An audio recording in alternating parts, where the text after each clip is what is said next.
An Stream Echt? startest du, dass das gleich am Anfang kommt. Jetzt kommt er wieder. Snooze Benny! Ah, Ton war kurz abwesend, Snooze Benny. Ich bin 4 Sekunden da, oder was ist denn da? 2 Jahre Mitglied. Das ist stabil, Alter. Weiß ich nicht, was ich sagen soll. Bussi aufs Nussi, merci dir! Snooze Benny, übrigens, lang nicht mehr gehört. Ton ist da, das wollte ich hören. Harvey! Evans! Birger, Samstag, Abend, Alter. Der war nicht. Asozialer Fettsack im Internet, halt dein Maul! Snooze Benny, noch mit merci dir, das ist zu viel. Du wirst allerdings auf 25,33 € kommst, das weiß ich nicht. Das weiß ich nicht. Gibt es da mittlerweile so ein Hackerl, wo man Gebühren übernehmen kann? Kann das sein? Kann das möglich sein? Ich weiß nicht.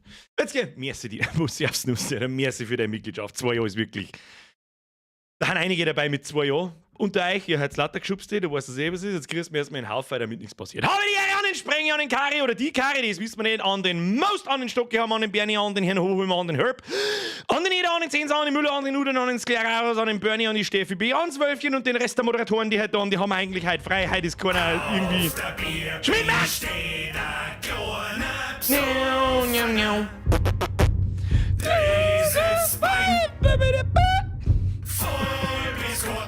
Max, merci dir. Habe die Ehre aus Französien. Was ist denn da, Alter? Urlaub, spät Urlaub machen. Das ist eine gute Idee. Außerhalb der Saison Urlaub machen, eine gute Idee. Bernie, ebenfalls, merci dir. Für fucking 43 Monate, die hat's lauter geschubst wird. Was haben wie viel sind 43 Monate? Warte mal, muss ich kurz rechnen. Das sind 3,5 Jahre. Du bist nicht ganz sauber. Bernie, merci dir. Opa! Meine Damen und Herren, wie Sie hören, hören Sie nichts. Und wenn Sie nach links sehen, können Sie rechts nichts sehen. Opa, merci dir. Sehr fix, ich hab mit 2 Mutzungen heute, glaube ich. Ich fürchte, ich habe mich zu warm angezogen. Leute, also gleich mal vorweg. Heute ist Samstag. Heute ist Sonderstream. Das ist auch zu meiner Unterhaltung. Gilt auch diese Saison. Chillt mit einen Donations und mit einen Alerts. Lohnt euch zurück. Holen wir uns was zum Trinken. Wir gemütteln wir heute umeinander. Ich wollte eigentlich wollte ich ja Warhammer Bastlerei.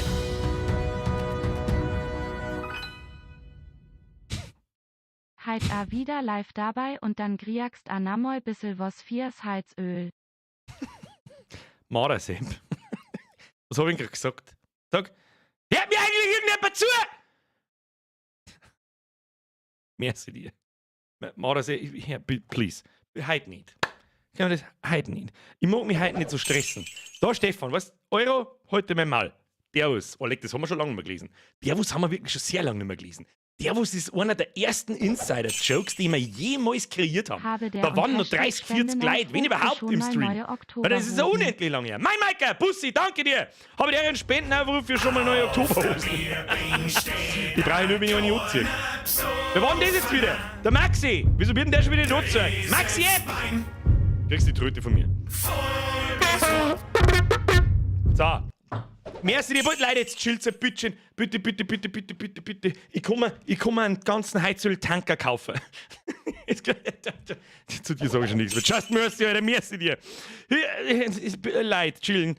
Hidden Blade. Soll das nicht mit Doppel-D geschrieben werden oder ist das Absicht? Bin unschlüssig. Der Ralf R. mit einem Dutzend. Ja, es dauert über 2 Sekunden. Dann meine die Mitglied-Dinger, warum gingen die über nicht? Das frage ich mich. Ich check's nicht. Leute, jetzt chillt's. Bitte. Da sagst du mal mit deinen Leuten auf die Hirne. Sag, es hat's nicht meine Leute. Ihr kehrt's mir nicht. Ralf, merci dir. Alles Schädix, merci dir. Du bist da schon Ewigkeiten dabei, Alter. Ich muss so verkuppen. Warum? Da. It's magic. Ist keine Werbung, aber ich hab mir halt jetzt eine Energy eingeballert, weil dann schlafe ich ein, sag das, was es ist. Bin halt ein bisschen miert gewesen. Ich bin immer ein bisschen miert. Bochsegel-Sepp, warum? Leute, bitte, fangen wir einfach zum Spielen an, ich weiß es auch nicht. Aber wir warten immer 10 Minuten am Anfang. Aus Oberschwaben. Merci dir. Servus zusammen aus Oberschwaben. Die Oberschwaben, die haben's, da ist mir wurscht. Carly, merci dir. Mr. Bier, merci dir. Chillen jetzt, bitte. Kann man uns, unterhalten wir uns halt wenigstens ein bisschen. Aus Gazprom wird Bier gebrochen. Ja. Marasepp, bitte. So haben die schon. Ja, das habe ich schon gespannt. Ich weiß, es hört auch nie auf, gell? Es hört nie auf. Zu Ich habe immer so... Ja, schon, aber mir dien heut trotzdem, was ma wollen sich vor Lachen auf dem Boden Zu dir sage ich wälzen. doch auch schon nichts mehr. Das ist doch halt, das ist doch... Was soll ich das sagen? Mann, das hätte mehr zu dir. Fanny! Lange nicht mehr gelesen. Kleines Gericht zur Erntezeit. Da sitzt der Horst, allein im Gras, ganz still und stark, zack, Kopf abgemacht. ich der Leffi abgemacht, die feiern. Also muss er sterben, der arme Horst. Oh, Frau Schröll, merci für deine 11 Euro, hätte ich jetzt fast gesagt. Für deinen 1,11 Euro, Entschuldigung. Da, jetzt kommt der Gechillte noch und dann... Nein, jetzt... Dann kommt der Klaus World einer. Matthias! Nur noch 5 Monate, dann 4. Also 4 Jahre ist wirklich... Also leck mich am Sack, Alter. Da muss ich darf so gern was dazu sagen einmal irgendwann. Aber es ist halt jedes Mal das Gleiche. Es ist ja scheißegal, ob ich am Montag komme, am Mittwoch komme oder am Samstag. Irgendwann werden wir mal ausprobieren, was passiert eigentlich, wenn ich am Samstag um 2 in der Früh zum Streamen anfange. Ist das so? Ich weiß nicht, wann sie das... Wann genau? Wann genau? Hat sie eigentlich das so eingebürgert, dass das jetzt... Dass das so ist? Und streamt dann Samstag, verrückt vor Angst schreiender Der Bürger sagt, der streamt Samstag und streamt Samstag. Verrückt. Mich hat keiner danach gefragt den ganzen Tag. Hey, Bürger ist heute Stream. Wenn mich das jemand schon um 2 Nachmittag fragt, im Discord oder per PN oder sonst irgendwas, dann mag ich nicht mehr.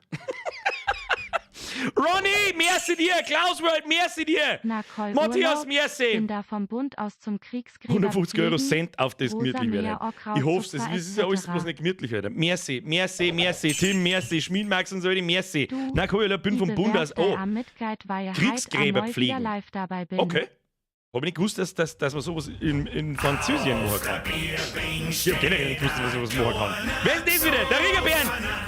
Auf geht's! Ja, wenn es mal aufhört, dann kann man... Wann hat sie das hört man jetzt. So, jetzt ist der letzte, ist jetzt der Luki und dann ist Schluss, Alter. Luki, welcome to the squad, merci dir, du bist ein nice Mitglied. Corey Triggerer. Schluss jetzt! Jetzt kommt Takarin rein. Komm mal bitte, red mal halt ein bisschen was. Ein bisschen was schmatzen. Ich weiß. Servus Meister, bin aus dem Urlaub wieder da. Volker Domi! Ja, so ist recht. Mister... Wo kommt denn der jetzt her? Den hab ich da nicht in der Liste hergegeben. Was? Mein Gott, da ist auch alles broken. Das wird auch nie anders werden, Alter. Grüß in die Runde, schreibt der Mirko Lang. Grüß in die Runde zurück, merci. Mr. Bier. Bin Amoy wieder du. Zeit ist worden, Mr. Bier. Du machst aber deinen Namen nicht alle. Ja gut, das muss nicht heißen. Du musst da fortgehen, du musst reinbieren. Heid aus Kaiserslautern in Rheinland-Pfalz. Seit der Stream vom HSNDYNRD Hosun schaue Mas Moeng o. Es hört einfach auch nicht auf. Nein, es hört einfach auch nicht auf. Sabrina, Bussi aufs Nussi, danke dir. Merci für den Zwickel. Schöner Gruß von den Bürger. Bitches! Top auf die Tipp! Das ist der Patrick. Das ist wirklich halt, jetzt fällt mir wieder ein, das ist wirklich die beste Idee, die YouTube gehabt hat, dass man diesen Scheiß-Sound retriggern kann. Weißt, ich darf mir so sehr wünschen, liebe Streamlabs. Liebe Tim Bürger, du jetzt noch, hey Bürger, ist halt Stream. Nö, ich bin wieder raus, okay, bye. So, jetzt mal so was. Jetzt machen wir mal Donation Sounds aus, weil jetzt wird's. Ich bin halt genauso zu meiner Unterhaltung anwesend wie zu einer. Ich darf jetzt halt auch offstream nichts anderes wie zocken. Oder vielleicht ein bisschen Warhammer bämseln. Aber das wollte man ja eigentlich heute machen. Habe ich mir gestern so ausgedacht. Jetzt haben wir die ganzen Warhammer-Sachen, die ich bestellt habe, leider heute nicht gekommen. Und mir denkt, ärgerlich. Und ich mir denkt, weißt du was, ich habe euch Farthest Frontier mehr oder weniger schon fast versprochen und die haben mir das starten wir jetzt einfach mal im Hintergrund ganz gemütlich. Also wenn ich den Soundtrack schon her, Alter. Bruder, geht was. Stefan! Jetzt hat es mich interessiert, wie lange ich schon Mitglied bin. 3 Jahre, 9 Monate, 9 Tage. Das ist der Teil, über den ich gerne kurz geschmatzt hätte. So. Gib dir erstmal den Soundtrack, Alter.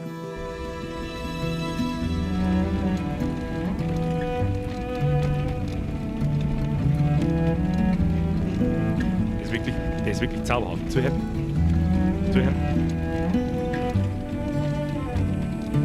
Krieg ein bisschen Gänsehaut. Krieg ein bisschen Gänsehaut. Was sagt sie jetzt wieder?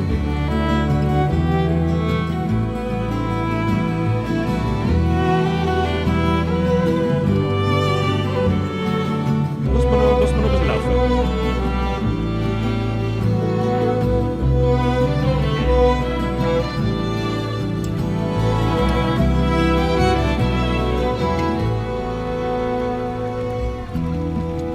Habe ich mir heute schon gedacht, wie ich es gestartet habe, oder?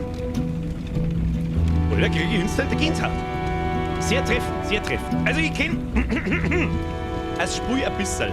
Jetzt machen wir Musik, aber ob es ist die Lautstärke so in Ordnung oder ist die Musik zu laut? Also wenn es wahrscheinlich voll geht, da ist wahrscheinlich dann Achterbahn, machen wir es ein bisschen leiser. Ja? Ein bisschen. Machen wir so. Das ist gut, Video. Passt. Fortsetzen. Nein, nicht fortsetzen. Das ist ein totaler Kass. Das ist ein totaler. Jetzt habe ich aufs Versehen das Spätzle. Ich habe es nicht einmal gestartet, ob es funktioniert, ja. Habe es jetzt aufgehackt, ja. Müssen wir jetzt wahrscheinlich im PC einstarten. Ist jetzt abgehackt? Ja. Herzlichen Glückwunsch. Gut, dann müssen wir uns das Intro nochmal anschauen. Dann müssen wir uns die Intro-Musik leider nochmal, was ich Geht schon rein, die Mucke, aber immer wenn man ins Menü geht. Achso, also unterm Spiel ist nicht so laut, da habe ich jetzt heute Nachmittag nicht aufgepasst. Herr Bütter! Herr Bünger, Entschuldigung, 2 Jahre, 4 Monate, 13 Tage bei mir. Das ist der Teil, über den ich noch schmerzen wollte. Es gibt wirklich Leute, die haben seit über 4 Jahren, das erste Mal schon generell überhaupt dabei. Und dann gibt es Leute, die sind seit über 4 Jahren Mitglied. Das ist wirklich hart. Vielen, vielen herzlichen Dank dafür. Ich hoffe, Sie haben immer noch so viel Spaß wie am Anfang. So, wir fangen mal einfach eiskalt an. Die Frage ist, wie wir anfangen. Was ist das alles? Skaliert die Anzahl der... Also generell. Was ist Farthest Frontier? Das ist ein Aufbauspiel, so ähnlich wie Anno, bloß ein bisschen komplexer. Mehr weiß ich auch nicht. Ja, anders halt. Einfach anders. Was der, machen wir einfach, mittel oder schwer? Weiß nicht, Spaß bei dir, Sakrileg. Was? Leiser? Müssen wir leiser machen. Müssen wir leiser machen. Machen wir Audio, Musik, mach leiser. So, aber der Soundtrack ist... Na, was hab ich jetzt? Drück ich wieder auf Fortsetzen! Kruzifix nochmal, warum ist der Button automatisch stutten? Ich hab weder was gespeichert noch irgendwas! Kruzifix! Warum ist der immer ganz oben? Halt ab! Wenn ich laden möchte, drücke ich auf Laden! Laden! Ich möchte in den Laden! Kruzifix nochmal. So, und ich glaube, ich muss mir ein bisschen da umschirmen. So. Boah, Synchronisation nicht möglich. Deine fette Mom! Ich hab jetzt die Speie! Kruzifix. Mittel reicht. Ich bin auch für Mittel. Ganz leicht brauchen wir nicht gut, ich kenne das Speie nicht. Oder der Cube Twister schreibt, hey Birger, gibt's einen Leberkäse 99? Du, ich weiß nicht.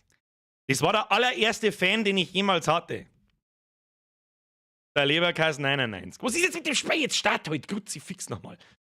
Ich weiß nicht, ob der noch da habe ich schon sehr lange nicht mehr gelesen. Alter, geil, noch was ich in der Arbeit anschauen kann. Ja, Mifield. Du sollst das arbeiten, habe ich gesagt. Oh, Grafikkartendrama auf, damit da was geht. Genau, das wollte ich auch noch erzählen. Das habe ich am Montag vergessen zu erzählen. Ich habe mein Setup da so ein bisschen umgebaut.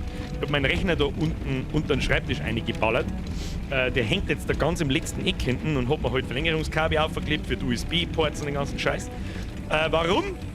Eigentlich hatte ich vor, mir einen neuen Rechner zum Kaufen gegen Ende des Jahres oder Anfang nächsten Jahres, wenn die neue 4000er-Serie rauskommt.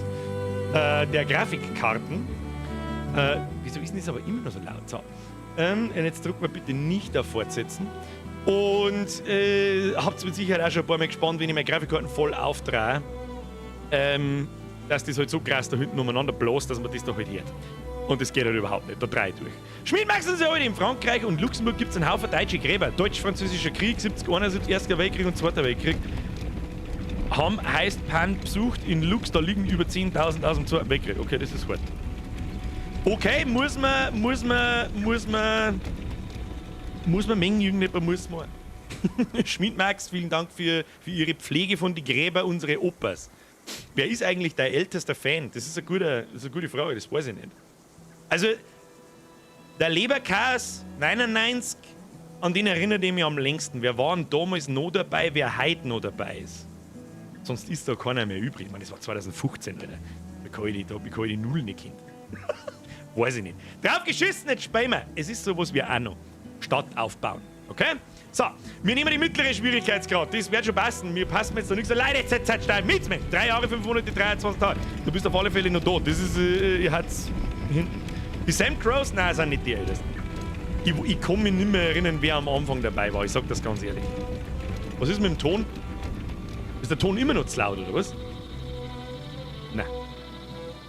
Okay. Was haben wir da?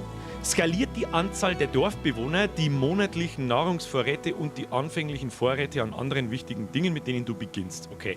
Es ist ja das typische Schwierigkeitsgradmodell. Am Anfang mehr Ressourcen, weniger Verbrauch. Und ich weiß jetzt nicht, ob man da also Produktionsketten aufbauen muss oder nicht. Aber ich nehme mal an. Was haben wir da? Jagd und Wildtiere. Je höher die Herausforderung, desto häufiger triffst du auf aggressive Tiere wie Wildschweine, Wölfe und Bären, während die Repopulationen leicht zurückgehen. Okay? Also das heißt, Aloysia hat die Jägerhütte nicht einfach bloß die Mechanik, dass man eine Jägerhütten da hinpflanzt und die produziert dann Nahrung, sondern du hast halt da Bestände irgendwo im Wald und die musst du gezielt abdingsen oder was auch immer. Krankheits- und Verletzungsraten steigen auf ein höheres Niveau. Okay, die Bewohner. Ja, gut. Wir brauchen einen Namen. Wie nennen wir es denn? Wir nennen die Bude. Nennen wir es. Wie nennen wir es denn? Vorschläge. Den ersten Vorschlag, den ich lese, der kommt rein. Ab in den Chat. Los geht's. Birgistan! Gut, Birgistan, Sprengi war der Erste. Für solche Sachen müsst ihr übrigens auf Twitch. Na, Leute, jetzt bitte her, bitte. Bitte Herz auf mit den Überbeträgen, weil das wirklich als lauter Geschichte. Ralfi, merci für deine Mitgliedschaft vorher und merci dir für dies. Es ist zu viel, bitte. Christi auf einen schönen Stream, Hashtag bester Streamer. Das unterschreibe ich jetzt lieber nicht, dass ich angeblich der beste Streamer bin, aber ich nehme das Lob dankend an. So, Pazifistenmodus. Nein, das der wir nicht. Pazifisten sind wir keine. Kartengröße macht man Mittel, wird schon klar. Jetzt drück einfach mal auf Start, dann schauen wir, was passiert. Drückst du einmal mal auf Start, dann schauen wir, was passiert, Alter. Oh, mit Intro. Life can be harsh everywhere. But in the old world, there was no hope of it ever improving. When our crops failed, the ruling class would still collect the same share, leaving our children to starve. And if we had any coin to our name, the taxman would appear, demanding it for the crown. The nobles hid behind the safety of their walls and did nothing when raiders pillaged the outskirts of the city. So Animationen gefallen mir immer gut. And so, some of us decided that it was time to leave. That we'd rather take our chances in the wilderness, seeking the promise of a new land, than starve to death in our homeland. The journey wasn't easy. We lost many along the way. But this wild, unsettled land offers us the hope of a new start as the masters of our own destiny. Ja, also wir sind ein Auswanderer, wenn man so will. Und der Soundtrack.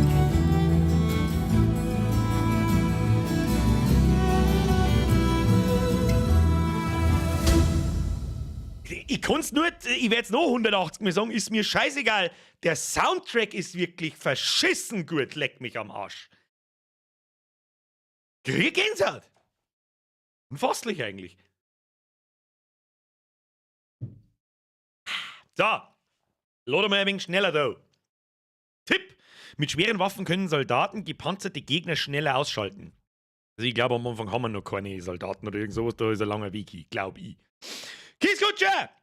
Der aber gemütlichen Neid, grüß einmal sauber an Michi, der wo gerade neben mir hockt und seinen Burger einschleidet. Wow, lecker, einen Burger hätte ich jetzt auch. Burger, sag ich.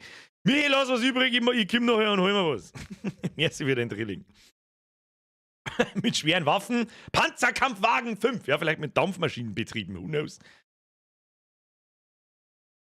Der Sonntag, Ruhetag. Oh, wahrscheinlich war es einfach broken.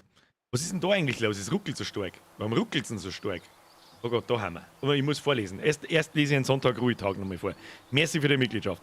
Hier nicht so konsequent Nachholsquad. Heute werde ich vermutlich auch wieder einschlafen. Jetzt mit dem zweiten. Oh, zweites Kind. Da bist du aber selber schuld. Da bist du selber schuld. Aber kannst du dir mal glücklich schätzen. Ich glaube, ab 1.1. kriegst du 18 Euro mehr Kindergeld. Endlich wieder Bierger Hashtag Franken. Merci dir. So, jetzt seid Schluss mit der Donaterei. Jetzt spielen wir was zusammen. Also, Stadtzentrum. Wir haben die Umgebung erkundet. Verschaffe dir einen Überblick über das Land, das deine Dorfbewohner erkundet haben und wähle einen vielversprechenden Standort für dein Dorfzentrum. Gut, da wir keinerlei Spielmechaniken kennen, weiß ich jetzt auch nicht, was ein schlauer Punkt für ein Dorfzentrum ist. Mitten im Wald, außerhalb vom... keine Ahnung. Es ist wichtig, dass du einen Ort wählst, der in der Nähe der Ressourcen liegt, der für den Aufbau einer erfolgreichen Siedlung benötigt wird. Steht da nicht, aber so wird es dazu erfunden. Ressourcen wie Ton, Eisenerz und potenzielle Nahrungsquellen. Ton und Eisenerz, was weißt du nie, wie Eisenerz ausschaut? Das da wird Stor sein, das da so ein Baum. Wie besteht der? Oh mein Gott, wo haben wir da? Okay. Weiß ich nicht. Sagt da, Alter, was ist denn das? Kann man da pausieren? Drück mal Pause. Wo ist Pause? Weiß ich nicht. Bauen wir das da hin? Ich weiß jetzt auch nicht. Jetzt pass auf, das schaut nach Nahrungszeiger, Blattgemüse. Verschwindet das, wenn das gesammelt wird? Oder das ist doch dann scheißegal, kommt das wieder? Da haben Vogelnester. Da haben einen Haufen Bam und so einen Scheiß. Und ich gehe mir schwer davon aus, wie in jedem anderen Spiel brauchen wir einen Haufen Holz.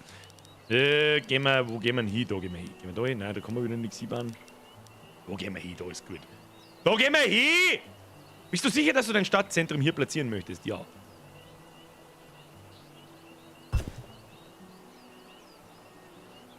Oh, okay. Langsam. Okay, Leertaste ist Pause drücken, das ist schon mal sehr wichtig. Ich habe leichte Frostpunk-Vibes. Wer Frostpunk nicht kennt, das ist also eine Aufbaustrategie-Geschichte, die sehr schnell in die Hose gehen kann. Also, dass alle deine Leute verrecken und dann ist es Spiel gehen. Und mir ist mehrmals mitgeteilt worden, das ist hier ähnlich. Das heißt, deine Leute verrecken und verhungern ziemlich schnell und lauter so ein Graffel. Andal! Kürbiscremesuppen mit Scampis! Nein, das ist der falsche. 5 Nase, Samstag und Bürger perfekt. Schön, dass du gibt und so fleißig unterholst auf dein Squad. Mr. 5 Nase, Sie bedanken sich bei niemandem. Warum ruckelt denn eigentlich die Animation von den Alerts? Das ist auch interessant. Merci dir. Andal, Kürbiscremesuppen mit Scampis, Bürgerstream und Bürgergewand. Beste Leben. Du hast mein Merchandise hast du bei dir daheim auch. Finde ich interessant. Irgendwann das zieht man zum Fortgehen. Das ist ja etwas für die gehobenere Klasse, das muss man wissen. So, Schluss jetzt mit der Netterei. Dankeschön, Leute. So, ich habe absolut keine Ahnung, was wir tun müssen. Was mir ein bisschen irritiert ist, die scheiß Bäume und die Blättl, die haben ein bisschen pixelig. Kann man da nicht mehr Anti-Aliasing einstellen? Das war mir, da hier weiche, ja da, schon hier, 8-mal Schatten, auf den ist geschissen. So. Hat jetzt das irgendwas gebracht? Ich glaube nicht. Egal. So, da sind wir jetzt. Jetzt müssen wir mal schauen, was wir da. Ich habe mir einen Test angeschaut und da heißt es, jeder, was ziemlich cool ist, jeder Bewohner hat, also ist wie ein Sim schon fast. Das heißt, der hat bestimmte Kleidung an und du siehst sein Inventar, das er hat, was sein Beruf ist und das Skill da auch drin. Also er wird darin besser, wenn er es öfter tut und lauter solche Geschichten. Was er an hat, okay, was das ist. Ist das unsere grundsätzliche Nahrung oder die Nahrung, die er dabei hat? Weiß ich jetzt nicht. Wahrscheinlich die er dabei hat. Schmidi, Alkohol ist sehr leibend bis Montag. Habt ihr schon verstanden? Schlecht, ich habe die. So, da können wir, was können wir da? Baum anklicken. Ressourcen abbauen. Da fangen wir doch gleich an, ja? Hier, gleich mal rundherum alles abgeholzt. So. Und dann kommen irgendwo Berufe. Fangen die da von selber an? Haben das automatisch Holz bauen? Oder? Ja, sind's. Das ist ja, aber erst einmal rundherum alles freiholzen. So, währenddessen, das machen wir jetzt einmal zu. Da, auswählen, Kamera bewegen mit der linken Maustaste, Kamera drehen, Zoom, ja gut, das weiß ich auch. Spielgeschwindigkeit 1, 2, 3, 4, Overlay umschalten. GIF, das kenne ich nicht. Das ist Attraktivität, okay. I, Wasser, F. Fruchtbarkeit, okay. Wird schon bei, wenn du erwachsen bist, das wird schon passen dann. Wer keinen festen Beruf mit Gebäude hat, ist automatisch Hilfsarbeiter. Okay, das heißt, der Holzfäller zählt zum Hilfsarbeiter. Das ist fast in jedem Spiel so. So, Baumenü. Schauen wir da einmal rein. Annehmlichkeiten und Dienste. Was haben wir da so? Stadtzentrum haben wir schon, Markt. Ja gut, das ist der typische Tech-Tree, wo man verschiedene Sachen bauen. Okay, befinden sich in Annehmlichkeiten und Dienste. Stadtzentrum. Ich hab doch ein Stadtzentrum. Ach, das müssen sie erst bauen. Ja gut, bin ich schon steil. Dann lassen wir das einmal da. Und Wohnraumknappheit, Brennholz ist knapp. Okay, gleich mal pausieren. Wohnraumknappheit. Ich kann ja noch keins bauen. Und haben wir Lager, gut, das erklärt die Nahrungsproduktion. Was haben wir da so? Jägerhütte, Sammlerhütte, Fischerhütte, da werden wir wahrscheinlich auch Wasser brauchen. Verdammt, auf das habe ich natürlich beim Platzieren nicht geschaut. Wasser sehe ich jetzt da keins. Aber ist ja wurscht. Was haben wir da so? Ein Acker und eine Räucherei. Produziert Fleisch und geräucherte Fisch. Brauchen wir auch noch nicht. Ressourcen. Was haben wir da? Primitiver Brunnen und Brennholzspaltplatz. Ah ja, wenn das knapp ist, dann werden wir wahrscheinlich eine Sicher nicht bauen müssen. Das testen wir jetzt gleich einmal. Okay, das braucht nicht viel Platz. Hat so einen ähnlichen Raster. Kann man das auf den Bahn draufbauen und dann bauen sie den ab? Durch Gebäude blockiert. Okay. Brennholz, Spaltplatz, Baustelle. Was ist das da? Aktuelle Anzahl zugewiesener Arbeiter. Ah ja, da werden automatisch Hilfsarbeiter zugewiesen. Benötigte Ressourcen 0 von 8. Bau aktiviert, priorisiert, nö. Wenn ich das jetzt abreiße, hat es mir ja noch nichts gekostet. Bist du sicher, dass du die Baustelle entfernen und die Ressourcen zurückgewinnen willst? Ja. Okay. Ich schätze mal, haben wir sowas wie einen Weg. Wo ist Weg? Mauern und Straßen. Da. Da haben wir einen Feldweg. Unbefestigte Straße. Kostet 50 Menschgeld. Was heißt das? Verstehe ich nicht. Heißt wahrscheinlich Arbeitskraft, weil ein Weg kostet ja keine Ressourcen. Jetzt machen wir da so eine Straße. Ja. So, das lassen wir jetzt einmal. Ich soll nicht da rundherum alles abholzen. Ich sehe überhaupt nichts. Vielleicht war es doch keine so eine gute Idee, das da hin zum Bauen. Aber gut, je mehr Holz, desto gut. Da Steine können wir auch abbauen, passt. Nicht ganz flüssig, aber was ist bei euch für. Warte mal, ich schaue mal da so.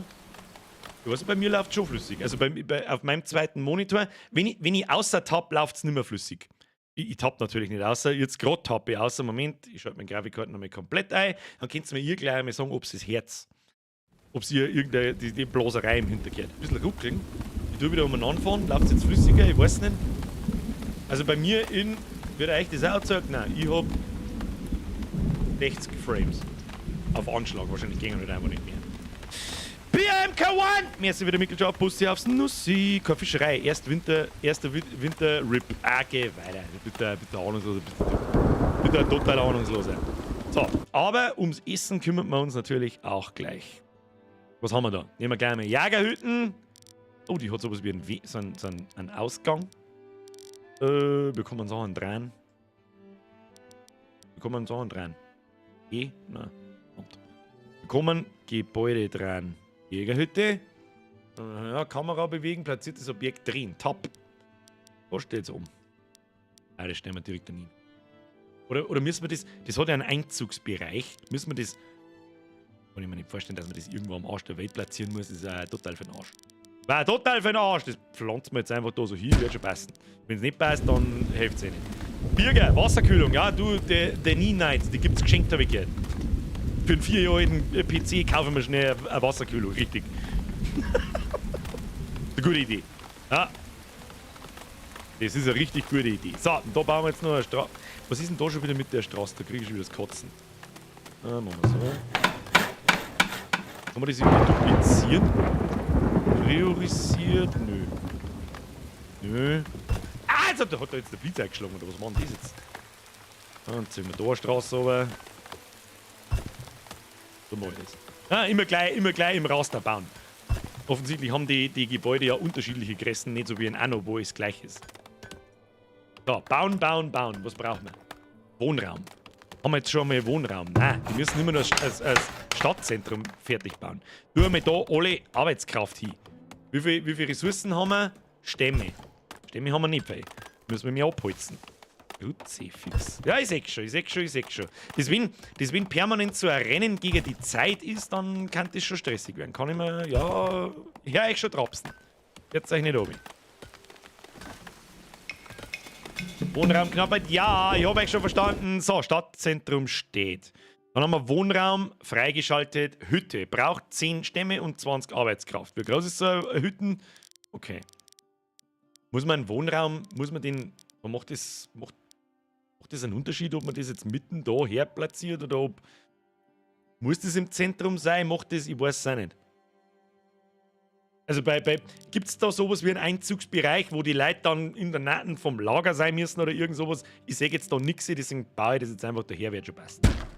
Da bauen wir gleich mit 2. Ein Stückerer 2. Das Ding reißt man ab. Lässt man laufen. Straße, was haben wir noch? Schaffleck! Merci dir! Leid! Was ist mit der Donetterei? Ich hab gesagt, Schluss jetzt! E5 auf Nase, heute wird geackert, geiler Wichser, Birger Ackermeister, Schiene Chris aus Franken. Beim Acker sind wir noch nicht, aber ich arbeite dran. Merci dir, Mr. Schaffleck. So, Schluss jetzt. Ich glaube, der Zukunftsbürger hat sich täuscht mit dem Samstagstream. Warum? Was hat der Zukunftsbürger? Was für Zukunftsbürger? Wie kann sich in der täuschen? Der hat noch nicht einmal angefangen. Da, Ressource abbauen. müssen Holz hacken.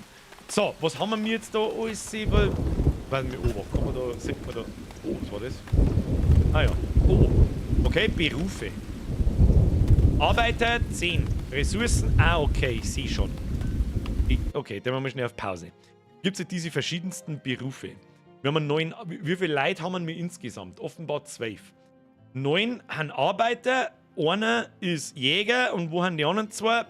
Bauhandwerker. 2 von 4 Stück. Hey, jetzt komme ich gar nicht mehr mit. Jetzt Moment einmal. Arbeiter 9. Ich check's nicht. Wo haben da die Leute? Was für Leute? Bei mir ist 9 plus 4 ist bei mir leider Gottes 13 und nicht 12, wie da herumsteht. 8 Erwachsene, 4 Jugendliche. Ausgebildet 8%, arbeitsfähig 12.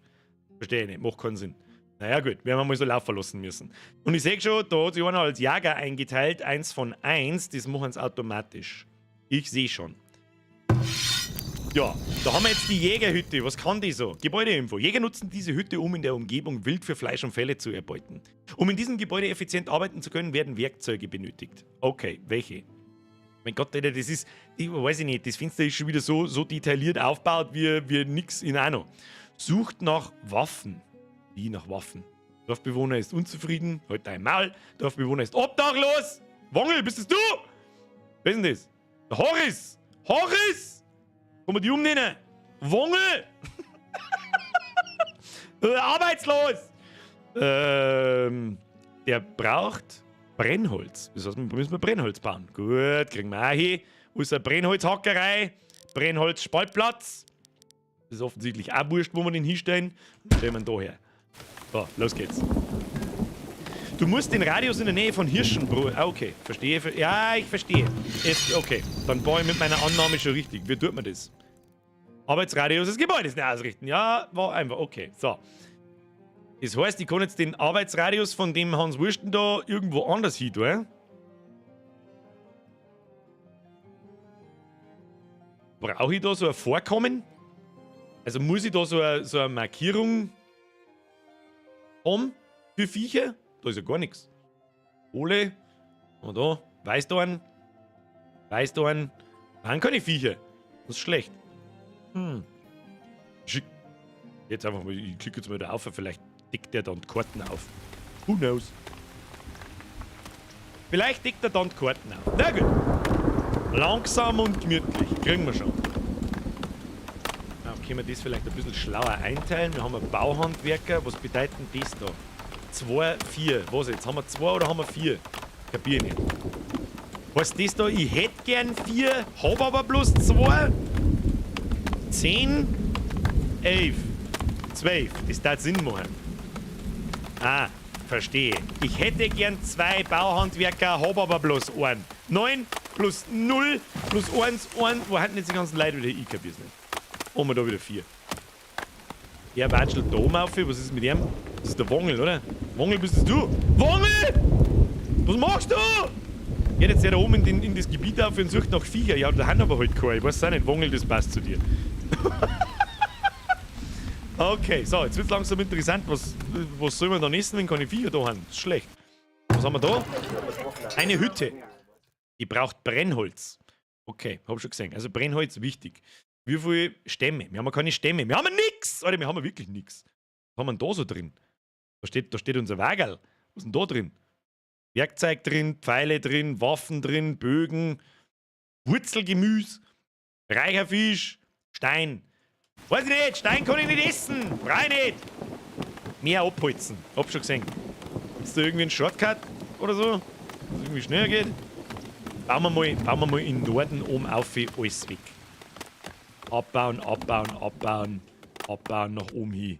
Nach oben hin muss alles weg. Mal ein bisschen schneller. Brennholz ist knapp. Ja, das ist mir schon klar, dass Brennholz knapp ist, wenn die eine Dreiviertelstunde brauchen. Da schauen wir die an. Da hacken sie zu dritt an einem Baum und ich brauche ein Dreivierteljahr. Unten mit H kannst du Areale zum Abholzen festlegen. Wo? Ah ja, da. Ressourcen abbauen. Bäume. Wie?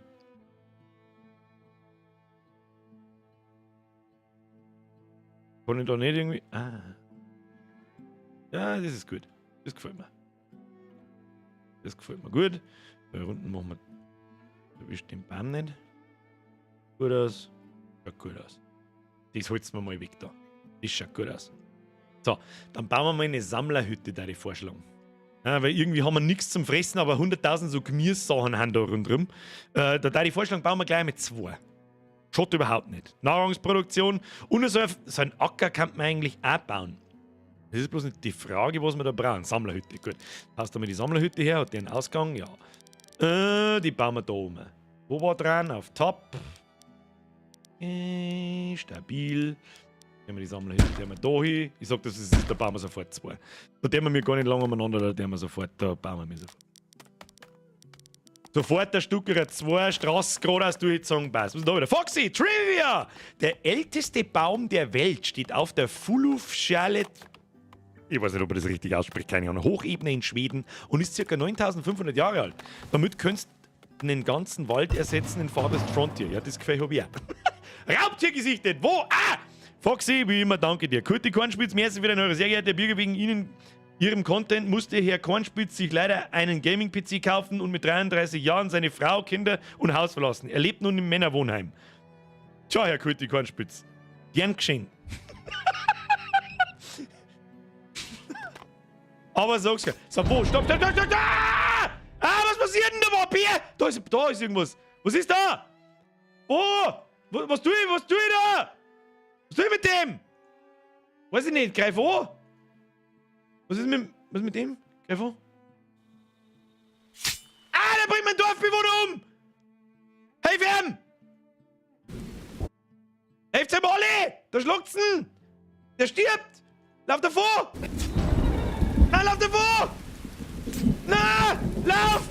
Ja! Oh, close one. So ein Hurensohn, Alter! Was ist mit dem? Oder was ist mit dem?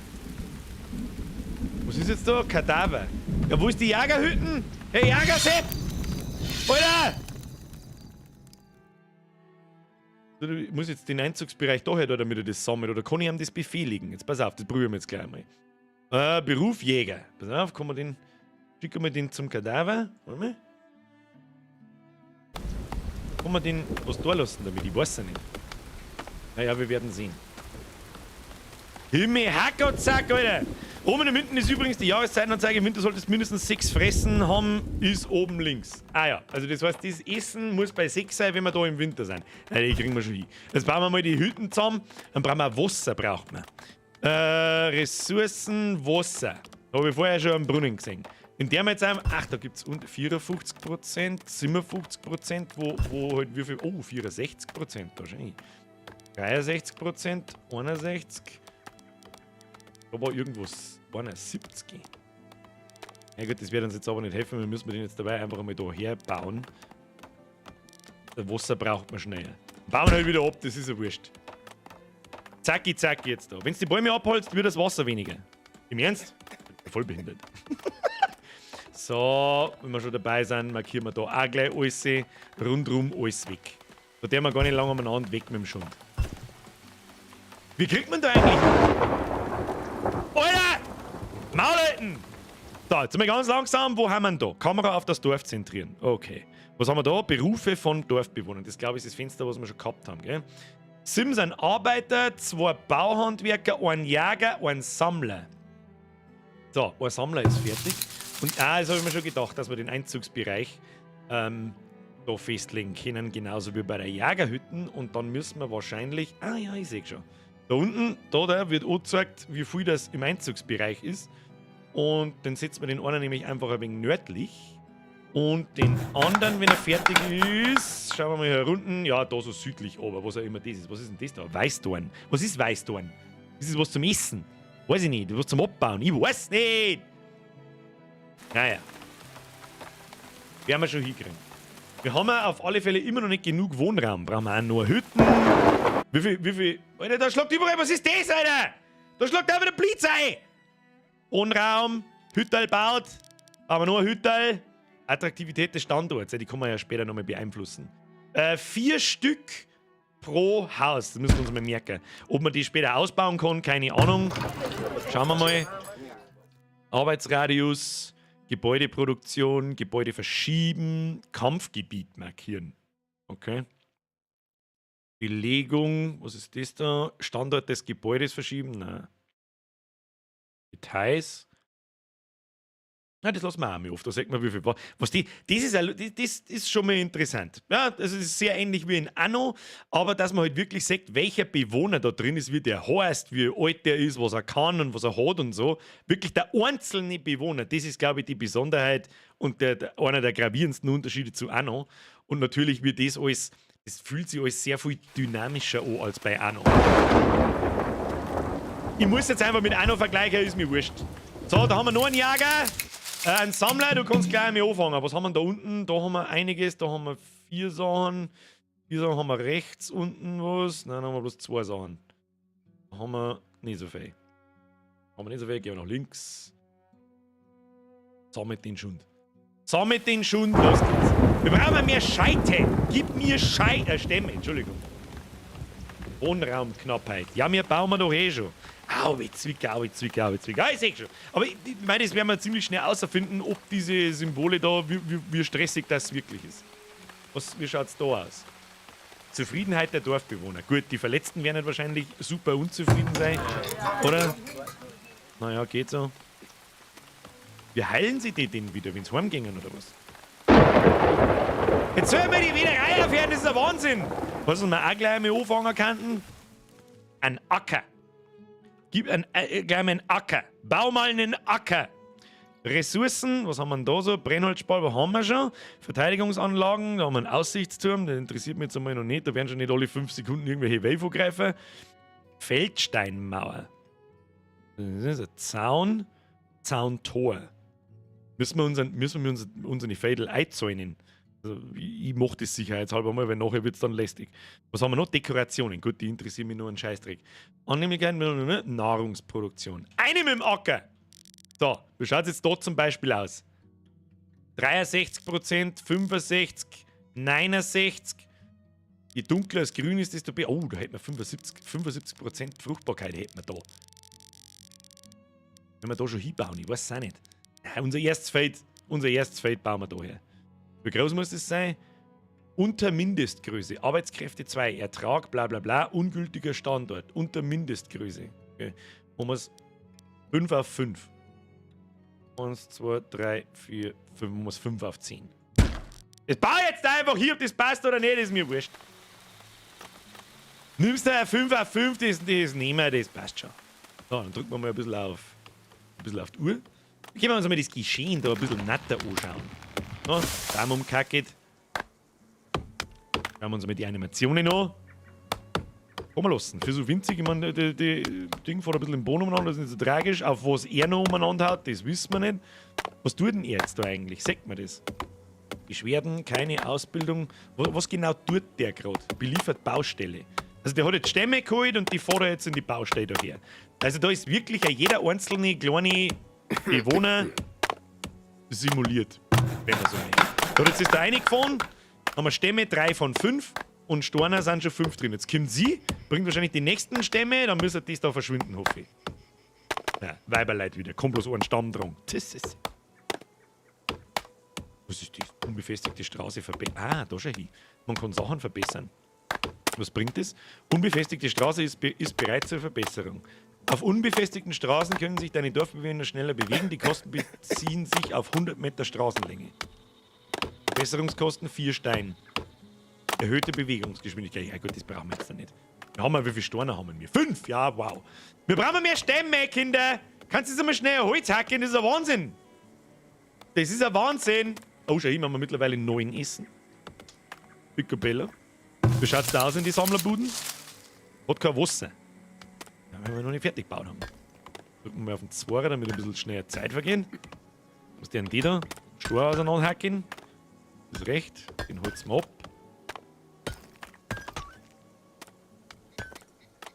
Hier steht da ein Schaublät. Was ist jetzt da? Da haben wir der Baumeister. Bob, der Baumeister.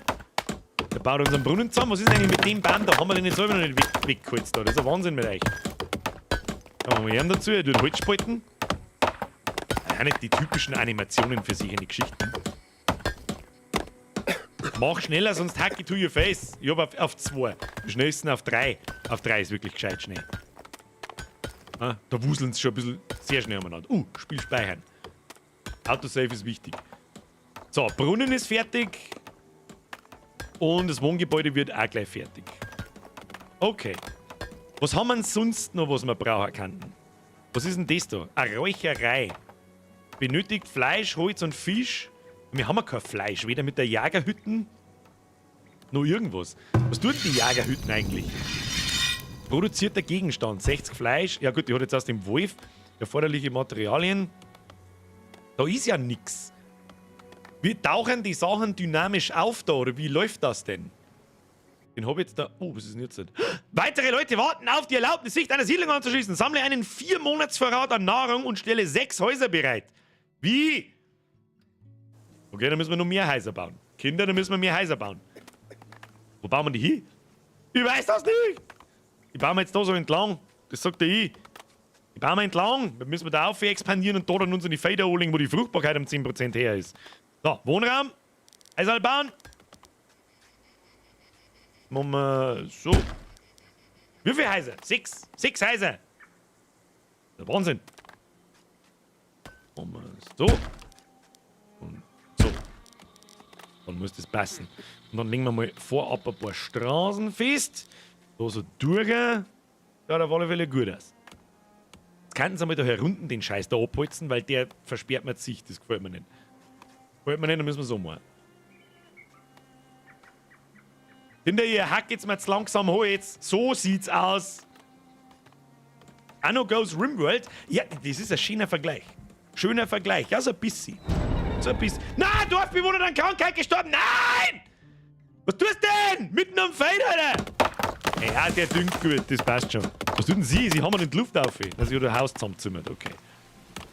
Jetzt ist einfach ein Dorfbewohner an Krankheit gestorben. Wie behandelt ihr denn sowas? Ich hab doch noch nicht ansatzweise irgendwie... irgendwas... Medizin, sonst irgendeinen Scheiß. Was haben wir da noch? Fischerhütten, die bringt gar nichts. Ja gut, wer war's? Verstorbener Dorfbewohner. Oh. Das hab ich im Trailer gesehen. Kann man nicht irgendwie einen Friedhof bauen? Mauern und Straßen, Verteidigungsanlagen, Wohnraum. Ich glaube, man kann einen Friedhof bauen. Bin mir nicht sicher. Bin mir nicht sicher, Digi. Raubtier gesichtet, wo? Raubtier wo? Na! Jager Sepp! Der Jager muss doch gegen den besser kämpfen können, oder? Das gibt's ja nicht. Hat ihn schon. Schau hin! Da sagt man jetzt nichts Gescheites, aber was tut er jetzt? Hat er den jetzt mitgenommen, oder? Ja, das jetzt heilen. Verdammten Ratten, das war halt einmal ganz toll, wenn... mit Weißdorn kann man heilen. Na gut, das muss er mir sagen, weil es in diesem... Woher soll ich das wissen? Ich weiß es nicht. So, 2 Buden werden fertig gebaut. Hab ich das Gefühl? Nein, wir haben Zwing Holz. Haben wir wieder Zwing Holz. So als Notreserve. Was? Kann man das auch essen, so als Notreserve? Was kann man auch essen? Den Tod. Das ist die Frage, ob er den zum Essen freigeben kann oder nicht. Ich glaube nicht. Aber schauen wir mal. So, jetzt kriegen wir dann neue Dorfbewohner, wenn die 2 Buden da fertig sind. Drücken wir mal auf 3. Muss mal ein bisschen schneller gehen da. Ansonsten weiß ich jetzt ehrlich gesagt auch nicht, was wir noch da können, außer zuschauen. Ich fürchte, weil unser Fade dauert so lang. Wo kann ich das anschauen? Wie weit das Fade baut ist? Und das irgendwie nirgends anklickt. Ja, da. Was? 2208 Arbeitsschritte! Bruder! Das dauert forever!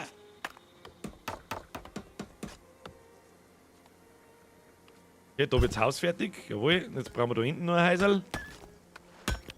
Machen wir ein bisschen zu. Cheese. Ah, was ist das? Bringt eure Toten raus.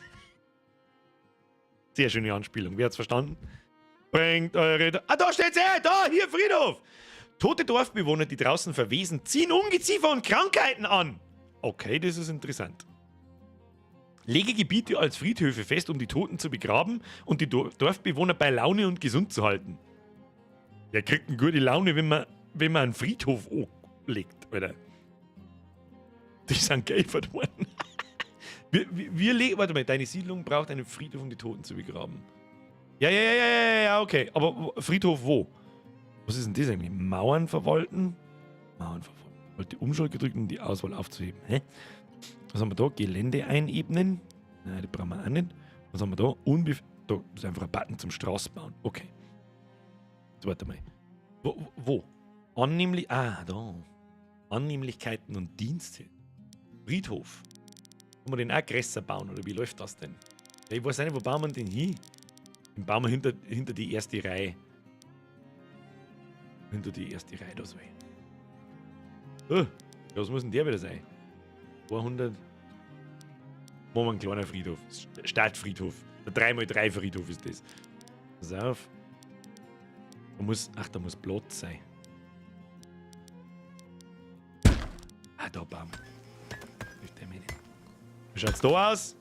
Da sieht man auch keinen Fortschrittsbalken, nicht wie lange das noch dauert, bis die den Stor weggedroschen haben. Und was ich cool finde, was ich besser finde, da ist, man sieht da richtig, wie das Model von dem Stor im Boden drin ist, durch diese gelbe Umrandung. Da war es eigentlich ganz geil, wenn der, wo er herum mit dem Boden abgeschnitten ist, wenn die Umrandung durchgeht, weil so schaut der Stor 5-mal größer aus, wie er wirklich eigentlich sein sollte. Gleich zu den Hütten, dass die Leute wissen, wo es geht, wenn nichts geht. Ja, bei der Ecke, da haben sie allerdings recht. Gleich mal mitten ins Stadtzentrum gehört er eigentlich eingebaut. Ja, aber der Ersteindruck ist ganz nett. Der Ersteindruck ist ganz nett, muss ich sagen. Ist was anderes. Ich weiß jetzt nicht, mit was ich direkt vergleiche. Irgendwie eine Mischung aus Rimworld, Anno, Siedler. Was gibt's noch, mit was man es vergleichen kann? Weiß nicht. Kriegen wir dann auch 5-mal so viel Zeug? Banished, richtig. Banished habe ich nie gespielt, aber ich kenne Banished. Auch optisch schaut es sehr nach Banished aus. Der Rauch schaut voll blau aus. Was heizen denn die? Das ist eine gute Frage. Was heizen denn die? Neue Dorfbewohner geboren! Was? Deine Dorfbewohner feiern die Geburt eines neuen Kindes in dem Namen Briga. Mit dem Namen Briga. Entschuldigung, das bin fast ich. Da ist schon wieder Briga! Oder das hilft nicht, die muss ich umnehmen in Birga. Entschuldigung, fast. Nur fast. Beruf Kinder. Kann man vom Beruf Kind sein? Wenn ich mich nicht verredet habe, dann dauert das vielleicht noch eine halbe Stunde. Was müsst ihr einfach brrn? Was dauert noch eine halbe Stunde? Oh, wir haben einen Friedhof. Was passiert jetzt da? Begrabt jetzt er. Oh ja, der Graber liegt schon hin. Friedhof. Dieser Friedhof wurde im Jahr 1 gebaut. Coole Information. Und es liegt einer von 36 Leuten da drin Platz. Aha. Alles klärchen, Kinder. Okay. Als Ziel entfernen. Oder der Acker dauert noch 5 Jahre. Ja, Wahnsinn. Baut mal die Bude da fertig. Was ist mit euch? Da, bringen uns Holz her. Da, der hat Sim mit dabei. Jetzt wird's baut schon. Je. Das letzte Heisel, dann kriegen wir neue Bewohner, dann haben wir mehr Arbeitskraft. Dann können wir mehr Arbeitskraft, mehr Wald umholzen. Da bei einer Schokovanille wäre nice. So, haben wir's. Kriege jetzt neue Bewohner. Da habe ich 6 Buden. Und ganz viel Essen habe ich auch. Monatsvorrat an Nahrung, der in den kommenden 12 Monaten durch Verderb verloren gehen. Wie Verderb? Was Verderb? Dein Mann Verderb! Wir tun das halb einmal. Da kann nicht einfach alles kaputt gehen. Was ist das? Stapelplatz. Was Stapelplatz? Ein Kühllager oder so ein Lagerhaus. Ein großes Lagergebäude, in dem alle Gegenstände aufbewahrt werden können. Wie geht das? Der Rübenkeller. Ein teilweise unterirdisches Gebäude, das genutzt wird, um Nahrung bei einer zuverlässigen Temperatur zu lagern, wodurch die Verderbnisrate verringert wird. Wo? Da brauchen wir einen Stapelplatz. Kinder! Stapelplatz! Wo haben wir einen Stapelplatz hier? Ich weiß das nicht. Stapelplatz. Gehen wir da hin. Falle die haben da hin. Je schneller das er baut ist, desto besser. Dann ziehen wir gleich mal so eine Querstraße rum. Damit da Ruhe ist. Ja, wunderschön. Wunderschön. Verderben der Nahrung ist eine der Hauptspielmechaniken. Okay, verstehe. Okay. Ja, das macht es halt wahrscheinlich auch schwierig, weil sobald die Nahrung nämlich dann da 11 11 Dinger gingen kaputt demnächst in 12 Monaten. In was für einem Monat sind wir überhaupt? Wie schnell vergeht denn da Zeit? Frag ich mich. Wie schnell vergeht da Zeit? Weiß ich nicht. Weiß ich nicht. Ich habe jetzt einfach in meinen Acker den Stapelplatz da eingebaut, oder? Hoppala. Ja, das sagt man aber auch nicht gescheit, wo ich da hinbaue. Das habe ich schon wieder vergessen, Alter. Haben wir jetzt einen Lagerplatz? Okay. Schauen wir uns das einmal. Ja, das Feld ist jetzt groß. Das Feld ist sauber zu groß. Schaut überhaupt nicht, wenn das. Das ist ja voll behindert. Was ich dir jetzt sage. Das Scheißfeld kommt jetzt am Arschlecker. Ja, weg mit dem Scheißfeld. Das bauen wir jetzt so klar, wie es geht. Das ist ein Wahnsinn, wie lange das dauert. 5. Wie groß müssen das sein? Das ist Mindestgröße. Dann bauen wir es also. Hier haben wir eins mehr, damit wir bis umbauen. Das ist ein Wahnsinn. Und jetzt gebe ich ihm priorisiert und 5 Arbeiter. Jetzt bin ich gespannt, wie viele Leute das da ohne arbeiten. Das ist wichtig! Da ist noch lang hin zum 10 Schauer am 3.13er Find. Das fürchte ich auch. Oh, schau hin, wie schön, dass sie. Ich weiß nicht, das ist wahrscheinlich schon die ganze Zeit so, aber es ist mir jetzt gerade erst aufgefallen, wie schön, dass sie die Bäume in Herbstfarben ändern. Schon schön. Also Grafik ist wirklich akzeptabel. Kann man auch nichts sagen für so ein Aufbauspiel. Ich bin ja gespannt, wenn diese Stadt riesengroß wird. Ja, wenn es da bloß noch umeinander wuselt und so. Das kann ich mir schon ganz cool vorstellen. Kann ich mir ganz cool vorstellen. So, jetzt gib ihm. Was ist denn das eigentlich? Was tut denn die Jagerhütten eigentlich so? Wie geht's denn am Wongel? Wongel, du bist gesund. Das passt. Hast du da oben was gefunden? Nein. Dann setzen wir's weiter da oben. Du das Gebiet erkunden. Was denn unsere Sammlerhütten? Was haben die so drin? Einzugsbereich, da ist auf alle Fälle was zum Holen. Blattgemüse und Pilzsammlung, Nüsse. Nüsse? Welche Nüsse? Und dann haben wir die zweite Sammlerhütten. Die hat da herunter einen Haufen Zeug. Oh, da ist auch da Weißkorn. Kann er das jetzt? Ein Weißdorn? Warum hat er was? Ja, da ist schon noch genug da. Sehr schön. Da kannst du auch Alpentäler auswählen. Ist das gut? Ich baue mir meine eigene Inzuchtbergsiedlung. Das ist ja sowieso. Was ist das? Durch Verderb verlorene Nahrung, 18 Fleisch!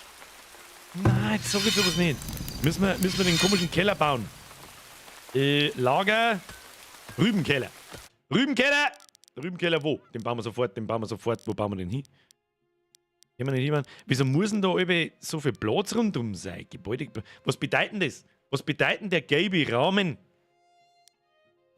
Muss das, also wenn, da ist die Straße und es wird ja gelb angezeigt, wenn ich da was hinbaue, wenn ich da jetzt einen Teil drin, ist das schlimm oder? Was bedeutet das? Ach, kann man das ausbauen vielleicht? Später, dass es größer wird und dann braucht es später den Platz, kann das sein? So wie es in Anno gern mal ist, du planst deine Stadt, dann kommt ein neuer Bauzweig dazu und auf einmal musst du das Gebäude ausbauen mit einem Einzugsbereich und hast keinen Platz mehr. So vielleicht, kann das sein? Das war eine ziemlich schlaue Neuerung, da ist nämlich Anno ist da das Blatt dazu. Die Häuser werden größer. Warte mal, haben wir den Rahmen bei normalen Wohnraumhäusern auch? Ja, tatsächlich. Tatsächlich haben wir den. Werden die Wohnhäuser am Schluss so groß? Also verändern sie die in der Fläche, der Größe? War jetzt nice to know, aber das ist halt learn it the hard way. Das wirst du jetzt am Schluss rausfinden und dann musst du von vorne fangen. Aber ist mir jetzt nicht wurscht. Das drehen wir jetzt, das Ding, und setzt man es, warte mal, setzt man es da so dahinter. Na, Rübenkeller, wichtiger Keller. Na, die bleiben 3x3. Okay. Schau lieber mal, für welche Nahrung der Rübenkeller überhaupt etwas bringt. Das ist mir fast wurscht. Ein teilweise unterirdisches Gebäude, das genutzt wird, um Nahrung bei einer zuverlässigen Temperatur zu lagern, wodurch die Verderbnisrate verringert wird. Also das wird wahrscheinlich jede Nahrung verdirbt, wahrscheinlich, nehme ich an. Oder? So, was ist da los? Da wird es stark hackelt, machen wir mal ein bisschen schneller. Wachsen die mit Spiellänge? Genau das meine ich, Mr. Devil Driver Mikey. Genau das meine ich. dass halt später kannst du dann wahrscheinlich, ich bin mir sicher, dass du die Wohnhäuser, da steht's eh. Hütte erfüllt derzeit nicht die Verbesserungsbedingungen. Das heißt, ich kann die Hütten später ausbauen, auf dem Pfleg, da wo es steht, und vielleicht wird es dann halt größer. Und dann kann ich das nicht, weil ich halt alles so eng zusammengebaut habe. Vielleicht ist das noch nicht im Spiel. Das Spiel ist auch noch nicht fertig, das ist ein Early Access Spiel. Für die Leute, die nicht wissen, was Early Access ist, Early Access heißt nichts anderes wie früher Zugriff. Dir wird ein unfertiges Spiel verkauft, das schon spielbar ist, aber wir halt, ist die Frage.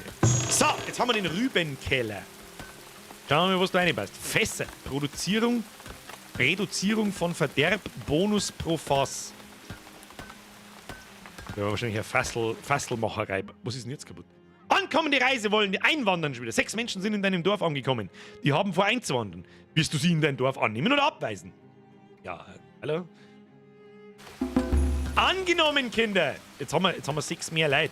Mehr arbeiten. Mehr Wald abholzen, Kinder. Schneller. So, was können wir da alles einlagen? Da haben jetzt zum Beispiel die Schwammerl schon drin. Kann ich das? Ah ja. Ja, ich sehe schon. Also da lagert man, da passt alles rein. Fleisch, Räucherfleisch, Bohnen, Blattgemüse. Vor allem, was es alles für verschiedene Nahrungsmittel gibt. Wurzelgemüse, Brot, Fisch, Räucherfisch, Medizin, Käse, Milch, Eier, Konserven, konserviertes Gemüse, Obst, Nüsse, medizinische Wurzeln, Kräuter und Honig. Was haben wir da herum? Gewürze und Fässer.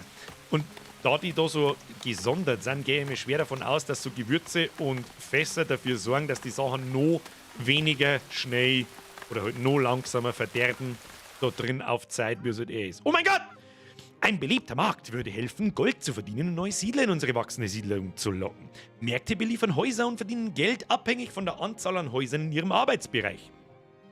Okay, das heißt, man braucht mal einen Markt in der Natten mit dem Einzugsbereich von die Häusern. Dann bauen wir einen Markt. Was ist denn da? Sebi! Wir sagen Dankeschön, 40 Jahre die Flippers. Davon habe ich schon gehört, dass es irgendeinen Flippers-Hype gibt. Davon habe ich gehört.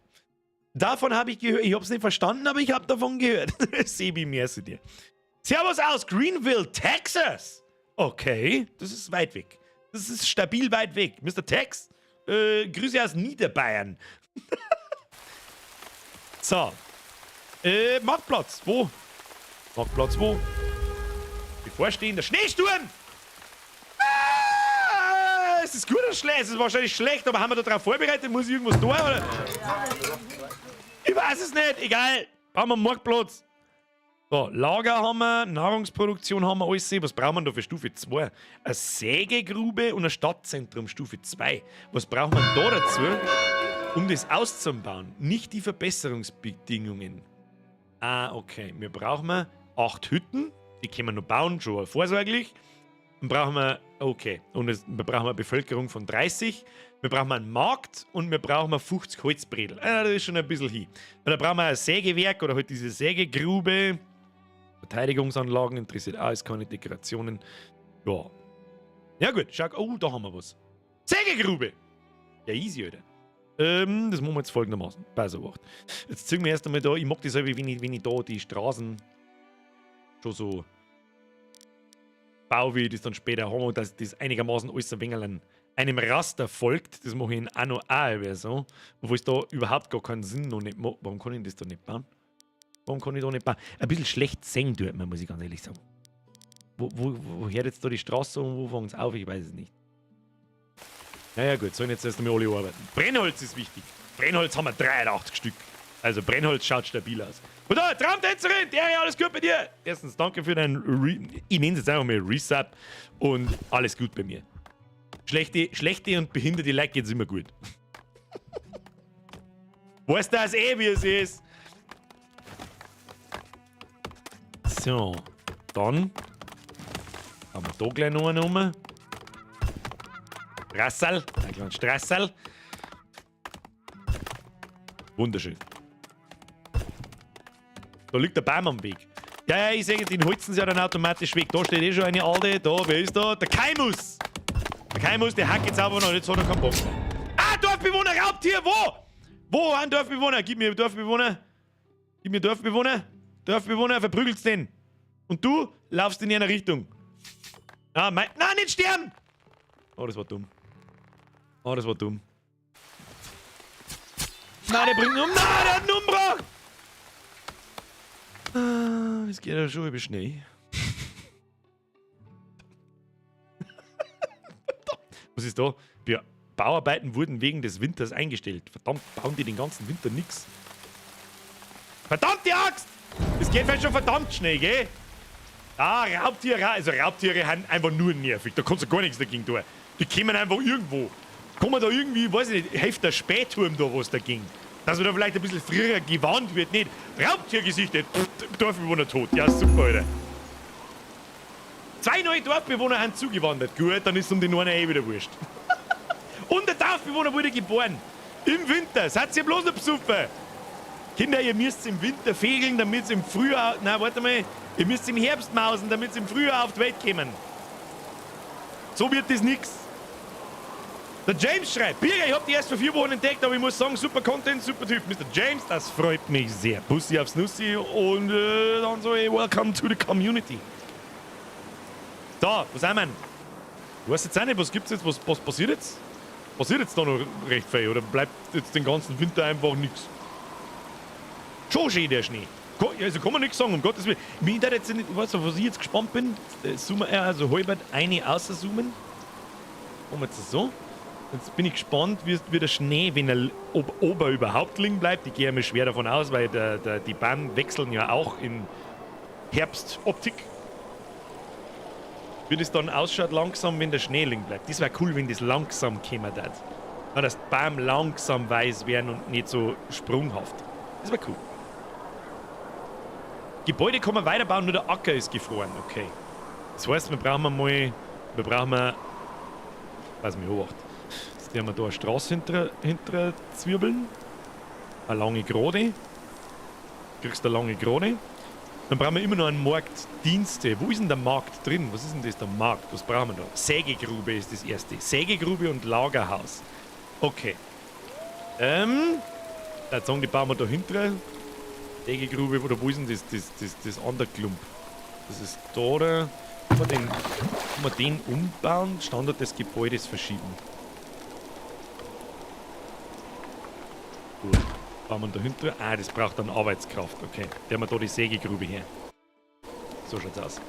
Haben die jetzt Wintermäntel an? Schauen sie alle aus wie Nikolausi. Nikolausi!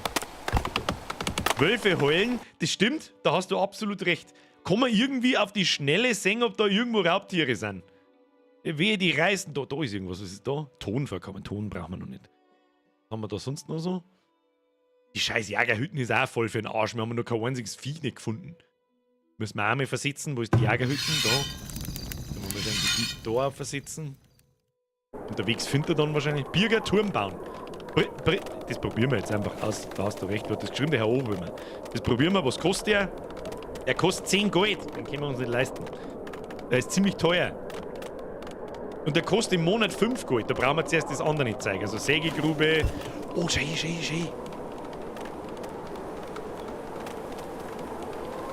Da habe ich bloß nicht aufpasst, wie die Bladel verschwinden. Ob die zack weg sind und dann wird es langsam weiß oder ob die langsam runtergeht.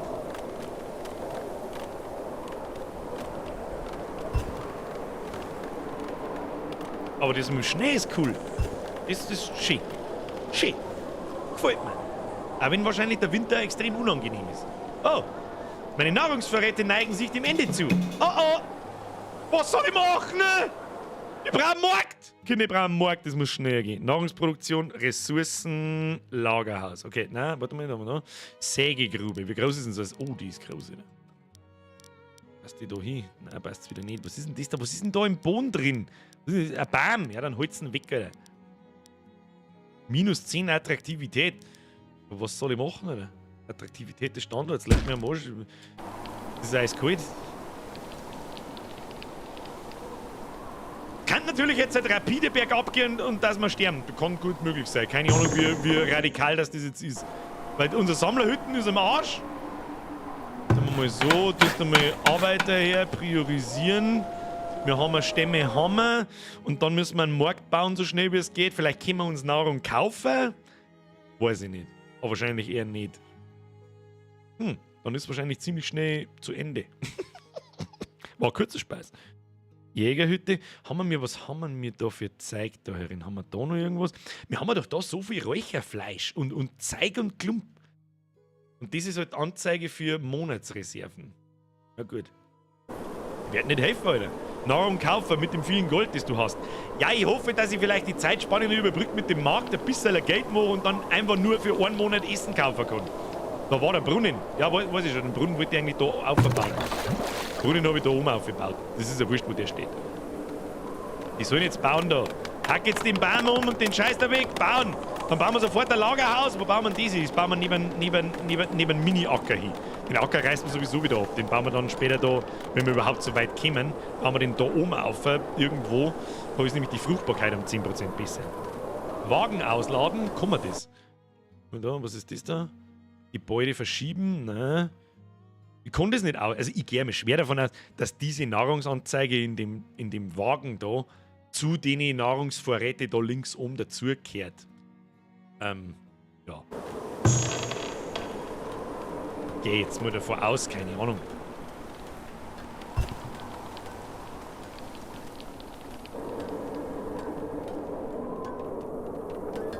Ja, da brauchen wir ein paar Stämme. Da müssen wir auch wieder ein bisschen was markieren zum Abholzen. Da vor allem. Da nehmen wir ein bisschen was mit. Ah, alles weg mit dem Schund. Alles weg mit dem Schund. Da der Magel alles weg. So. Wird schon. So, wir haben jetzt die Sägegrube. Was tut denn die Sägegrube eigentlich? Die macht aus Stämmen wahrscheinlich Holzbredel. Das ist die nächste, nennen wir es einmal Tier 2 Stufe der Ressourcen. Und aus dem werden wir wahrscheinlich auch einen Markt bauen müssen. Was haben wir da? Sägegrube. Ich hab doch eine Sägegrube. Ein Lagerhaus brauchen wir noch. Was ist da? Lagerhaus. Das ist das Lagerhaus. Das Lagerhaus ist auch groß. Jetzt ist es so. Nein, das gefällt mir nicht. Nein, das gefällt mir nicht. Hilft nicht. Müssen wir da herbauen. Rahmen. Machen wir so. Wird schon passen. Wird schon passen. Leute, bauen. Bauen. Schneller. Priorisieren. Los geht's. Da haben wir noch eine Elfe. Was ist da? Der Bau ist priorisiert. Okay. Ah, okay. Jetzt habe ich es auch geneist. Da nur der... Oh, wird schon wieder Frühling? Da war kurzer Winter gewesen. Überleben wir das? Neujahr! Jahr 2. Auf die vergangene Zeit, mein Freund, auf die vergangene Zeit. Ein Schluck auf die Erinnerung an die vergangene Zeit. Das ist ein richtig innovatives Gedicht, Kinder. So, jetzt baut mal den Acker fertig. Bau den Acker! So, das Ding haben wir. Lagerhaus haben wir. Okay. Jetzt brauchen wir... Was brauchen wir jetzt? Jetzt brauchen wir einen Markt. Da ist der Markt. Der Markt. Ah, das ist der Einzugsbereich. Ja, ich verstehe schon. Das heißt, wir bauen das Ding jetzt da her. So, hätte ich mal gesagt. Und da rundherum steht ja da nur ein Haufen Stauanzeigen und so, aber das ist mir jetzt wurscht. Und da kriegen wir vielleicht noch ein Wohnhaus rein. Das probieren wir auch gleich. Wohnraum. Ja, natürlich bringen wir es nicht rein. Kruzifix. Machen wir es so. Weg damit. Ja. Gibst du Wohnhaus. Das drehen wir um. So. Dann machen wir Straßen. Alter, bau mal eine Straßen. Ja, wunderschön. Und dann bauen wir so ein Marktding dahin. Vielleicht ein bisschen weiter auf so. Weil da rechts, also da rechts können wir nichts sehen, da kommen unsere Felder hin für später. Oh, der steigert die Attraktivität von Wohngebäuden schon hin. Warum steigert dann das von dem links nicht? Verstehe ich nicht. Aber gut. Machen wir so. Ja. Wunderschön. Wunderschön, Kinder, wird. Nahrungsvorräte sind schon wieder knapp. Kruzifix. Ich müsste mal besser. Was ist denn da? Ich müsste mal besser sammeln. Was ist mit euch? Da gibt es doch ein Blattgemüse. Da gibt es einen Haufen Blattgemüse zum Sammeln. Was ist ein scheiß Problem? Sammelt halt dann. Das muss uns ein bisschen versetzen, hä? Können wir nicht. Verlieren wir zu viel. Was ist da los? Hast du noch genug zum Sammeln? Da nicht mehr so viel zum Sammeln. Wo sind die zweite Hütten? So, Einzugsbereich.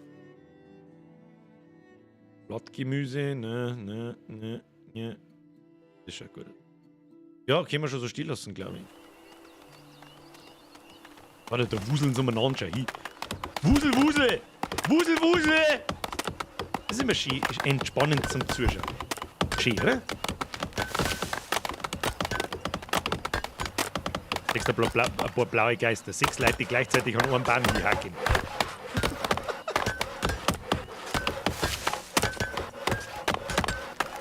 Schön. Was ist jetzt eigentlich mit dem Acker? Warum geht denn da eigentlich nichts vorwärts? Ich hab doch da 5 Leute eingestellt, die da arbeiten sollen. Aktuelle Anzahl zugewiesener Arbeiter. Haben wir vielleicht gar nicht so viel. Nahrung. Bauer. Brauchen wir 2 Bauern, brauchen wir. Wie ist das schon fertig, das Ding? Wieso arbeiten da nicht mehr dran? Ich hab doch 5 Leute eingestellt, jetzt sind 2 da.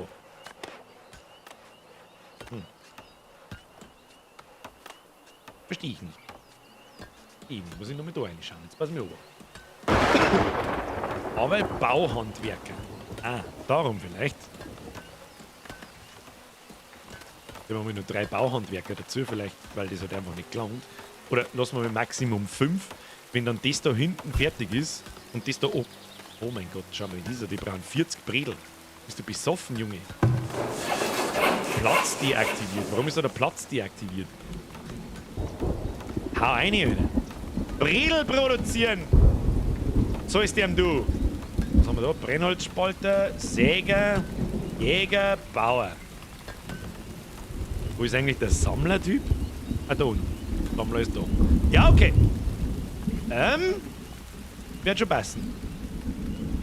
Aber ich verstehe nicht ganz, wenn ich das da priorisiere, wieso hat denn der kein Wasser? Kann man das etwas sagen? Müssen wir einen Brunnen da herunten platzieren, sehe ich das richtig? Haben wir einen zweiten Brunnen, Nahrungsproduktion, wo Annehmlichkeiten, wo ist denn das wieder? Ressourcen. Da. Jetzt haben wir einen Haufen Zeug freigeschaltet, hast du das gesehen? Da haben wir Brunnen hergeschissen, wird schon passen. Was haben wir jetzt da alles gekriegt? Sägegrube haben wir schon. Gerberei. Okay, der macht Felle und Wasser macht halt Kleidung. Dann haben wir Schusterwerkstatt, der produziert Schuhe. Bognergebäude. Korbwerkstatt. Und einen Kompostplatz. Okay, was haben wir noch alles gekriegt? Lagergebäude nix, Nahrungsproduktion nix, Ressourcen haben wir einiges gekriegt, Verteidigung nix, Mauern und Dinge haben wir nix gekriegt. Annehmlichkeiten auch nicht. Wie schaut es denn da damit eigentlich aus? Wir brauchen noch eine Hütte und 8 Bewohner. Der Markt wird gerade gebaut und Holzbredel ohne Ende. Ja, wir haben wir schon unterwegs. Aber ich sehe eher ein größeres Problem mit unserem Essen. Ich sehe da ein größeres Problem mit unserem Essen, wenn da jetzt nicht bald einmal ein Ding, der Brunnen am Friedhof. Das ist eine gute Idee. Habe ich mir auch gedacht. Das ist eine gute Idee, der zeigt mir nicht runter. Mehr Sammler, bringt's das? Also ernst gemeinte Frage, bringt's das wirklich? Dann bauen wir nur einen Sammler. Nahrungsproduktion, Sammlerhütten. Ja. So, wieso kann ich das da nicht hinbauen? Verstehe ich nicht. Bauen wir da hin. Wird schon. Da oben habe ich die Straßen nicht verbunden, habe mein ungebildetes Auge gerade wieder gesehen. Ich glaube, man kann es auch nicht verbinden da, warum auch immer. Ja, ist ja wurscht. Dritte Sammlerhütten. Da der Marktplatz braucht noch 14 Bredel, 26 haben schon drin. Aber das sollen jetzt mal einhauen. Hauen Sie mal rein jetzt! Unser kleines Fädel braucht noch 1000 Arbeitseinheiten. Zumindest arbeiten jetzt einmal 2 Leute drauf und nicht bloß einer. Das hat es kurz geruckelt. Wahrscheinlich, weil es gerade gespeichert hat. Auf der Karte nach Wasser suchen. Das ist, man kann ja die Karten nicht einfach aufdecken. Ich sehe da auch nicht den Ansatz von irgendeinem Wasser. Und wenn, dann ist das Wasser so massiv weit weg, dass ich mir denke, das kann sich doch nicht rentieren, oder? Dann muss unser Jäger muss das einfach einmal aufdecken. Das haben wir das Gebiet einmal da oben. Dann wandelt der da oben umeinander und deckt hoffentlich die Karten auf und vielleicht findet man irgendwann Wasser.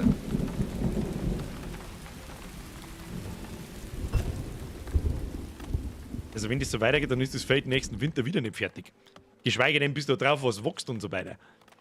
Das ist ein Wahnsinn. Das ist ein Wahnsinn. Oh, wird schon gebaut, schon. Was mit dem Ding? Abbauen. Und schon steht er. Und dann arbeitet auch schon jemand drin. Was ist jetzt da los eigentlich? So, monatliche Einnahmen, 8 Gold. Was kann der? Gebäudeproduktion umschauen. Ah, da kann man es deaktivieren.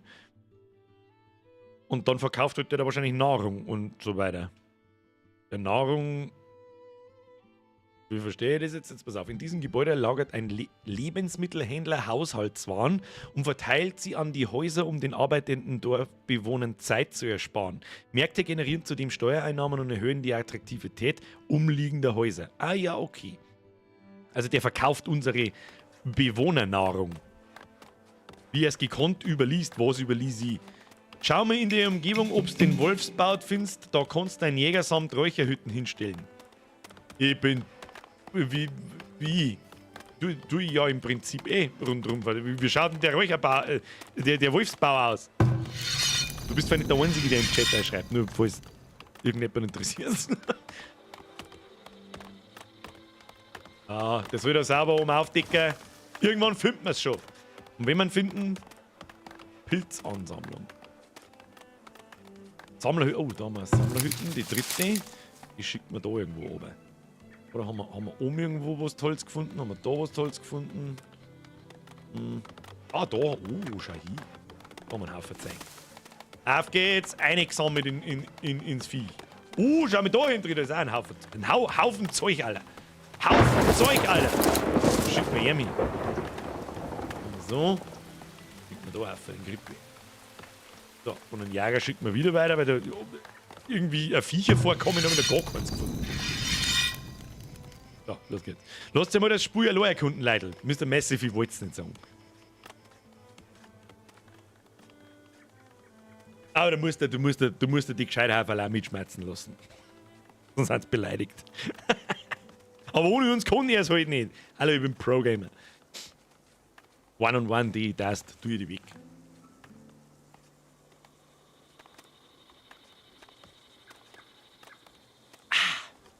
So, bis jetzt schaut doch ganz stabil aus. Kannst du mir erzählen, was du möchtest? Bis jetzt schaut es ganz stabil aus. Außer, dass ich noch nicht herausgefunden habe, was man gegen die Viecher tun kann. Was ist da? Jäger haben schon lange kein Wild mehr aufgespürt. Ziehe in Erwägung ihr Jagdgebiet in einen anderen Ort zu verlegen. Das tue ich schon die ganze Zeit! Sowas wie Reh oder Hasen oder was weiß nie, was da alles geben kann, gibt's offensichtlich in dem Spiel nicht. Bloß Vogelnester. Vogelnester, ich sage aber bloß Vogelnester. So, verlegen wir da oben. Mr. Jäger, du es durchsuchst.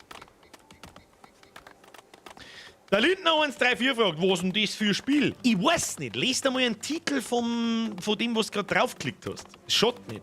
Nur weil da Birger steht, einfach mal blind draufklicken. Das ist okay, ja, da bin ich schon mal grundsätzlich zufrieden. Aber die 3 Wörter oder 2 haben es diesmal bloß, die dahinter stehen, auch noch lesen, das schaut nicht. Das schaut einfach nicht. Nicht vergessen, das P in Birger steht für Pro-Gamer. Absolut richtig, Eli. Ist das... Der Cube Twister, was ist SDE? Ist das ein Indie-Game? Ja. Da ich jetzt schon sagen. Ich glaube nicht, dass das Entwicklerstudio dahinter relativ groß ist. Ich würde das schon als Indie-Game betiteln, oder? Für Vogelnester brauchst du einen Vögler. Das ist das richtige Niveau an Witz, das wir brauchen.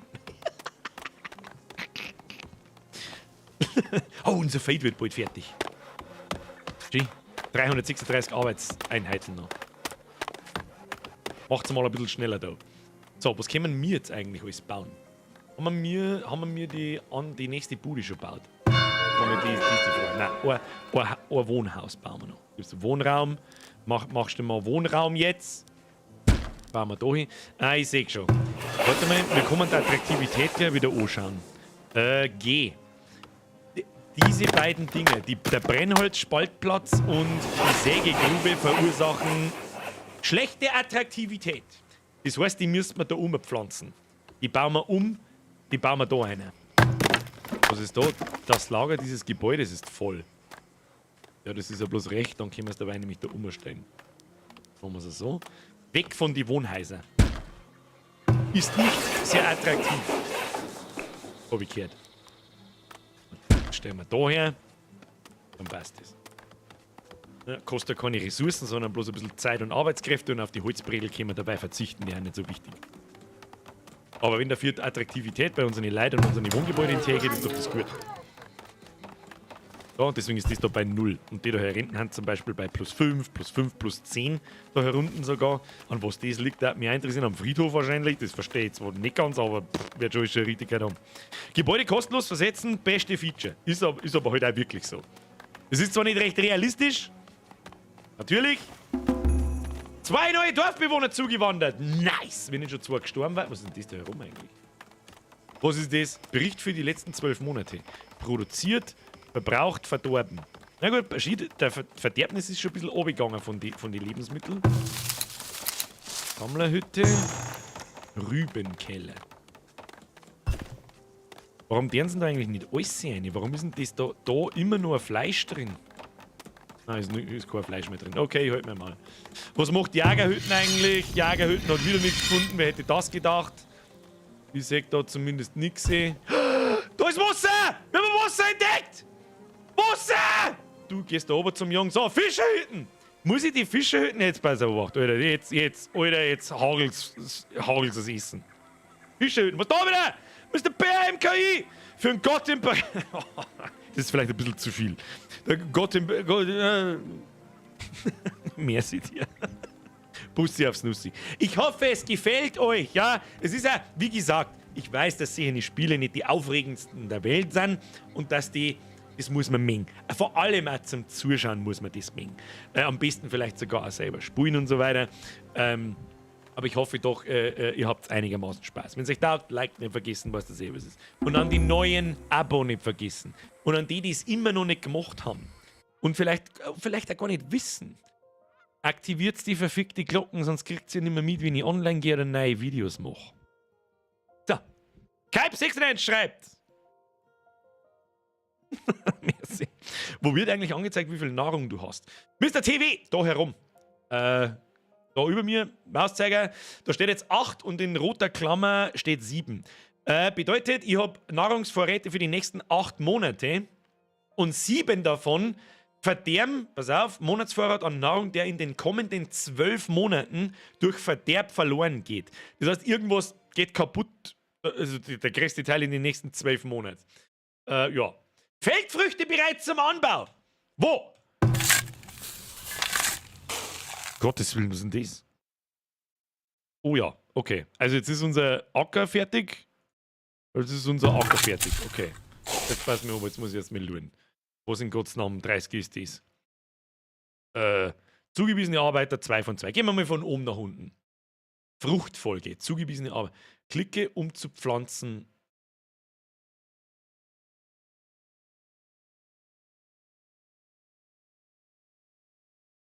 Was ist das da für ein Hagel da herin?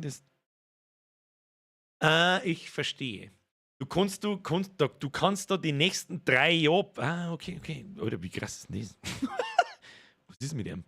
Was hab ich denn da? Komplizierter kann man es nicht mehr. Aber ist ja in Ordnung. Ackerfeld erweitern. Was bitte? Nein, das wollte man nicht. Okay. Ja, das ist ja ganz cool gemacht. Jetzt pass auf. Da hat man sich was ausgedacht. Und zwar, so wie ich das richtig verstehe, das sind die nächsten 3 Jahre. Und wenn du da reinklickst, kannst du verschiedene Sachen abpflanzen. Bohnen, Steckrüben, Erbsen, gelbe Rüben, Flachs, Weizen, Buchweizen, Roggen, Kohl und Lauch. Okay. Hab nicht gewusst, dass ich mich selber abpflanzen kann. Und das dauert wahrscheinlich unterschiedlich. Ich nehme mal an, das ist eine Zeitleiste und das dauert unterschiedlich lang. Bohne dauert recht lang. Und schau dir mal das an, was die Pflanzen für Eigenschaften hat. Ertrag, Frosttoleranz, Hitzetoleranz, Felsbestandtoleranz, Unkrautunterdrückung, Wachstumsperiode. Das ist so winzig, das kann ich nicht mehr auf meinem Bildschirm gescheit lesen. Auswirkungen auf die Fruchtbarkeit und Fruchtbarkeitsabhängigkeit. Ja, das geht nur in. Das gibt's Hagebutten, Hagebutten!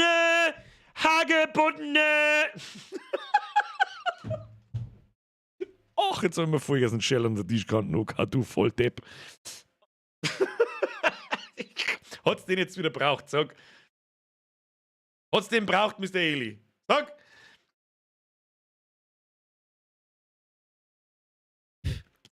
Sprengi schreibt, Fun Fact, normal würde man hier Kartoffeln zum Anpflanzen erwarten. Das stimmt, wie in jedem anderen Speyer. Kartoffeln kamen allerdings erst im 16. Jahrhundert nach Europa. Trivia-Zeit bei Sprengi, oder? Das ist neu, Alter. Pass auf, wer war jetzt da? Stefan, die übersehen. Falsch. Abo, Glocke und Kanalmitgliedschaft nicht vergessen, das bringt 800% Zusatzwert. Schau, ich mache doch eh nie Werbung für diese Mitgliedschaften. Irgendwie macht ihr das ja für euch selber. Der Erste, wenn ein Mitglied wird, dann triggern 10 andere und einer ist dabei, der wird Nice-Mitglied. Das läuft seit 4 Jahren so. Ich weiß auch nicht. Matthias, merci für dein Drilling. Ich finde es super, wenn es die Anno-Generation mit solchen Spielen erfreust. Mir gefällt's und werde es mir mal anschauen, wie sich das entwickelt. Ja, um Gottes Willen. Also ich habe es auch ist rein zu Testzwecken. Wenn ich es nicht streamen würde oder wenn ich das halt nicht vorgehört hätte, dann hätte ich es mir nicht gekauft. Das Ding kostet, was habe ich gezahlt, direkt auf Steam 28,99 €, glaube ich. Wenn du es auf MMOGA kaufst, kostet es 28,50 €. Aber du kannst Bierger eingeben als Gutscheincode, dann kriegst du 3% Rabatt und ich kriege ein bisschen was davon. Dankeschön. Wenn das irgendjemand tut. Also keine Ahnung, ich sage auf alle Fälle, jetzt ohne, ich möchte halt diesen weder Schmähschmerzen noch irgendwas, ich finde jetzt gerade nichts, was irgendwie an dem Spiel schlecht ist. Da ist sehr viel gedacht worden. Allein wenn ich das sehe, was man mit dem Fate da treiben kann, wie viel Modifikatoren da eine Rolle spielen, dass da jetzt wahrscheinlich irgendwelche Sachen wachsen. Dann ist es besser und wie soll ich sagen, innovativer als in Anno, da wo ich sage, Weizenfeld platzieren, und dann war's das. Oh, Fischerei. Herr Hochwürmer, erinnert mich an Fischerei. Aber jetzt werden wir erst anpflanzen. Ich weiß jetzt auch nicht, was da Sinn macht. Was haben wir jetzt dann? Lesen wir mal wenigstens das Fenster fertig. Ertragsfaktoren für keine Feldfrucht ausgewählt. Okay, jetzt nehmen wir einfach mal gelbe Rüben. Ist ja wurscht. Okay. Bodenmischung für keine Feldfrucht. Doch, habe ich ausgewählt. Okay, die ist anscheinend schlecht. Die muss genau da sein. Was für Bodenmischung, Alter? Hab ich keine... Was? Was? Ach, das muss ich einstellen, oder was? What the fuck, Alter? Okay. Felsbestand, Unkrautniveau. Am Anfang da ich erst mal umgraben. Das habe ich vorher gerade schon gesehen. Da gibt's ja, was ist denn das da? Wenn du den Bauer vorgibst, die Felder zu pflegen, anstatt sie zu bestellen, kannst du den Unkrautwuchs reduzieren und Steine von den Feldern entfernen.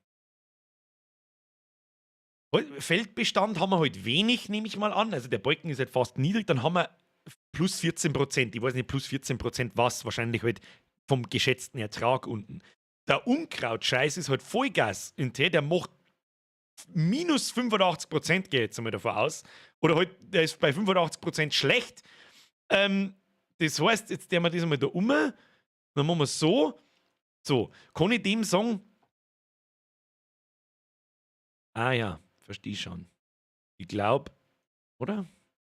Und wenn ich das jetzt mache, dann tut er das Feld bearbeiten, dann ist das Unkraut besser, es wird die Fruchtbarkeit besser, weil er diese Bodenmischung ausbringt.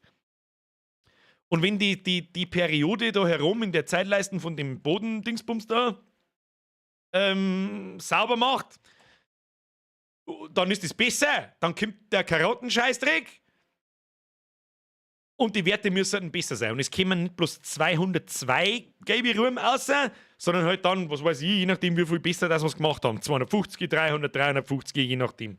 Das erste Jahr ist fast vorbei. Ach, das ist die... okay. Ja, ich verstehe schon. Ich verstehe schon. Das ist die Timeline, wo wir gerade sind, der kleine Hagel da herin. Jetzt, das habe ich übersehen. Wir haben da herum natürlich schon im Herbst und das ist in der Zeitleiste ist es der Teil da. Und ich kann diese Aufgabe, kann ich da nicht nach rechts schieben, weil da in den letzten 3 Monaten halt schon Winter ist. Ich nehme mal an, Oktober, November, Dezember. Und im Januar kann man schon wieder anfangen, ja. Dann machen wir jetzt das Fädel noch schön. Dann für nächstes Jahr gelbe Ruhm eingeschissen. Bannerlei geschissen. Na, das passt nicht. Dann der wir das Feld errichten und dann der wir nur ein kleines eine. Kohl dauert ewig, was ist das da? Klee, braucht kein Mensch. Und der haben noch Steckrühm. Und das schaut doch stabil aus. Oder? Schau dir einen Klee an, kann der was Besonderes. Kann angebaut werden, um die Bodenfruchtbarkeit auf einem Feld wieder. Na, wer hat's geschrieben? Wer hat das jetzt geschrieben? Schau dir einen Klee an. Mr. Massive. Guter Punkt. Man soll doch alles lesen und nicht bloß über die Hälfte. Das heißt, der Klee hat aber relativ viel, was soll ich sagen, Zeit und der tut die Bodenfruchtbarkeit. Die ist noch nicht so im Arsch. Also dann tut er da nur, soll ich sagen, die Bodenmischung ausbringen oder deren das immer? Bohnen sind nicht hitzebeständig für den Sommer. Gelbe Rühm schon. Hitzetoleranz, Frosttoleranz. Ja, das passt schon. Aber das darf mich jetzt interessieren. Die Bodenmischung, machen sie das immer? Ist das auch während dem Jahr möglich, so wie das einsteht, dass sie das dann langsam da hinmischen? Oder muss ich das triggern mit dem Arbeitsschritt? Wie heißt das? Bauer. Wir nennen jetzt einfach Bauer-Dingsbums da. Bodenmischung braucht Sand und Ton. Was, da brauche ich Ressourcen dafür? Leck mir am Arsch! Was ist mit dem Spiel? Ja, dann helft's nicht. Ersetzt das Lagerhaus den Lagerplatz? Das ist eine gute Frage. Das ist eine sehr gute Frage. Bis da. Aber gut, mehr können wir jetzt mit dem Feld nicht machen. Wir lassen jetzt den Bauer da umhacken, dass vielleicht das Unkraut besser wird, weil das ist wirklich scheiße schlecht. Und dann bauen wir mal gelbe Ruhe im ersten Moment. So, jetzt bauen wir erst die Fischerhütten. Dann schauen wir uns den Stapelplatz an. Fischerhütten wo? Baue ich die direkt neben das Wasser? Oder geht der genauso wie der Jäger an den Fluss, See, was auch immer, fischt und kommt wieder heim? Fischerhütte. Am Ufer des Wassers platziert, bietet die Fischerhütte Dorfbewohnern einen Platz zum Fischen. Die Wahl eines erstklassigen Standorts erhöht die gefangene Fischmenge. Aha! Lesen, Bürger! Durch Wasser blockiert. Ungültige Platzierung. Was ist jetzt da? Fisch. Ja, gut. Also, ich muss die Fischerhütte offensichtlich da so hinzimmern. Was ist da wieder? Ando? Lese ich gleich. Bussi Nussi. Da haben wir 9. Also, was haben wir da? Fischereigebiete 9. Fischbestand 365. 36.000 Quadratmeter. Fischereiproduktivität 110%, Brudi. Da war irgendwo 120%, ich hab's genau gesehen. Wir müssen mal min-maxen, Alter. Es wird alles gemin-maxt. Da ist der beste Platz. 100, ne? Wo ist jetzt der 120% Platz gewesen? Da war er kurz. Da haben wir ihn. Da ist er. Bei mir. Und da kann ich es nicht hinbauen. Warum? Dreck! 120 da! Ah! Wieso? Was ist denn da? Wieso kann ich das da nicht hinbauen?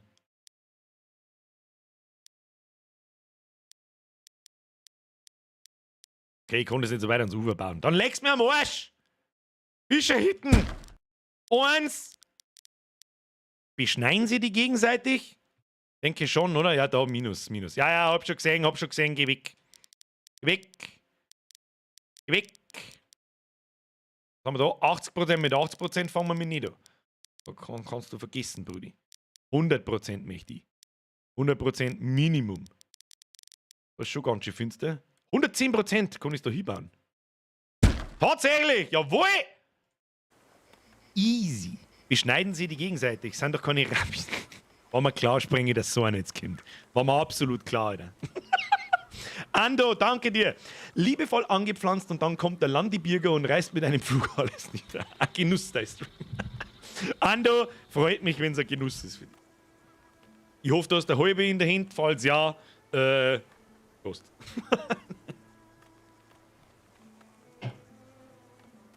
So, jetzt muss ich ein paar Sachen von euch lesen. Als UI kannst du übrigens in die Optionen skalieren auf 110%. Bringe das an die Informationen, die ich als blinder Volldepp brauche. Benutzeroberfläche. UI-Skalierung. Jawohl! Bruder muss los! Bruder muss groß. Gib dir.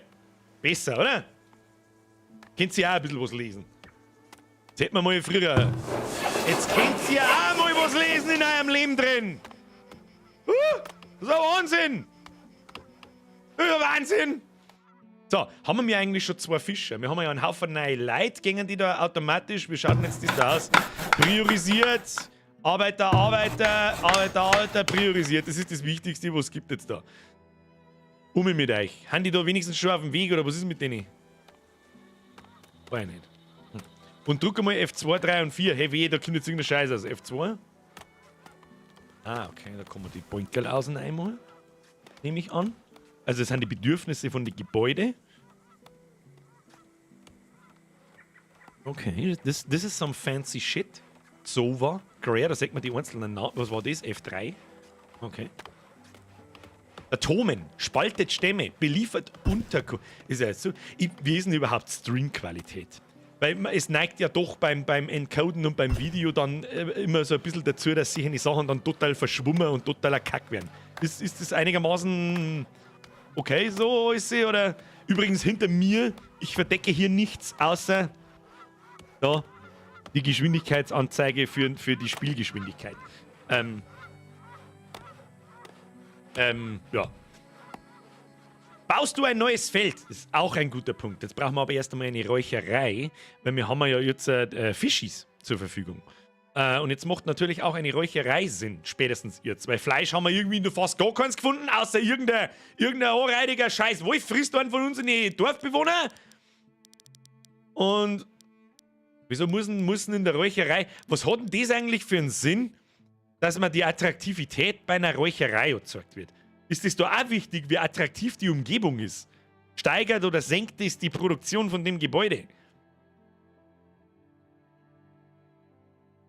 Weil es stinkt wie Sau. Ja, das ist ja in Ordnung, aber das ist ja mir wurscht, wo gearbeitet wird, stinkt es halt einmal. Das hilft ja nicht. Ich baue jetzt da hin, das ist mir wurscht. Reiherei, los geht's. Bürger, die Quali ist top. Der Nie-Nights, das wollte ich hören. Nie.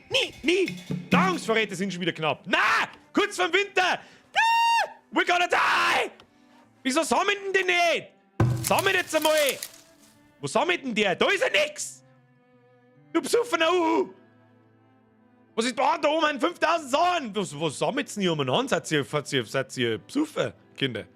Das ist überhaupt was zu messen. Das ist Weißdorn, ja, herzlichen Glückwunsch. Oder den Fressen, ich weiß nicht. So ist Weißdorn. Da ist ein Haufen so Sammelgemüse-Scheiß. Das sammelst du mal das ein. Wo ist der unterwegs? Der sammelt da umeinander. Was ist denn das da oben? Haselnussstrauch! Schwarzbraun ist die Haselnuss! Da nimmt es halt den ganzen Winter bloß Nüsse. Das ist mir wurscht. Alter, Nüsse sind sehr nahrhaft, hab ich gehört. Du sammelst da jawohl. Mein Gott, jetzt müssen jetzt noch ein paar Fischi heimziehen. Fischis! Jawohl! Beliefert Unterkunft. Jawohl, her mit den Fisch! Ich brauche die für Reisezeit. Localization. Oh, da haben wir den ersten Early Access Fehler da unten. Ich lese vor, das wird wahrscheinlich nicht lesen können, weil es winzig ist. Localization Tag not found. Building Info Needs Display Tooltip Traveling. Da fallen halt nur irgendwelche Texte oder Tooltip-Informationen. Tooltips sind die kleinen Fenster, die aufgehen, wenn man mit dem Mauszeiger drüber geht. Für Leute, die das vielleicht nicht wissen. Herr Zimmermann! Hat das eigentlich noch keiner bemängelt, dass da bei den Donations Zusatzwert statt Zusatzwert steht? Oder habe ich es nicht mitgekriegt? Das ist quasi der Zusatzwert in deiner Donation, weil ich habe ungefähr schon 10 bis 20 Leute dazu gekriegt, dass sie mir per Donation sagen, dass dort irgendwas steht, was da nicht hingehört oder es wissen wollten, dass du hingehört. Verstehst? Das ist Business, das ist Marketingstrategie, Günther. Merci dir. Ja? Da musst du das haben. Ja? Wenn du es in die Füße nicht hast, dann hast du es im Kopf. So. Jo. Ach, ich muss den in einer Fischereigebiet da so versetzen.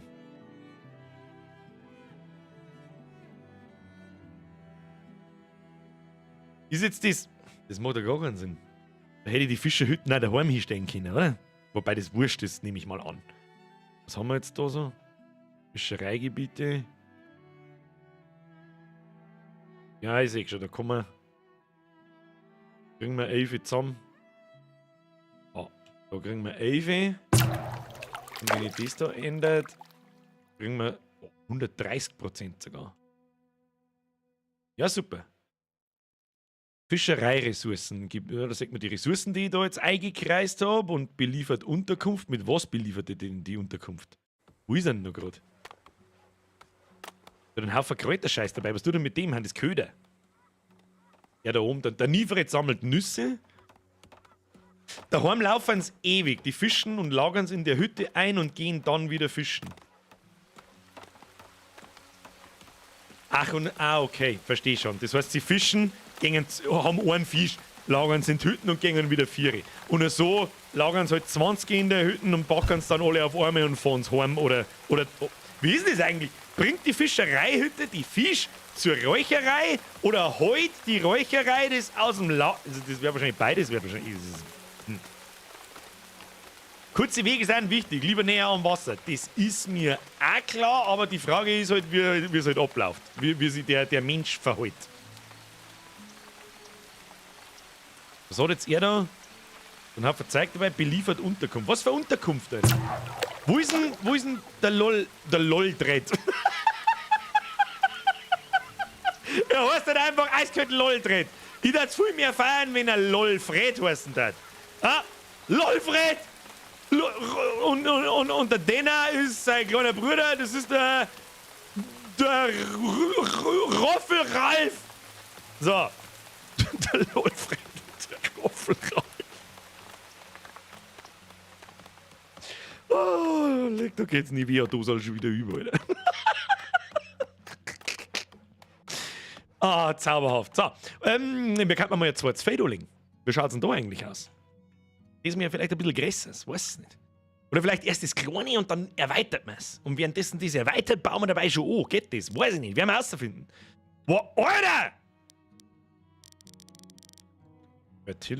Fruchtbarkeit. Fruchtbarkeit ist da herum halt einfach eiskalt bei 75, gell? Ja, dann müssen wir da so oberbauen. Das hilft ja nicht. Dann machen wir mir 1, 2, 3, 4, 5. Und 5, 6, 7, 8, 9, 10. Haben wir jetzt eiskalt da auf und fertig. Macht das wieder unattraktiv oder so? Nein. Passt schon. Kommt bald der Winter, oder? Müsste der Mervis? Ja, ich denke schon. Also ich hoffe, dass wir noch ein paar Fisch zusammenkriegen. Das war nicht schlecht, aber wir haben ja für 5 Monate Reserven. Also und der Winter dauert 3. Jetzt habe ich das mit dem Zeitverhältnis auch ein bisschen verstanden. Die Kastel da herum in der Zeit leisten sind wahrscheinlich Monate, nehme ich ganz schwer an. Und der Winter geht, ja, bis daher, ich sage es mal 4 bis 5 Monate. Oh Gott, wir haben 4 Nahrungsvorräte. Okay, dann bringen wir aber Fischerl und Nis. Lolfred! Lolfred! Lolfred, du musst fischen! Was belieferst du in der Unterkunft hin und her? Angelt! Finally! Lolfred! Gehst jetzt bitte schon einmal fischen! Ich hätte gerne einen 6 Meter Zander! Irgendwie hättest du dir leichter getan, näher am Wasser zu bauen. Das ist richtig, aber das sagst du am Anfang nicht. Das haben wir erst aufdecken müssen, den Teil mit dem Wasser. Was tut denn nicht? Haben wir eine Angelanimation? Ah, stark schon hier, aber ich sehe. Schlecht, Spey, ich sehe keine Angelschnur. Ich sehe da keine Angelschnur. Schaut mal das wieder aus da. Was ist denn auf F4 eigentlich? Ah ja, auf F4, das wollten wir vorher. Wir haben einen Tipp, glaube ich, gegeben. Mit F2, 3 und 4 kann man so Sachen ein- und ausblenden. Wie da zum Beispiel Heidelbeerbusch. Und da steht dann sogar die Anzahl dabei, wenn man das einstellt. Rehwild gesichtet! Rehwild! Ey Gott! Ich hab was zum der Scheißen gefunden. Ich weiß nicht, wo du umeinander wilderst, aber da unten gab es was. Suche Reh! Da! Los geht's! Vielleicht kriegen wir noch ein Reh heim. Vielleicht kriegen wir noch ein Reh. Gut, dass ich da jetzt auf F4 gedrückt habe. Der hat uns wahrscheinlich das Leben gerettet, sonst hätte ich den kleinen Rehkopf da nicht gesehen. Oder wir schauen das auch. Ja, okay, doch. Ja, wahrscheinlich hätte ich den Druck schon gesehen. Schauen wir die Animationen von die Realo. Oh, sogar mit Informationen schon hin. Rehwild ist eine ausgezeichnete Quelle für Fleisch, Felle und Talg und stellt außerdem keine Gefahr für Jäger dar. Sie sind außerdem scheue Tiere und meiden Gebiete mit ständiger menschlicher Präsenz. Alles klar! Neuer Dorfbewohner geboren, neuer Dorfbewohner zugewandert. Brudi läuft bei uns. Brudi muss groß. So, dann haben wir wieder Essen für 5 Monate. Hashtag Renate.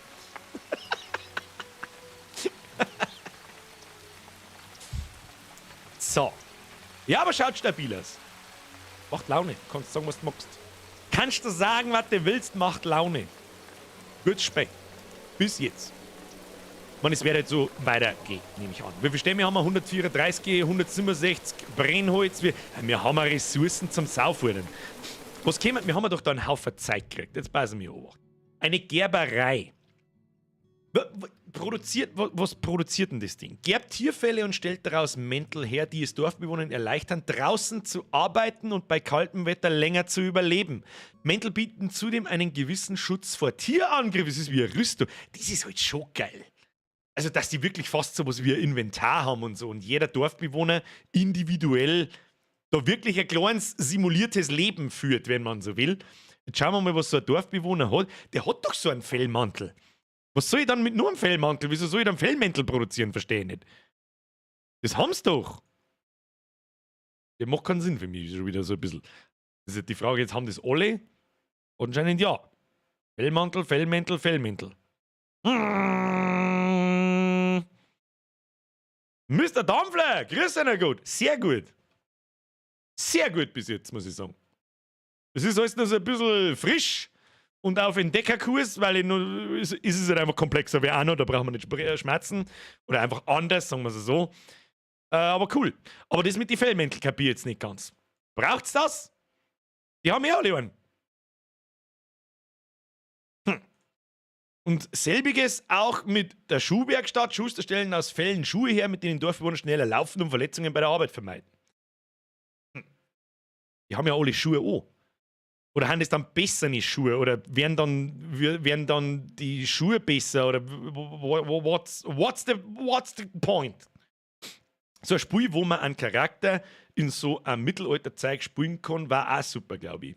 Dann schau dir mal Kingdom Come Deliverance an. Falls die Mittelalter interessiert und du das Spiel nicht kennst. Du startest mit genug Schuhen. Das heißt, die neuen Bewohner, die dazukommen, haben keine Schuhe oder was. Laufen in einem Barfuß durch die Weggeschichte. Wo können alle Bewohner in einer Liste sehen? Geht das? Bildungsinfo? Nö. Berufe, Ressourcen, Zufriedenheit. Vielleicht zum Verkauf. Ja, Zuwanderer haben Kleidung und Schuhe, Neugeborene nicht. Ja, okay, also dann, das ist trotzdem, wo haben denn die Neugeborenen? Da ist ein Neugeborenes. Neugeborenes? Keine Kleidung und noch kein Beruf. Also ich bin schwer für Kinderarbeit, oder? TNT Luxi schreibt, Kingdom Come Doppelpunkt Deliverance. Ja, schaut euch einfach mit Trailer oder Tests an. Ist ein Rollenspiel auf realistisch getrimmt im Mittelalter. Ohne irgendwie Drachen, Zauberer und so einen Scheiß. Jetzt kein Scheiß, ich mag das normalerweise in Rollenspielen. Aber Kingdom Come war sehr einzigartig und sehr gut. Sehr, sehr gut sogar.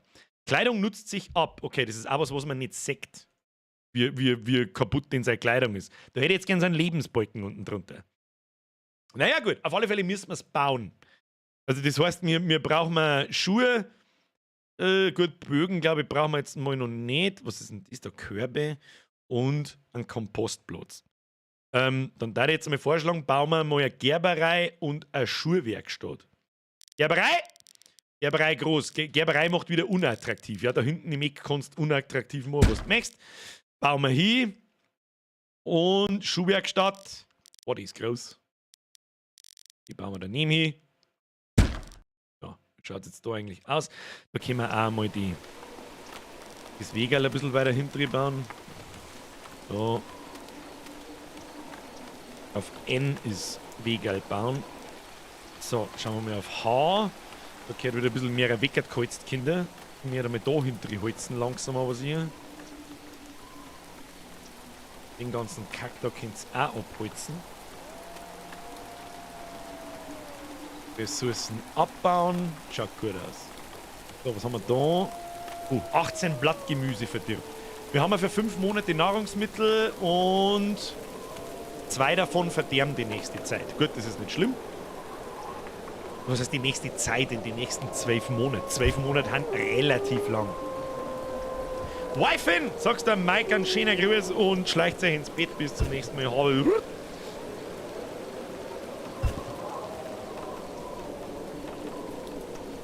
Ah ja, jetzt kommt der Winter. Kommt der Winter, was ist jetzt da eigentlich los? Haben wir da noch irgendwas gekriegt? Ah ja, da hat der Bauer eingewirkt. Ist jetzt da? Okay. Unkrautniveau ist runtergegangen. Fruchtbarkeit weiß ich jetzt nicht mehr auswendig, was da vorher gestanden ist. Aber der geschätzte Ertrag ist von 202 auf 245 aufgegangen. Jetzt ist die Zeitleiste natürlich da. Jetzt seht ihr auch mal gescheit. Also da befinden wir uns gerade. Und jetzt fahren wir da halt gerade in den Winter rein. Und sobald wir da im Januar sind, blub, im 2. Jahr, fangen sie an, das gelbe Rum abbauen. Ja, gut. Wie schaut's da hier hinten aus? Ich sehe nicht, wie viel Arbeit das da noch ins Feld gesteckt werden muss, bis das fertig ist. Aber das kann ein wenig dauern.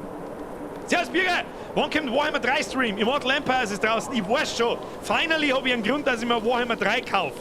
Jetzt weiß ich bloß nicht, ich habe ja Warhammer, Total War Warhammer 1 und Total War Warhammer 2 habe ich für Steam.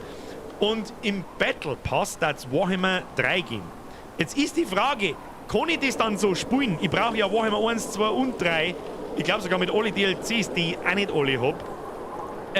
Damit ich das neue Immortal Empires spielen kann. Weiß das irgendjemand, ob das geht? Dann musst du es aber auch für Steam kaufen. Ja, fuck you, Game! Ich mag keine 60 € dafür zahlen. Ich sag das, was ist. Nahrungsvorräte sind knapp! Wieso ist denn das jetzt so schnell kaputt gegangen? Das ist aber nicht gut. Das ist aber nicht gut. Jetzt wird's eng. Sag ich dir, wie es ist. Was ist da? Fischi. Fisch. Erträge 24. Ich höre schon wieder Wolf heulen. Was haben wir da? Rehwild gesichtet. Da haben wir auch Rehwild gesichtet. Ja, jetzt kann es sein, dass wir verhungern. Das wird eng. Raubtier gesichtet. Stopp! Halt, stopp! Wo? Da! Du Wichser! Alle kommen, haut's den Wolf zusammen. Nicht sterben! Jawohl! War knappe Geschichte, er ist einfach der Wolf von selber davon gelaufen, ist ein guter. Der ist ein guter. So, kann man den essen? Hey, Jager! Jagersepp! Baggelt nein! Den essen wir! Hütte, nein, nicht Hütte, ich brauche meine Jägerhütte, die ist da. Warte mal, da müssen wir das Jagdgebiet auch versetzen. Wenn ich das Jagdgebiet überhaupt zu den Rehen da oben, da haben ja mittlerweile 2 Rehe vorkommen. Ich weiß nicht, ob die wandern und ob das dann, ich sehe nämlich da keine Models von Rehen. Die werden im Winter aber halt wahrscheinlich auch weg sein. Wenn ein paar draufgehen, brauchst du weniger Nahrung. Mr. Ibn, da hast du absolut recht. Heute gibt's ein Wolfsragout! Nom nom nom nom nom nom nom. Hat er das jetzt? Der hat es jetzt mitgenommen. Also da ist auf alle Fälle das tote Viech ist da nicht mehr da. Oder jetzt, warte mal, da bin ich her. Der Wongel, ja? Der Wongel zerlegt Fleisch. Der Wongel ist ein guter. Der heißt übrigens da war der Herr Dampfler noch nicht da und ich weiß, dass ihn das brennend interessiert, warum der Wongler heißt. Er ist vorher in den Wald gestapft, dann haben wir gesehen und ist dort gestanden, Beruf arbeitslos. Und man denkt, er wongelt in den Wald hinein.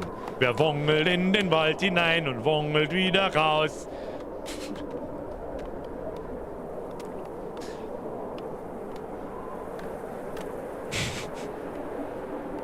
Mit was jagt der Wongel eigentlich? Mit seinen Bratzen? Das ist auch eine gute Frage. Verbraucht die Jagerhütten vielleicht die Ressource Bögen? Nö. Weiß ich nicht.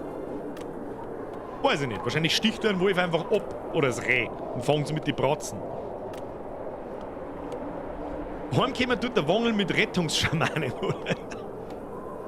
Die ruft er vorher an per Rauchzeichen. Nahrungsvorräte sind knapp! Ja, Leute, wir sterben. Wobei der Jagersepp. Jagersepp! Oh, schau, der hat aber einen Bogen. Der Wongel hat einen Bogen im Inventar. Da, und ein Schwert. Und, oh, Pfeile. Was bitte? Es speichert sogar Pfeile mit? Okay, das ist hart. Da haben wir aber noch einige. 80 und 4 Waffen und 2 Bögen. Das sind nicht die Startutensilien, die brauchst du halt, weil sonst kommst du nicht vom Pfleg.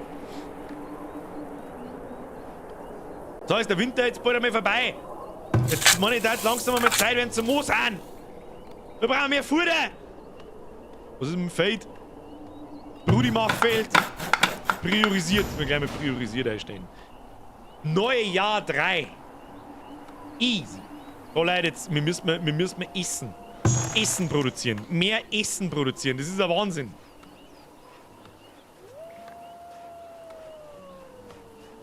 Brauchen wir noch eine Fischerhütte? Ich weiß es auch nicht. Wie schaut's denn auf der...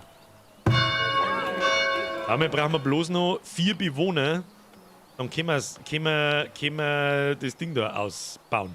Also unser Stadtzentrum ausbauen und dann kriegen wir ganz viele neue Gebäude. Bürger Fische einsammeln. Ich glaube, das muss ich nicht manuell da. Also das muss ich nicht selber befinden, das machen die Arbeiter von der Fischerhütten. Hoffe ich. Da, der Lolfred. Lolfred! Lolfred, kannst du mal, weiß ich nicht, gehst du mir aus die Stauen, aber das ist ein guter, muss man steuert sein. Ja, der Lolfred, du musst wissen, der Lolfred, der versteckt sich in die Stauen, dann sagen die Fisch ist nicht so 100%. Was tut der? Da ist der Lolfred und wo ist der andere? Der ist da. Wo ist der? Das ist der jetzt einfach mit der Wildtau. Wer ist denn der Wildtau, Alter? Das war vorher nur der Roffelralf. Was tut der? Ist der behindert oder was?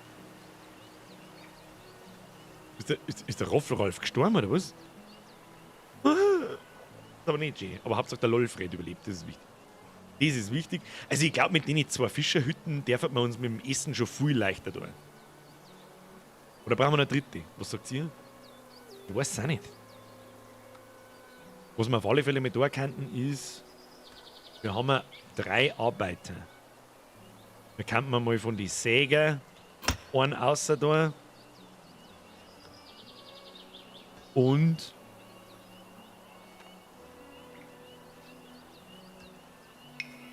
vielleicht einen Gerber. Dann haben wir 5 Arbeiter zur Verfügung und ja. Was ist da? Dieses Gebäude bietet Platz für mehr Arbeit. Ja, das ist schön, aber dann habe ich keinen mehr, der Sachen baut. Ist das schlimm? Ist das. Ja, viel hilft viel. Wer hat's gerade geschrieben? Der Hirs. Sollen wir nur eine Fischerhütten bauen? Freilich bauen wir ihm nur eine Fischerhütten, Jackie. Und dann bauen wir da das ist ja wurscht, wo wir die hinbauen. Du kannst ja das Fischergebiet sowieso setzen, wie du willst. Müssen wir dann ein bisschen auseinanderziehen. Das ist nicht schlimm. Wo wir so 140%, schade das. So. Wohl. Und die oberen Fischerhütten ziehen wir ein bisschen auf. 120, 130, 120 soll ja der schon haben. Da haben wir 120. Passt. Die dritte Fischerhütten, die wir dazwischen rein. Wir sollen einmal mehr Kinder machen, richtig? Was taten sie im Winter sonst aus umeinander fegeln? Da wird auch warm. Da wird auch warm! Was ist jetzt da eigentlich? Warum bauen die keine gelben Römer? Sagen wir das. Fruchtbarkeit, bla, this storage is empty. Was ist da? Was fehlt da? Auf diesem Feld gibt es mindestens eine freie Anbausaison. Ach so. Dann bauen wir halt da einmal Klee an. Und dann bauen wir mal Bohnen an. Und dann tun wir wieder ackern. Und dann bauen wir wieder gelbe Römer. Und das da. Das schaut ja gut aus. Oder? Das ist eine schöne Saison. Aber wenn ich mir das Feld so anschaue, ist das Unkraut oder haben das gelbe Römer? Wo haben unsere Bauern, die eine Ahnung haben? Das ist ein Wahnsinn! Ist das mit der Attraktivität so, dass das Paarungsverhalten deiner Einwohner beeinflusst wird?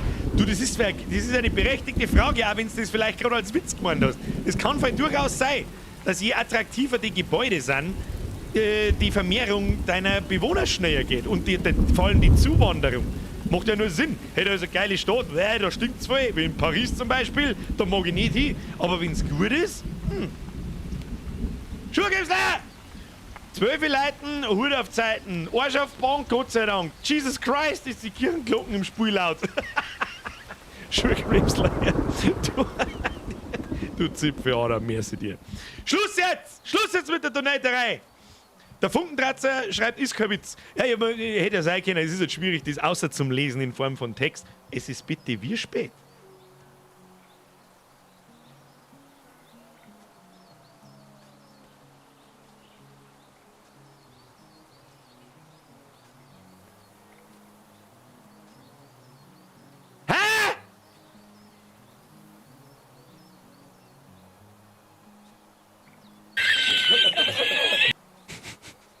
Bitte, wie spät? Moritz, Schreit, ist das Spiel schon zu empfehlen oder soll man noch warten? Bitte und danke dir. Also, ich kann es da noch nicht sagen. Ich weiß nicht, wie viel Content es bietet, weil ich noch nicht lange spiele. Also, ich war wahrscheinlich, wenn ich nicht die ganze Zeit labern darf und ich darf einfach dahin spielen, ohne dass jemand zuschaut, war ich wahrscheinlich schon ein bisschen weiter. Ich sage jetzt mal im 4. oder 5. Jahr vielleicht. Bis jetzt, ja. Ich weiß aber nicht, wie lange da noch Neues kommt zum neuer Freischalten und so, aber bis jetzt macht es einen sehr, sehr stabilen Eindruck. Ja, es ist 20 Uhr plus, ja, ein bisschen. Gebäudeaufstieg ist Attraktivität, Zuwanderung ist nur Nahrung und Zufriedenheit. Ah, alles klar. Warum schaust du auf die Uhr, Birger? Das ist eine gute Frage, ich weiß nicht, ich habe da gerade rechts geschaut, aber ich glaube, spätestens eigentlich wie 5 nach 10. Ah ja. Dein Mann ist 5 nach 10. Spielen wir schon noch weiter. Was hält man da davon? Jetzt der wir noch ein wenig, dann machen wir mal eine kurze, machen wir so die typische 3 Minuten Pinkel, Getränke, Raucher, irgendwas Pause und dann der wir weiter. Ist das ein Plan? Das ist ein Plan, ist habe ich gefragt. Ab in den Chat, wenn er mitmacht, der schlägt sei rote Rakete, oder? So. Warum liegen denn da eigentlich Goldbarren? Komm, weiß ich nicht. Ist das im... Warum liegen da eigentlich Goldbarren? War das im Mittelalter jemals eine gute Idee, einfach Goldbarren mitten irgendwo liegen zu lassen, oder was? Ich weiß nicht. Rostgold? Es regnet ab. Schauen wir mal. Okay, 1750 Arbeitsschritte noch für dieses Feld. Also dieses Jahr kann es fertig werden. In der Periode und nächstes Jahr können wir dann was anbauen. Das hört sich doch gut an.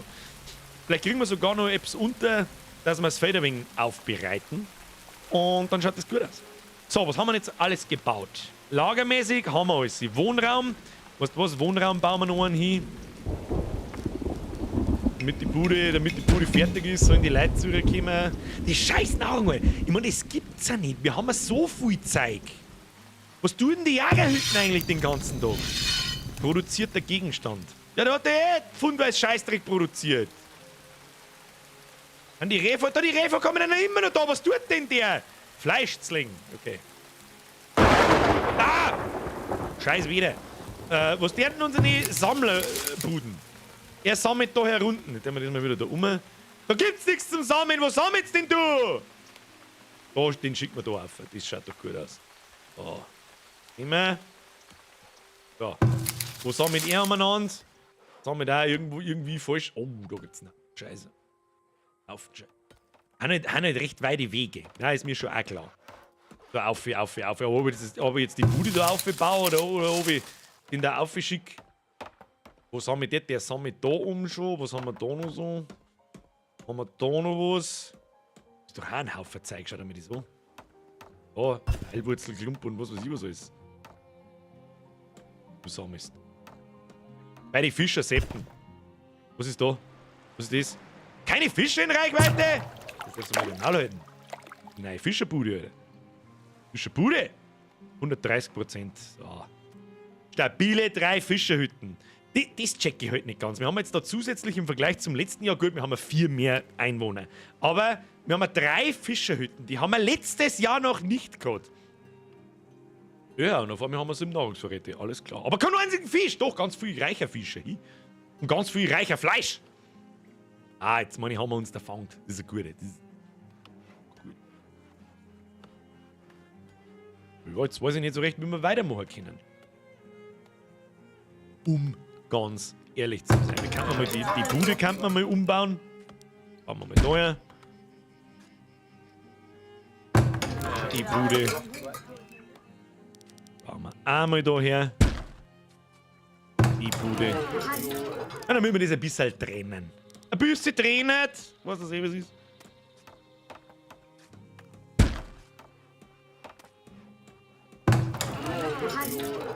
Und dann machen wir Straße. Nein. Also komische Kurven. Abhauen. Das schaut gut aus. Mag ich das? Weißt du, was man einmal machen kann? Jetzt werten wir mal so eine Straße auf. 10 Storne. Was darf man sonst mit den Stornen? Wo laufen denn ständig viel Leute umeinander? Wahrscheinlich da oder halt in die Wohngebäude. Nehmen wir das da. Nehmen wir mal das Stickerl da, verbessern. Dann nehmen wir das Stickerl da, verbessern. Das Stickerl verbessern, das Stickerl verbessern. Raubtier gesichtet! Na, wo? Wo denn schon wieder? Mein mitten am Arsch der Welt, Alter! Haben da mehrere? Da schluchzen! Na, und der läuft davor, da sollst du da schlagen. Oh Mann, diese Mistvieh. Diese Mistvieh. Was bringt denn ein Wachturm? Verteidigungsanlagen. Der Aussichtsturm ermöglicht die Verteidigung der Umgebung gegen feindliche Bedrohungen. Er muss mit Wachen besetzt sein, die zusätzlichen Schaden zufügen, wenn sie von diesem hohen Aussichtspunkt aus angreifen. Ich hab keine Zeit für Wachen, gute Männer! Müssen wir uns noch weiterhin mit Wölfen prügeln, das hilft nicht. Das hilft uns nichts. Bringt's was Straßen zu die Fischerhütten zum Bauen? Wahrscheinlich schon. Wahrscheinlich schon. Und das tun wir jetzt auch und da bauen wir eine Storstraße hinter.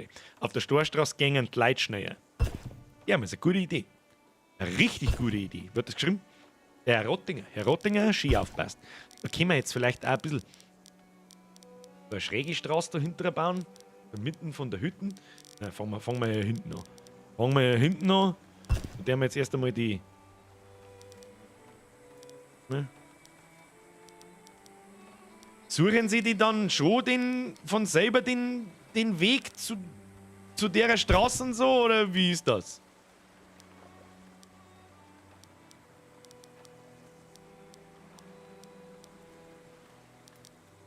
Warte mal. N, nicht B. So, und jetzt wenn ich von da aus der Straße ziehe, müsste das eigentlich gehen. Machen wir so. Ja. Ist jetzt die gerade oder nicht? Weiß ich nicht. Denkt mir wieder nicht gescheit. Machen wir so. Mei, ich sehe halt die Straße da nicht. Oh. So, und schon haben wir eine Straße hintergebaut. Nächste Priorität wäre ein Wagenbauer. Ah, okay. Lass mich mal schnell schauen. Kann man schon vorstellen, was das ist? Was ist denn ein Wagenbauer? Wagenwerkstatt. Eine Werkstatt, die einen Transportwagen baut und unterhält. Das ist auch was in Anno, haben diese Wägelchen, ja, die gibt es da im Prinzip gar nicht, automatisch da. Und da kann ich mir gut vorstellen, kannst du dann wahrscheinlich mehrere Waren auf einmal von A nach B umeinander wageln. Wagen können von Dorfbewohnern genutzt werden, um Waren schnell von einem Ort zum anderen zu transportieren, was die Effizienz beim Bau, der Landwirtschaft und des Ressourcenabbaus erhöht.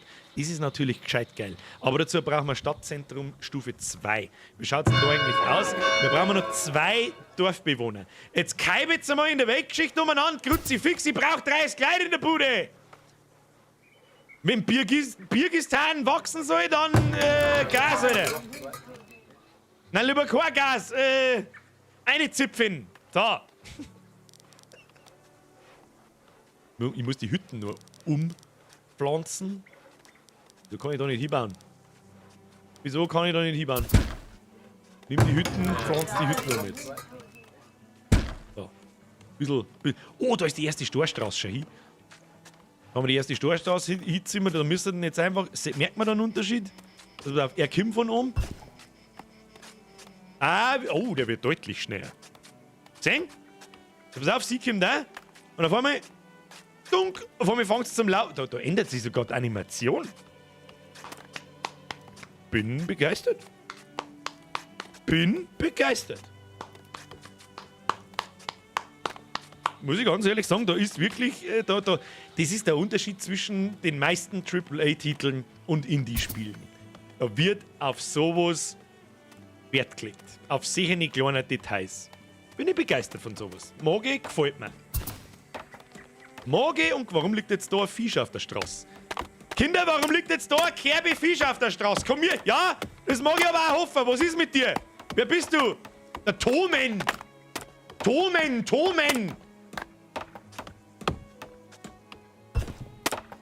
Damit Diversity-Quoten steigt. Heute ein Malbierger Kanal Dias, was? Ah, verdammte Tomen. Aber er hat Fisch zusammengeklappt, muss man ihm lassen. Da, Kinder, jetzt baut mal die Straße dahinter. Die laufen schon grob da. Also die laufen den kürzesten Weg natürlich in die Straße und den habe ich ja versucht auch zu bauen, da schräg um. Ich nehme mal an, die werden dann schon die Straße nehmen. Die werden wahrscheinlich, ich nehme an, wenn die da durch den Wald laufen oder durch die Wiesen einfach, wo kein Weg nicht ist, haben sie halt 0%, also x 0% Laufgeschwindigkeit plus auf einem normalen Weg dann vielleicht plus 10%, auf einem stornerten Weg vielleicht 20 plus 25%. Nehme ich mal an. Und das bringt es natürlich schon bei so einem weiten Weg. Das bringt es generell. Ist eh klar. So, unser Feld wird wahrscheinlich doch nicht mehr fertig. Weil auf einmal alle Straßen bauen anstatt. Straßen bauen anstatt fucking Felder herreden. Und wo ist der Tovo-Mann? Weiß ich nicht. Der hat sich die Kugel gegeben, weil er sich denkt, Alter, hast du unseren Bürgermeister schon mal gesehen? Was ist da? Also, der Weidenbusch. Was ist denn das? Sandgruben! Ach, die Sachen haben aber schon gewaltig weit weg, gell? Nix Mare. Haben wir noch Reh? Oh, wir haben 12 Monate Nahrungsmittel. Der Wahnsinn. Ischis? Was immer noch? Rehwild gesichtet. So, was tut unser Jägerhütte? Jägerhütte zerlegt einfach fleißig Fleisch. Haben wir mir irgendwie... Ich hätte gern so einen Graphen der letzten 12 Monate, wie viel... Okay, brauchen wir keinen Graphen, da steht's. Birger, schau halt einfach einmal, bevor du dein dummes Maul aufmachst. Im letzten Jahr produzierte Gegenstände. 300 Fleisch, 5 Felle und 10 Talg. Okay. Übersicht, Zustand. Geht ein bisschen Brennholz aus, aber sonst hat er alles. Ja, dann hätte ich doch gern Arbeitsrate 100%, 8. Ne? Graphen gibt's aber, glaube ich, auch irgendwo. Also ich brauche jetzt da keine super detaillierte Auswertung, aber ich darf gern sehen, was er jeden Monat produziert hat in die letzten 12, 24 Monate oder so. Haben wir halt einmal da eine. Zufriedenheit, Ressourcen. Ja, das leere Gegenstände anzeigen, leere Gegenstände zuletzt Kategorien ausrichten, Kategorien anzeigen. Ja, so ist schon mal schöner und übersichtlicher. Ja, das hilft mir aber nichts, dass ich sehe, wie das produziert worden ist. Jetzt warte mal, Belegung interessiert mich auch nicht so. 4 neue Dorfbewohner! Wir haben 34 Leute! Und 2 neue Dorfbewohner sind geboren. Alter, jetzt ist aber auch der Bahn. Brauchen wir gleich mit neue Hütten. Machen wir das erste. Machen wir gleich mal 3 Stück da her. Und dann bauen wir unser Ding aus. Unser Stadtzentrum, da ich sagen. Aber da ist doch jetzt halt eigentlich ein... Oben links. Moment. Wer hat das geschrieben? Da müsste Massive. Das haben wir vorher schon mal aufgehört. Recht hast du. Jetzt pass auf. Gemüse, Proteine. Ist wahrscheinlich halt dann Fleisch. Ja, aber ich sag nicht die eine... Ich möchte gerne die eine Fischerhütten, die eine Jägerhütten sehen, wie die performt. Das darf mich interessieren. Das ist schon grob so, aber da... Und da sage ich es auch bloß pro Jahr. Ich möchte es pro Monat. Wenigstens pro Monat. Das ist die Gesamtproduktion, produziert 300, verbraucht 287. Und... Wie die performt, siehst du in der Hütte unten rechts Prozent an Arbeitszeit, Untätigkeit. Mal schnell schauen. Let me have 1 look. Wo? Unten rechts. Oder? Nein. Runterscrollen? Ich kann nicht weiter runterscrollen. Wieso?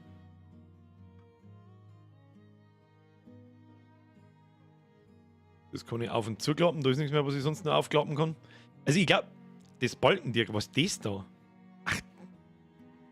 Grundbedürfnisse. Zu den Grundbedürfnissen gehören Nahrung, Kleidung, Unterkunft. Okay. Arbeiten, 65%. Zeit, die für die Herstellung von Waren und das Sammeln von... Okay. Waren transportieren. Also, das da füllt im Prinzip 100%. Und in den 100% seiner Zeit hat er 6% für die Grundbedürfnisse aufgebracht, 65% mit Arbeiten, 26% die Sachen transportiert, 3% kämpft und 0%... im Prinzip interessiert mich also nur der ganz rechte Balken. Sobald der hintergeht, war er irgendwann untätig und es war Bullshit. Sag ich das richtig? Was haben wir da? Untätig 1%, das ist okay. Untätig 1%, das ist okay. Siehst du zum Beispiel, wenn die Laufwege zu lange sind. Das wollte ich jetzt gerade anfügen, Waren transportieren, da sehe ich zum Beispiel, wenn der Balken ewig hoch ist, dann weiß ich, okay, die Laufwege sind zu heftig. Ja, interessant. Interessant, okay. Ja, dann da die Song ist Schritt 2. Werden wir uns auf alle Fälle noch ein bisschen anschauen. Aber bevor wir das verbessern, was ich da vorschlagen darf, Kinder, da haben wir unser kleines Päuschen ein. Sprenge mir, upgrade wir schon noch. Aber erst genehmigen wir unser Päuschen. Erstes Päuschen. Jetzt, ich mache den Stream nicht aus. Ich weiß ja, wie es ist. Normalerweise macht es jetzt gleich so, flupp, nur 100 Leute weg, so wie es halt immer ist. Machen wir folgendermaßen. Jetzt machen wir ein kleines 5-minütiges Päuschen. Ist das okay? Was tun wir dabei? Schauen wir uns, weiß ich nicht, tue ich irgendein Video von mir ein. Was schauen wir uns so? Was wollt's denn sehen? Pipi-Pause, was zum Trinken holen, holt euch eine neue Halbe, raucht so eine, was auch immer was, der jetzt bis wie lang da wir noch? Mr. Puchtheit, es gibt am Samstag keine Regeln, wie lang das wir deren. Bisschen noch. Ein bisschen deren wir schon noch. Ein bisschen werken wir schon noch umeinander. Nüsschen sagen, das ist aber kurze Pause dann. Schichtfleisch How-To. Kein Klassiker. How-To grillen. Bohrische Kinder. Das haben wir schon lange nicht mehr. Da haben wir schon lange nicht mehr drüber geredet, das stimmt. Sollen wir das einmal rein tun? Den guten alten. Ein gutes altes Kruzifix. Ja, als Erinnerung an die frühen, an die früheren Gezeiten. Oder als How-to-TikTok. Oder die WM steht doch vor der Tür. Wir haben doch die WM vor der Haustür, die hoffentlich keinen interessiert da herin. Und jeder wegbockt, hoffentlich. Boah, leck, Steffi B., du hast absolut recht. Das ist die beste Idee, die du haben hast können und genau das der mal eine. Wenn ich der Sonne, das dauert 4 Minuten 34, danach kommt How to Weihnachten. Automatisch, falls war. Und währenddessen holen wir uns was zum Trinken, gehen wir mal ein bisschen und rauchen wir eine und dann singen wir uns gleich nochmal. Also, wichtiges Video, ist jetzt ein Jahr alt zwar, erst in Anführungszeichen, aber die Jahreszeit fängt jetzt gerade in diesem Moment an. In diesem Moment und darum ist es wichtig. So, das schaut euch jetzt dabei an. Fullcam. Moment, da muss ich erst schauen, ob da irgendwas ist, was keiner was angeht, bevor da irgendein Scheiß passiert.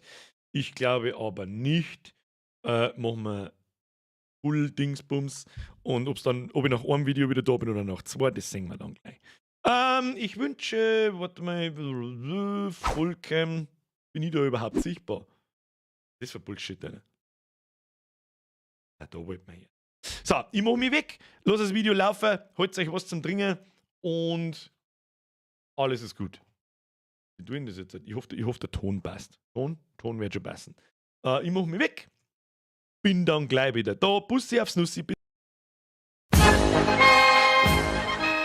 Habe die Ehre.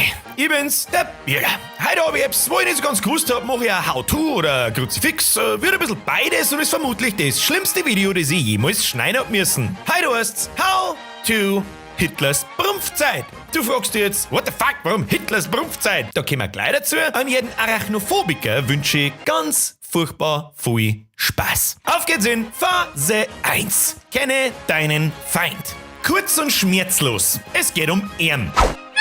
Ja, aber Birger, was hat denn das mit dem Hitler zum tun? Diese verschissenen Drecksviecher sind das Asozialste, was all of a sudden an der Wind hockt. Und darum heißen es bei mir Hitler. Die Rede ist von der sogenannten großen Winkelnetzspinne. Und ich leg mir hinten ins Feuer, dass ich nicht der Einzige bin, der regelmäßig diese Mistviecher im Haus hat. Und kommt's mir ja nicht mit. Mi, du Mädel, nimm's halt und tu es aussehen. Nimm halt ein Glasl, tu es drüber, schieb was drunter und tu es aussehen. Ja, bla. Halt doch dein Maul und tu dich selber aussehen. Der Schmerz im Herbst drucken die Spinnen einer, hat einen Grund. Ab Mitte September bis Mitte Ende Oktober ist beim Hitler fucking Brumpfzeit. Da denkt sich der Hitler selbst so, fuck it, ich geh jetzt voll retard, such mal Weiberl, weil ich gern 4000 Kinder gekriegt hat. Und natürlich natürlich in deiner Bude. Wo denn auch sonst? Ähnlich wie bei uns ist dem nodigen, schwanzgesteigten Hurensohn in der Zeit alles wurscht und rennt darum komplett lost wild in der Weltgeschichte umeinander. Dann sind's überall. In der Badwanne, in der Dusche, in der Spüle, mitten durchs Wohnzimmer, was weiß nie. Diese Arschlöcher schauen aus wie schwarze Sterne an der Wind. Wenn's so fett sind, dass sie einen scheiß Schatten werfen, wenn sie am Boden vom Fernseher umeinander rennen. Wenn's so fett sind, dass du einen Aufschlag hören kannst, wenn sie irgendwo runterfallen. Wenn's so fett sind, dass du eine Steps hören kannst, wenn sie mit 4000 km/h davor rennen. Okay, tschüss. Der 4000 km/h Hitler. Und ich bin überzeugt davon, dass manche so fett werden, dass sie sich selber Tieren aufmachen können. Im Sitzen. Und ich rede nur von ihm. Nicht von seinen kleinen Schwestern, am Goebbels oder am Göring, die eh nicht reinkommen oder in der Wolfschanze noch mit dem Eco umhocken bleiben. Nein, nur er. Und was wir dagegen deren singen wir in Phase 2. Prepare for Battle. Die dümmste Scheiße ist, dass du nicht viel dagegen tun kannst. Hausmittel wie Lavendel, Minzöl interessieren einen Drecks-Hitler, kein Stecker nicht. Ich hab mir einen Damm aus Lavendelsackel gebaut. Piffcast denkt sich der Hitlerbert. In den 5-6 Wochen hab ich trotzdem 30 und mehr erschlungen. Ein bisschen vorbereiten kannst du aber. Staubsauger, immer griffbereit. Am besten eigentlich in jedem Raum Ohren. Achtung, Pro-Tipp. Der drecksverhurde Ekel-Hitler grabit wieder außer. Kein Witz. Saug irgendwas nach. Storndl, Ceremis-Bresel aus dem Blärmitup von der Mam. Oder wenn's dann Geldscheißer daheim hast, wirfst 48 Cent Stückel am Boden und saugst dir am D hinten rein. Taschenlampen, immer griffbereit. Und du weißt warum. Du sitzt beim Fernsehschauen und siehst einen komischen, dunklen Fleck in der Finstern. Ist eine, ist keine. Leicht halt auch an und griff nicht mit deiner Handylampe umeinander, weil's genau weißt, was passiert, bis du die rausziehst. Flups! Und schon ist's weg. Irgendwo hinterm Schrank oder unterm Bett, da wo du halt nicht mehr hinkommst, dann hast du komplett verschissen und kannst der Bude auf eBay Kleinanzeigen als Geschenk einstellen gehen. Ein Fliegengitter ist das Einzige, was ein bisschen was hilft. Lockdown im Haus. Wenn's nach mir geht, darf ich ja gern die Fenster Zombie-Apokalypsen-mäßig vernageln. Und ja, man munkelt, dass ein Flammenwerfer, ein Plasmabolter und natürlich ein schottischer Zweihänder auch noch nie geschossen hat am Nachkastel. Ha, aber was weiß ich schon. Weiter in Phase 3.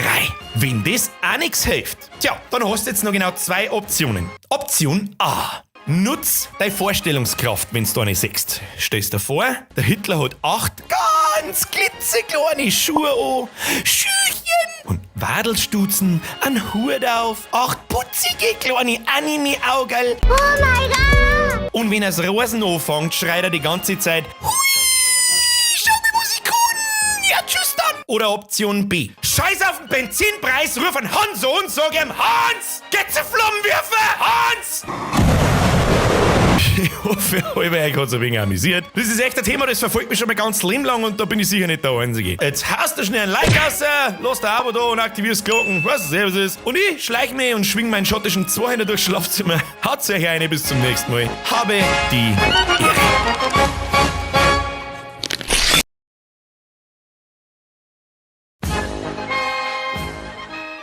Habe die Ehre. Ich bin's, der Bierger. Bevor wir anfangen, ändern wir heute erst einmal die Musik. Um Gottes Willen, nein, bitte nicht. Nee, okay, passt aber auch irgendwie nicht. Ja gut, das lässt man. Besser wird's nicht mehr, meine. Dazu hängen wir noch 1, 2 Kugeln auf, zünden wir Kerzen an und einen Kunstschnee schalten wir auch noch dazu. Einen echten kriegen wir in dem Leben meine sowieso nicht mehr zum Singen. Weil heute heißt's How to Weihnachten. Wunderbare Zeit. Besinnlich, ruhig, stressfrei. Alle freuen sich aufs Familienzusammensein. Ja, genau. Fangen wir lieber an mit Phase 1.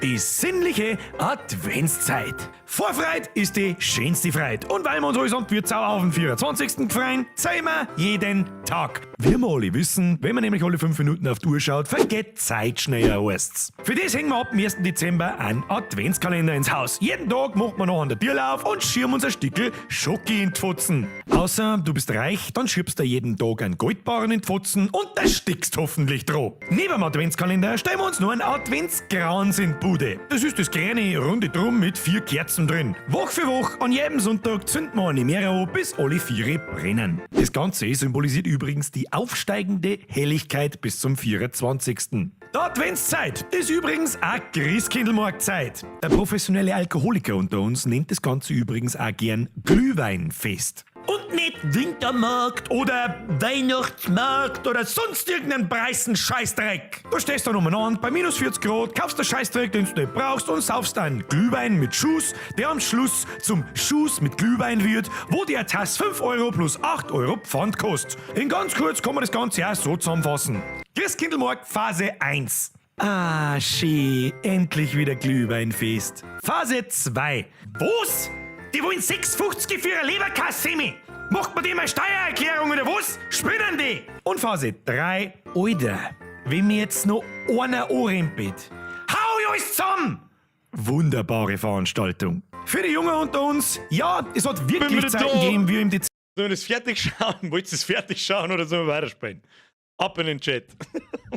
Dann lass dabei noch laufen. Noch Schnee gelegen Bring ein ist. bisschen was. Und wenn's in der Adventszeit daheim mit der Mom Plätzl bauen hast, mit dem Pap zum Christbaum Kaffee gefahren bist. Weg damit, wir haben noch kein Weihnachten, gell? Haben wir noch kein Weihnachten. Haut mit deinem Weihnachten! Kann ich auswendig. Spielen will ich mir Speimer. Ja, natürlich Speimer. Wir haben jetzt kein How to Weihnachten noch. Aber How to Prumpfzeit war echt wichtig. Bruder, der war echt wichtig.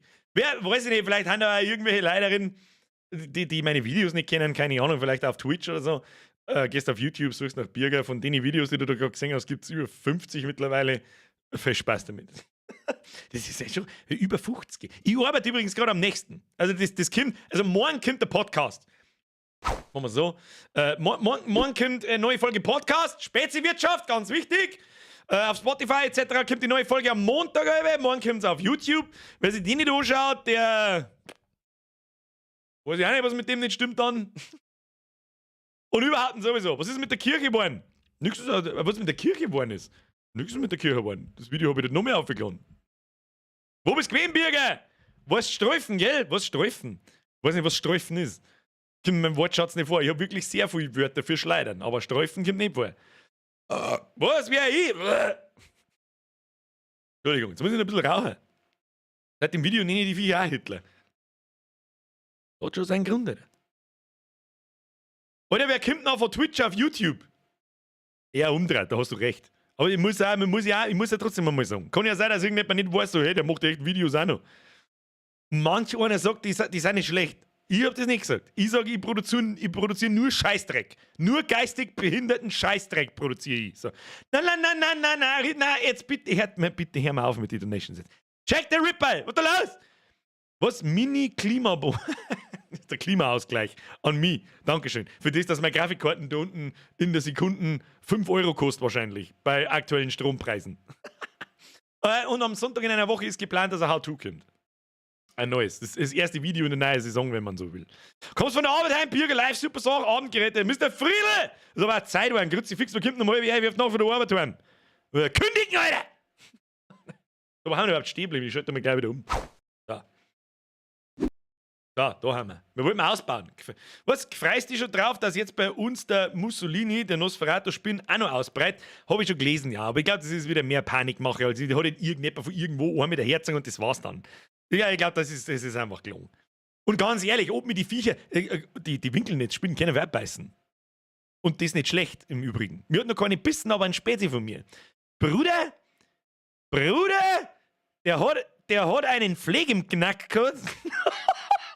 Die müssen in der Kapuzen, in der Jacken trinken. Ja, da mache ich jetzt jedem Arachnophobiker natürlich sehr viel Hoffnung. Ich sag bloß so viel, lasst seine Jacken nicht an der Wind hängen. Mehr sage ich nicht. Hat er da irgendwo halt in der Kapuzen gehabt, in der Jacken und so weiter, und die hat ihm dann ins Knack gebissen. Das ist so gewundert, so, was ist denn das? Hat irgend so einen Bart in der Hand und dann hat er so eine Winkelnetzspinne in der Bratzen und die hat ihm einfach ins Knack eingebissen. Super. Da scheiße ich drauf am Nosferatu-Spinn. Was ist da der Unterschied? Die werden wahrscheinlich minimal giftig sein, oder? Wie viel müssen die da beißen, damit was weit? 400.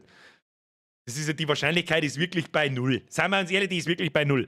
Aber das Prumpfzeit-Video habe ich nicht so gaudi gemacht.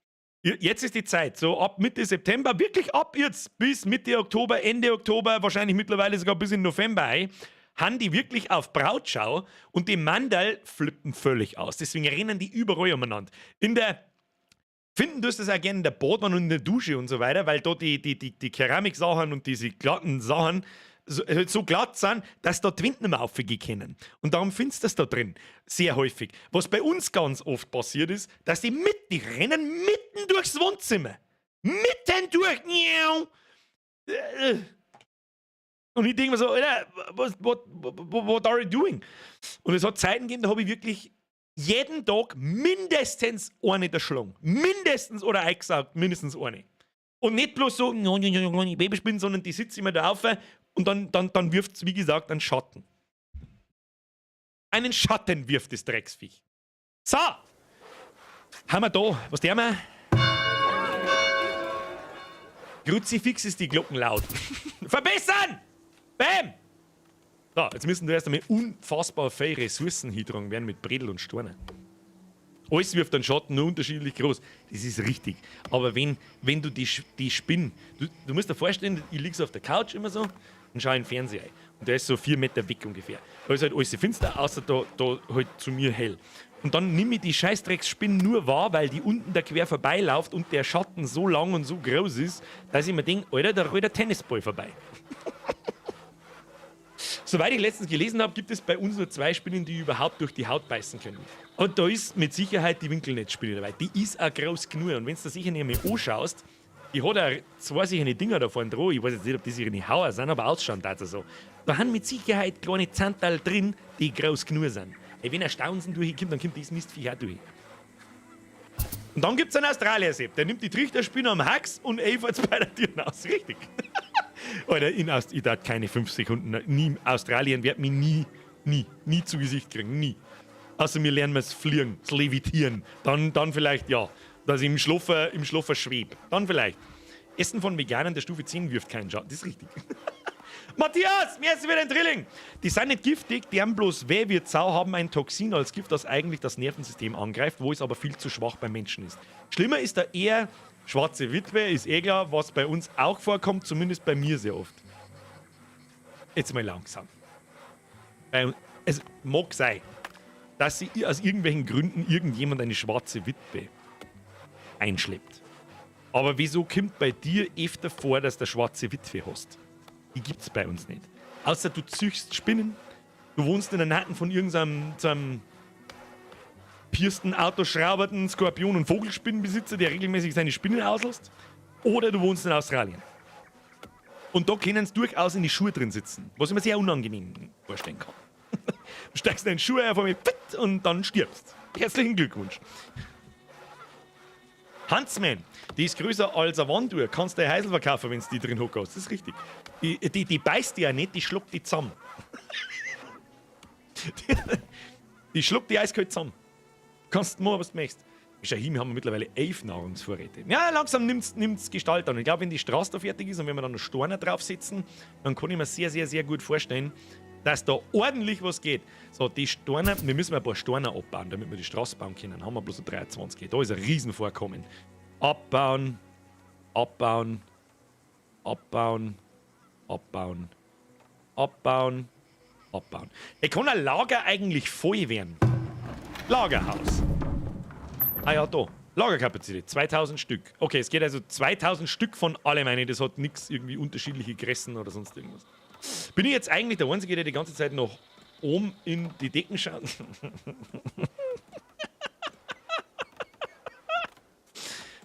Köstlich. Köstlich. Bruder muss los. Bruder muss los, Bruder muss groß.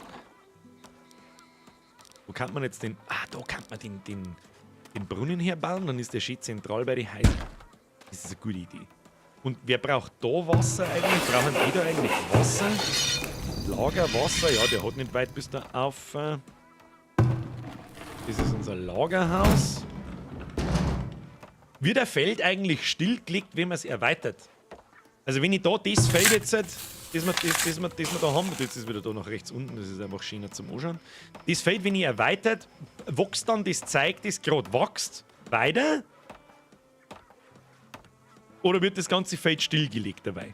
Michaela, grüß dich! War der Urlaub schön? Michaela, da schaust du den Stream von letzten Montag an. Da haben wir sehr lange über den Urlaub geredet. Er war schön, hat aber ein paar Nachteile gehabt, er war nicht so schön wie im Juni. Danke für den Fünfer. Bussi aufs Nussen. Wir hosen die ganz kleinen, schmalen Langhaxerten. So eine hockt über mir gerade. Die heißen bei mir Egon. Es ist nicht gelogen. Am lieben da die jetzt eine Bürgerin einholen. Und da die das genauso. Genauso, wie du mir jetzt gerade gefragt hast. Wie heißen denn die dünnen Spinnen, die fast ausschauen wie ein Weberknecht, sind sie aber kein. Dann sagt sie natürlich auch Egons. Ja, natürlich Egons. Die haben wir auch sehr viel. Und zwar überall. Da hängen bei mir auch da unterm Tisch immer wieder. Wo die herkommen, ich weiß es nicht. Überall einmal eine. Das ist kein Weberknecht. Das ist die Zitterspinne. Googelt mal danach, da kannst du mal hingehen. Da gehst du jetzt halt hin, nimmst irgendeinen Steckerl oder so. Die sind nicht schlimm, da scheiße ich mir auch nichts davon. Die nimm ich auch oder zerbatze einfach und tu es weg. Du tust einmal so hin, dann fangen die so zum Wackeln an. Ja, wenn da so ein Fliegen unterwegs ist und so weiter und so fort, dann fangen die zum Wackeln an und versuchen so die Viecher zu fangen.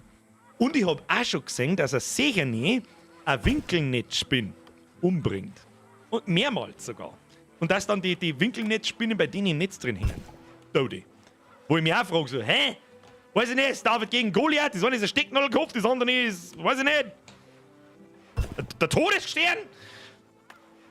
Die hupfen, fliegen, was? Nicht, die hupfen nicht, die wackeln mit einem Netz umeinander und versuchen so das Zeug zum Fangen. Das zum Fangen gibt. So, Kinder, was brauchen wir? Unser Birgistan Stadtzentrum 2, was ist denn das da? Dorfbewohner in Garnison. Ah. Okay, das war's. Ich bin tot. Wer weiß, wo das her ist. Nur absolute Pro-Gamer. Wissen, wo. Okay, das war's. Ich bin tot. Herkommen. So. Wir müssen es anbauen. Wir können ein neues anbauen. Bitte. Wieso geht das nicht? Stadtzentrum Stufe 2. Wagenwerkstatt. Das ist das Erste, was wir bauen. Arbeit. Es ist, wenn du in Warcraft 3, wenn du deine menschlichen Arbeiter in Garnison geschickt hast, also das war eine Fähigkeit von denen, dann, wenn unterm Zurückschicker haben sie halt einfach, das hat sich so geil erklärt. Okay, das war's, ich bin tot. Das ist super. So, Wagenwerkstatt, die brauchen wir mir. Wagenwerkstatt ist groß, die bauen wir auch da oben auf, oder bauen wir es da hin, da bauen wir unser Fade ein. Beeinflusst ist die Attraktivität. Glaub mir nicht so. Bauen wir es da her. Oder können wir es da her bauen? Nein. Der scheiß Friedhof, kann man den umsetzen? Der ist ja da voll behindert da. Friedhof, nein, den kann man nicht umsetzen. Na gut, dann halt nicht. Na gut, dann halt nicht. Was können wir noch bauen? Was haben wir da? Ein Kornspeicher. Ein oberirdisches Gebäude zur Lagerung von Weizen und anderem Getreide. Der Kornspeicher erschwert es auch Ratten und anderen Schädlingen Nahrung zu stehlen. Okay, wir haben noch keinen Wurz und nichts. Aber da können wir das zweite Feld dazu benutzen. Was haben wir da? Eine Schatzkammer. Ein sicherer Aufbewahrungsort für das Gold der Siedlung.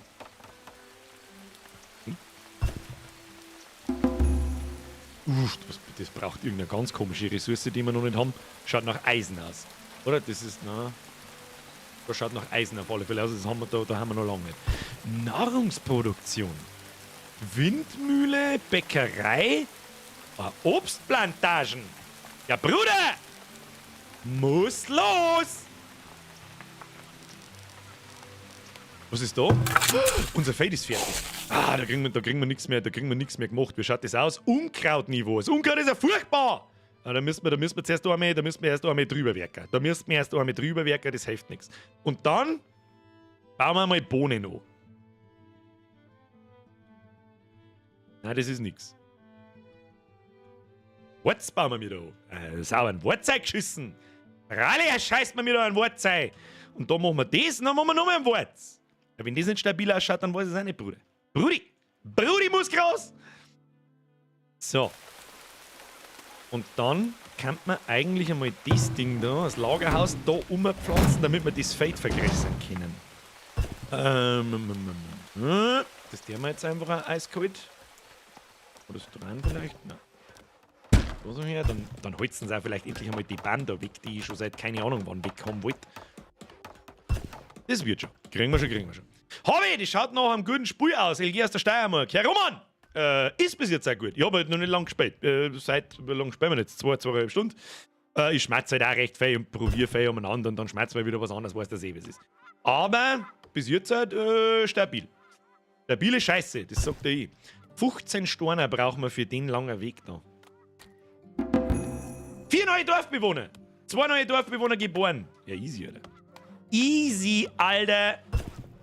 Was haben wir da? War die Sägegrube, da haben wir die Gerberei. Oh, die haben sehr lang untätig. Gell? Wir haben ja keine... Was ist denn mit dem Jäger los? Da unten waren doch Rehbestände. Ja, was tut denn der den ganzen Tag? Muss man eine zweite Jägerhütten bauen? Oder wie schaut denn das aus? Bevorratet Fleisch. Brauchen wir eine zweite Jägerhütten, oder? Schott einmal nicht. Schott immer mal nicht.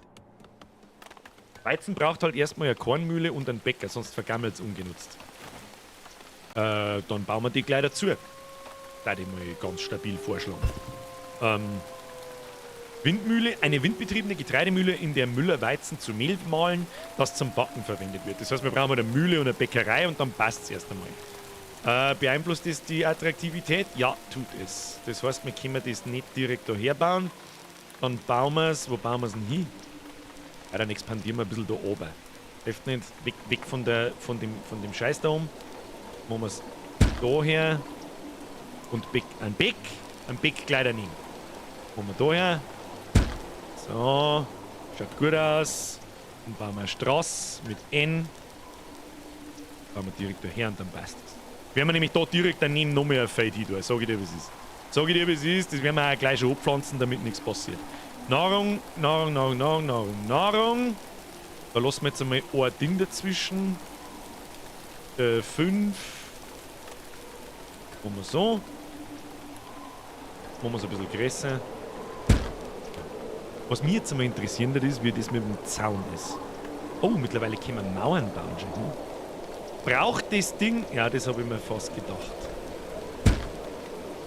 Was habe ich jetzt da?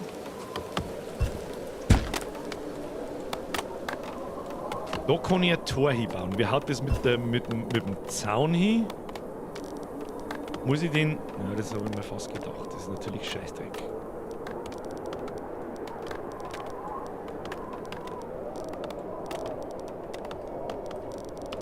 So. Sauber einen Zaun rundum gezogen, damit nichts passiert. Wird schon. Machen wir ein bisschen schneller. Der war grün. Was war grün? Ich check's nicht ganz, wie das mit dem Tor funktioniert da. Das sehen wir jetzt gleich. Die haben eh schon dabei. Holzen Baum ab. Machen das Feld frei. So machen wir. Kein Goldlager! Wie Goldlager? Ja, Meister, wir sollten hier ein Goldlager bauen. Brei Eisen. Wo soll ich denn jetzt Eisen herzaubern? Jetzt eins noch. Oh, leck, Alter, was ist das? Bäckerei erhöht Attraktivität. Dann müssen wir es umsetzen. Dann müssen wir es natürlich... Holen Sie die Leute dann das Essen direkt beim Bäcker. Ja gut, das darf sogar Sinn machen. Das darf natürlich Sinn machen. Der Bäcker sitzt falsch. Ja, ich hab's schon gesehen. Und Stream bis 5 in der Früh. Richtig. Ja, komm mal, alles sehr, wie soll ich sagen, zeitsparend und generell gut umbauen. Wir haben auf alle Fälle genug zum Essen. Wirklich genug. Für die nächsten 11 Monate. Maximal 6 Stück von den 11 Monaten verderben in der Zeit. Also über den Winter können wir leicht. So tragisch, wie es ihr da habt am Anfang. Nee. Was? Kein Goldlager und deswegen haben sie mir jetzt das Gold. Oh! Ja gut, dann haben sie mir das Gold geklaut, aber was soll ich jetzt machen? Ich kann es ja nicht verhindern. Du musst schauen, dass du einen Zaun um deine Felder baust, sonst wird's nichts. Bin ich gerade dabei. Da wird gerade umeinander geholzt, weil kein Platz für einen Zaun ist. Ich habe halt nicht gewusst, dass man vorn... Ja, dass man halt ein Feldl dazwischen braucht. Ich hab gemeint, man kann das vielleicht am Rand bauen. Das mit der Klimaerwärmung funktioniert im Spiel aber nicht so gut. Ja, damals hat man von Klimaerwärmung auch noch nichts gespürt. Sozusagen hat es sprichwörtlich noch gar nicht gegeben. Oh, der Bredelmeister, Holzbredel haben wir auch nicht so viel. Dann müssen wir in der Sägegrube wieder einen dazu. Das hilft nicht. Und in der Gerberei der wir auch mal einen dazu. Damit da Ruhe ist. Leute haben wir ja genug. Jetzt haben wir 40 Einwohner mittlerweile. Lassen wir das mal ein bisschen schneller laufen, damit da was vorwärts geht. Ich mag jetzt Banditen sehen. Da gibt's keine Banditen. Was tut man dann eigentlich? Deine Einwohner zur Miliz befördern, oder? Also, die laufen dann da rein, werden Soldaten und dann prügeln sie sich. Das heißt, wir müssen kompakter bauen, damit wir da Mauern rundum bauen können. Ja, hätte ich vielleicht auch mal früher drüber nachdenken sollen. Probieren wir mal was. Zwar erweitern. 1, 2, 3, 4, 5. Naja, so wie mir das anschaut, kannst schon. Kann man dort Felder abreißen? Also. Sagen, also einzelne Felder wegnehmen? Wahrscheinlich nicht. Der Tobi schreibt, in welchem Paralleluniversum bin ich jetzt gelandet? Birger Samstagabend, what a time to be alive. Hey, ich hab's am Mittwoch und am Montag schon fast versprochen. 3 neue Dorfbewohner schon wieder zugewandert. Dann müssen wir neue Buden bauen. Dann müssen wir mir neue Buden bauen, weil es nicht hilft. Oder kann man mittlerweile die Wohngebäude vielleicht ausbauen? Warte mal. Hütte erfüllt derzeit nicht die Verbesserungsbedingungen. Was sind denn Verbesserungsbedingungen? Attraktivitätsbonus des Standorts muss bei 30% sein. Bist du besoffen? Was soll denn das machen? Bringen da Dekorationen vielleicht was? Ja, tatsächlich. Ja gut. Dann. Was haben wir denn da so? Ein Gartenweg. Kleiner Garten. Machen wir einen kleinen Garten. Oder was? Ja, bringt ein paar Prozent. Dann machen wir halt da um den Brunnen. Machen wir halt da wieder weg. Der bringt allerdings auch. Der muss schon in der Natten sein. Also so ist es nicht. Dann nehmen wir da 4. Und dann bauen wir da ein paar so Attraktivitäten rein. Hätten wir vielleicht Ortzeile Platz lassen müssen. Zwischen die Häuser vielleicht. Also zwischen der Reihe und der Reihe oder da. Erstmal einen Bäcker versetzen, oder? Den auch, aber erst wenn er fertig ist. Der ist noch nicht fertig gebaut. Da, die haben gerade dabei, aber ist der kaputt? Der schaut so kaputt aus. Der schaut aus, als war er abbrennt. Stop it! Was ist denn das für ein Symbol da? Was ist das? Schwere Werkzeuge. Haben wir mir. Kriege ich nicht schwere Werkzeuge? Bist du besoffen? Bruder, muss los.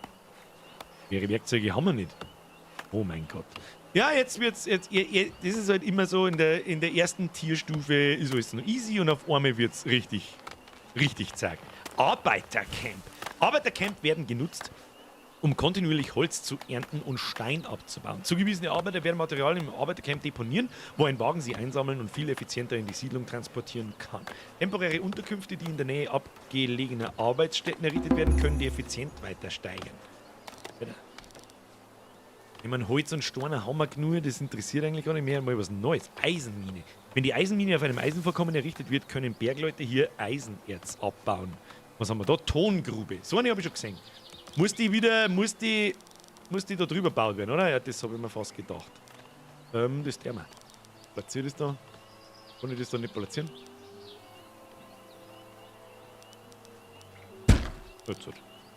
Warum es da geht und beim anderen nicht, das weiß ich nicht. Okay, egal. Wie schaut es da aus? Diese Baustelle muss vom Baubeginn von Hindernissen geräumt werden. Das erledigt sich auch von selbst. Haben wir mir überhaupt schon eine Eisenmine gefunden? Was ist das da? Ein Sandgruben. Links oben haben wir Sand einmal gehabt. Eine Imkerei für Bienen. Töpferei. Weberei für Kleidung. Kerzenwerkstatt. Gut, da weiß ich jetzt noch nicht, für was das ist. Seife, kennen wir auch von Anno irgendwo her. Holzkohlemeiler und eine Rüstungsschmiede. Das ist vielleicht schon stabil. Also da hat man jetzt auf alle Fälle einiges zu tun, das zum Laufen zu kriegen. Die Frage ist jetzt, haben wir mir irgendwo ein Eisenvorkommen. Wir sägen das am schnellsten. So wahrscheinlich, oder? Und wie schaut denn das Eisenklump aus? Ich weiß es auch nicht. Da oben ist ein Tongruben. Oh, da oben ein Reh. Wir müssen zweite Jager. Oh, da haben auch Reh. Müssen wir zweite Jägerhütten. Zweite Jägerhütte hilft uns nichts. Nahrungsproduktion, Nahrung, Jägerhütte. Die platzieren wir. Die platzieren wir auch da herum, da wo die ganzen anderen Dinge umeinander stehen. Da her. Ja, kann man die vorab schon die Region einteilen? Nein, kann man nicht. Okay, ist nicht schlimm. Mir sucht man Eisen. Immer noch. Haben wir so einen schon gefunden? Da haben wir was. Nüsse, das ist Nüsse.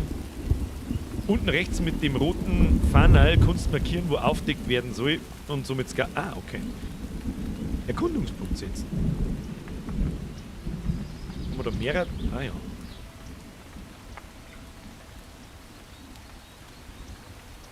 Erkunden wir einfach einmal nach rechts um.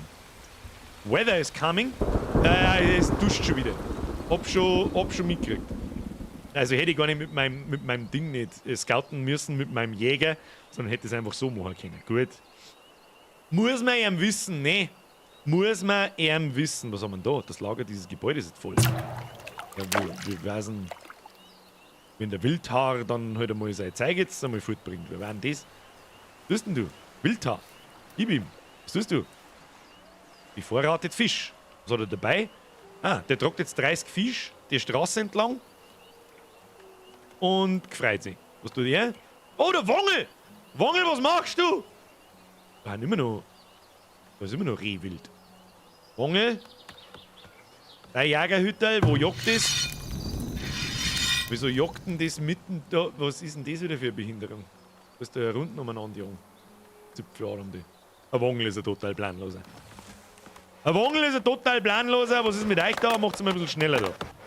Braucht die zweite Jägerhütte oben bei den anderen Reh. Mehr Reh, mehr gut. Mehr Ragout, besser gesagt. Wenn du solche Korbmacher baust, können sie mehrere rumtun. Das ist schon ziemlich geil gemacht. Muss ich ganz ehrlich sagen, so ist es bei auch noch nicht. Das stillt einfach bloß die Bedürfnisse von irgendwelchen reichen Wichser, so wie sie die nicht da ist, weil sie einen scheiß Krone nicht vollkriegen. Und ja. So, jetzt muss man mal den Zaun da begutachten. Ja, ich sehe schon. Bloß da vorne ist halt der Lobenzaun. Aber hilft halt nicht. Alter, da arbeiten richtig viele Leute schon. So. Da werken richtig viele Leute. So, Beck umbauen. Beck umbauen. Attraktivität erhöhen. Oh, ein Beck können wir direkt da einen bauen. So, dann den bauen wir nach oben. Kommt der da auch noch? So. So, Dekorationen. Mittlerer Garten. Bauen wir einen mittleren Garten da her. Der schaut zwar optisch in echt nicht schön aus, aber egal. Mittlerer Platz, kleiner Park, großer Park. Ui, Bruder, was ist los? Bruder, was ist los? Also, bauen wir doch da mitten da einen Park rein. Der hebt auf alle Fälle die Attraktivität.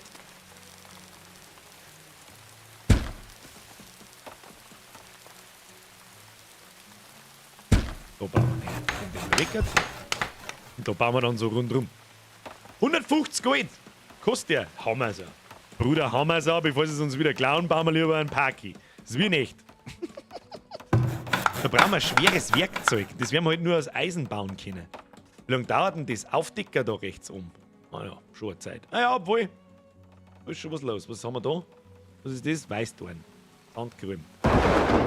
Scheiße. Oh, leck, 10 Reh! Bist du besoffen? Jagersepp! Schnell! Die Jagerhütten fertig. Jager ist da. Der Jager ist da. Auf mit dir da. Auf mit dir. Reh gefangen. So, schön. Schwere Werkzeuge musst du am Anfang handeln. Handelsposten. Okay, müssen wir mal schauen, was wir so gekriegt haben. Heilkundehaus, Handelsposten. Den können wir sogar bauen mit Stein und Holzbredel. Was gibt es da noch? Eine Schule. Schule bieten eine grundlegende Ausbildung, was die Arbeitsrate der Dorfbewohner erhöht. Einige Berufe erfordern ausgebildete. Das ist super geil. Rattenfängerhaus. Und geht denn die Scheiße eigentlich los? Der Handelsposten. Gib mir Handelsposten. Handelsposten. Der macht da nichts unattraktiv oder sonst irgendeinen Scheiß. Dann können wir, wo bauen wir den hin? Ja, nicht, wo wir den hinbauen. Raubtiergesicht. Stopp, wo? Weil das geht aber so schnell. Ah, super, der stirbt. Oder ist es der Jäger? Ist es der Jäger? Gott sei Dank war das der Jäger. Das Raubtier. Mistvieh. Hochgeschissen. Bauen wir Handelsposten. Handelsposten. Oh ja. Das lassen wir da unten. Das sieht gut aus. Ton drüben. Schaut auch gut aus. Wir haben ja keine Steine. Wieso baut denn keiner diese Steine ab? Priorisieren wir mal das. Da brauchen wir Stein. Stein. Schaut's mit den Arbeiter aus.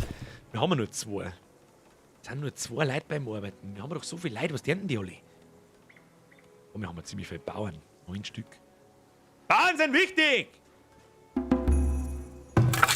Aber ich sag das jetzt nicht, wie es ist. Da, oder warte mal, wie viele Bauern haben wir jetzt? Warte, Bauern, da 9. Ich weiß jetzt auch nicht, was wir da damit tun. Wahrscheinlich erst einmal umackern. Du ackert einmal da so. Passt.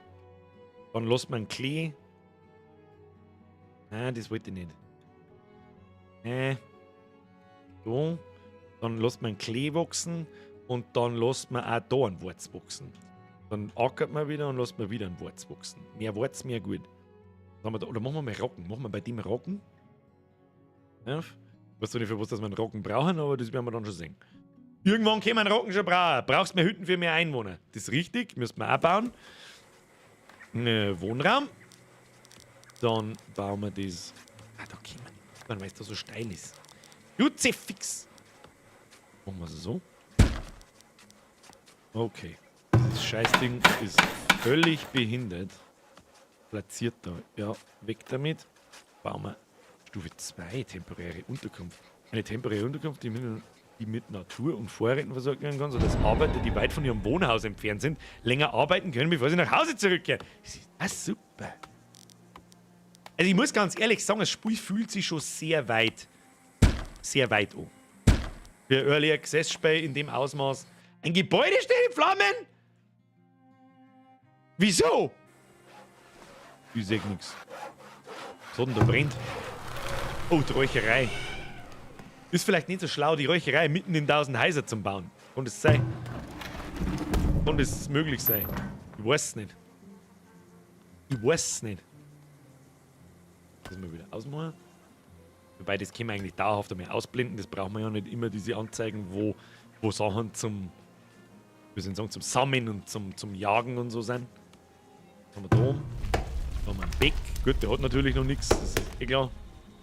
Solange wir noch keinen Wurz nicht haben, können wir aus der Mühle und aus dem Beck einmal noch die Arbeiter rauslassen und dann lassen wir laufen. Ja, geht schon. Sägegrube ist unter Vollgas. Da wird das nächste Feld abgebaut.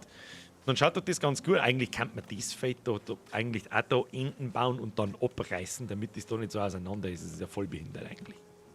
Und der Friedhof geht mir was auf den Sack. Mit Semiknädeln und Preiselbeeren. Die FX sind ein bisschen laut. Das stimmt, das habe ich mir auch schon ein paar Mal gedacht. Audio-Effekte. Haben wir Effekte 3/4. Das ist besser.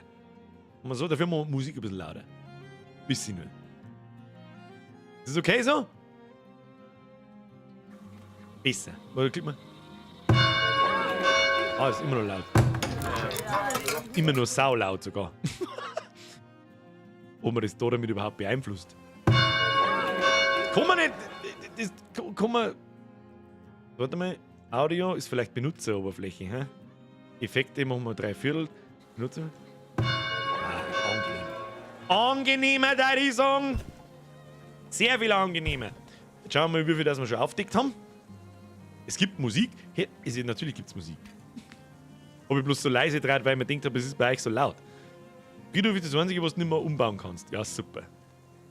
Das ist scheiße. Ja gut, das ist ja vielleicht ein bisschen fragwürdig, wenn man dort Leute wieder ausgrabt und woanders wieder eingrabt. Ist vielleicht fragwürdig. Was haben wir da? Oh, da schon hin. Goldtransfer verbessern.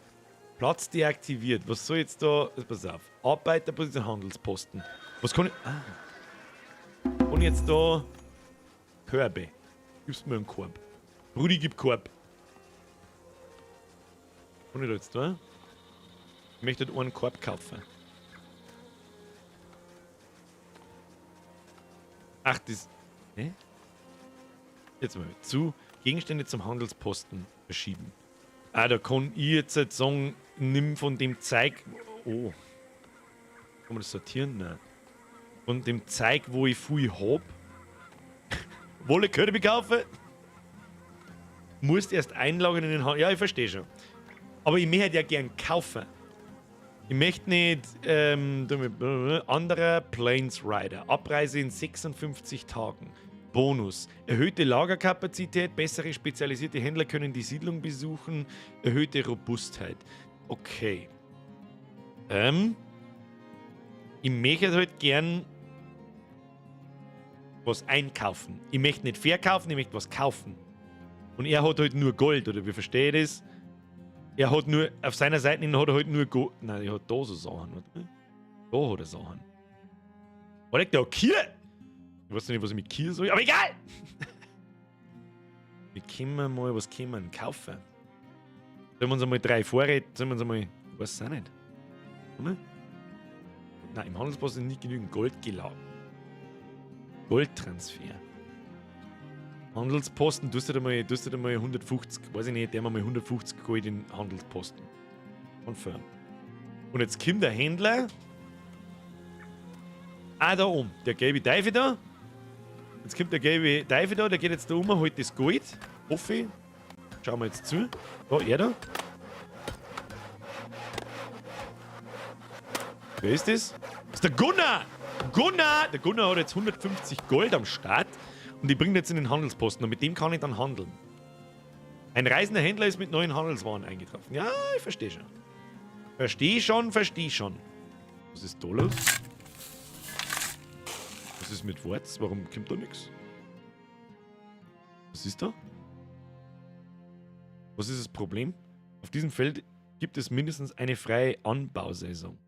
Ach, da unten. Da wieder eine ackern und wieder Wort so bauen. Ja, okay. Schon verstanden. Die da hinten haben kein Wasser. Warum haben die kein Wasser? Weil der Brunnen nicht bis da hinten geht. Grütze fix nochmal. Dann müssen wir, was weiß ich nie, wo wir den hinbauen. Dann bauen wir da hin. Da, Schluss. Schluss! Steht da unten, geerntet 566. Muss ich nochmal schnell schauen. Wo ach da, 647. Da haben wir halt keine scheiß Mühle nicht. Das heißt, der Wurz wird uns einfach verderben. Das war halt dumm. Also, was kann er was dafür jetzt. Und er verkauft halt keinen. Er hat bloß das Zeug, was er da auf der rechten Seite hat. Und das Zeug würde er kaufen. Und das da unten ist irrelevant. Ja, ich verstehe schon. Das ist cool. Das ist auch eine bessere Mechanik wie beim Händler in Anno. Sag ich dir, was ist. Da wo immer jemand kommt und umeinander tut. Was ist das? Am Handelsposten warten ein reisender Händler. Ja gut. Passt schon. Kann man eigentlich irgendwelche Häuser verbessern? Na, erst dann mit Eisen und Goldbarren. Wir brauchen mal Eisen. Unbedingt. Mit 150 Goldbarren im Schuh. Ich möchte sowieso erst mit 150 Goldbarren umeinander wackeln sehen. In deinem Holzkerbe mit Holznägel aus dem 14. Jahrhundert. Da möchte ich das sehen. Ein Gold brauche ich! Die fix!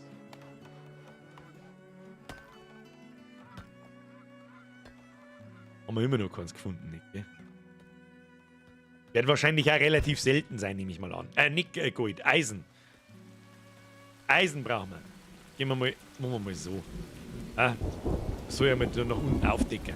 Wir können da jemanden zwingen dazu, dass er das tut. Ich meine, das ist ja doch wichtig. Wir brauchen mal Eisen, sonst kommen wir nicht weiter.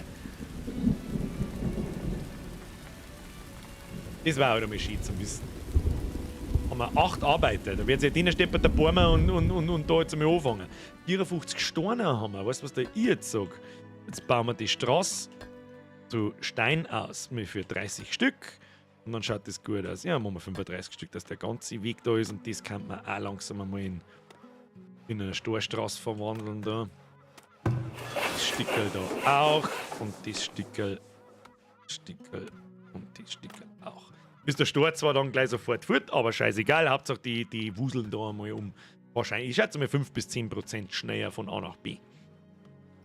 Schaut über. Was ist denn das? Ach, das ist der Händler. Sogar der ist animiert wie ein Stadtverlust. Da hat sich einfach jemand Mühe gegeben. Muss ich einfach sagen, da hat sich jemand Mühe gegeben. Kornspeicher für den Weizen bauen. Oh, stimmt, springen. Gut aufpasst. Ressourcen. Nein, Schmarre. Lager. Kornspeicher. Können wir abbauen. Tut der irgendwas beeinflussen? Nein. Dann können wir einen Kornspeicher eigentlich an die Spitze. Nein, können wir nicht. Den bauen wir da ans Eck her. Damit die da keinen ewigen Laufweg nicht haben. Da 2 neue Dorfbewohner, 3 Dorfbewohner an Cholera erkrankt! Ah! Wie Cholera? Wo ist der? Geh dich selber einliefern oder bring die gleich um. Da, Zera, die braucht eh kein Mensch. Die braucht ja keiner. Haupt. Dann brauchen wir ein Heilhaus. Heilhaus? Heilhaus wo? Heilkundehaus. Da brauchen wir Ton, Hammer und 100 Gold. Hammer auch. Heilhaus. Gibt es Attraktivität oder was? Oder wie ist das? Es gibt sogar sehr viel Attraktivität. Ja, bau hin, alle. Ja, kann man das nicht abflachen oder was ist damit? Da gelangt das da noch für alle. Haben's Arschlecken halt nicht.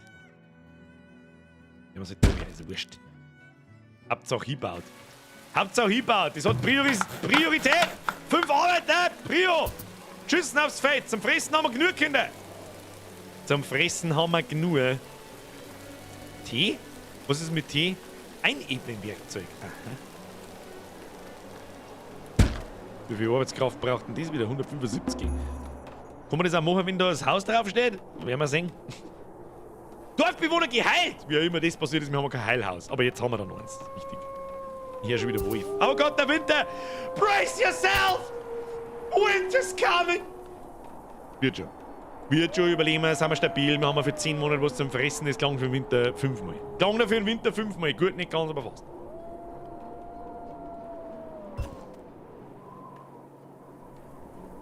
Wir wissen eigentlich, wie wir langsam mal mit Mauern bauen. Dann holzen wir 3 Stück. Oh, wir haben nicht mehr so viele Stämme. Wieso haben wir nicht so viele Stämme? Jetzt mal Holz hacken. Was ist so viel angemerkt zum Holz hacken? Was ist mit denen?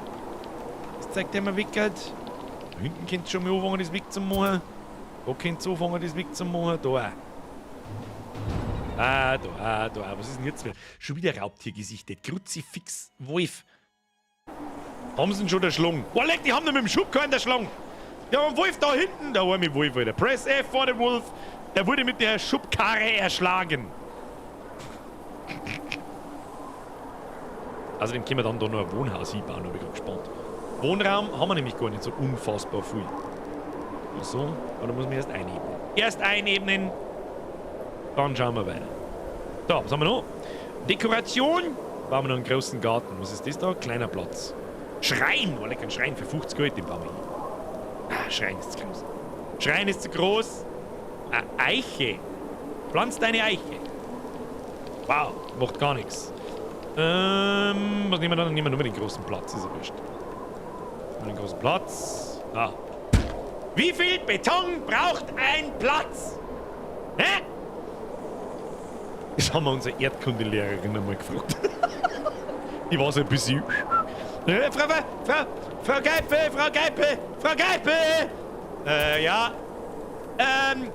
Wie viel Beton braucht man für einen Platz? Ja, das weiß ich jetzt auch nicht so genau. Was ist das für eine Frage? Ja, wie viel Beton braucht man für einen Platz? Ja, das kommt auf den Platz an. Ja, für einen Platz halt! Also die Frau war wirklich, Alter, wenn man... Ab dem Zeitpunkt war für mich der Lehrer, war vorbei, Alter. Da hab ich gesagt, Alter, Lehrer...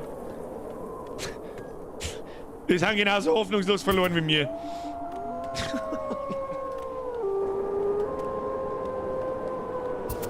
Was nehmen wir als nächstes? Ja, was hat ein Barren? 1 Kilo. Ist jetzt nicht so viel, wenn es gerade ist. Was? Was für ein Barren? Ein Goldbarren?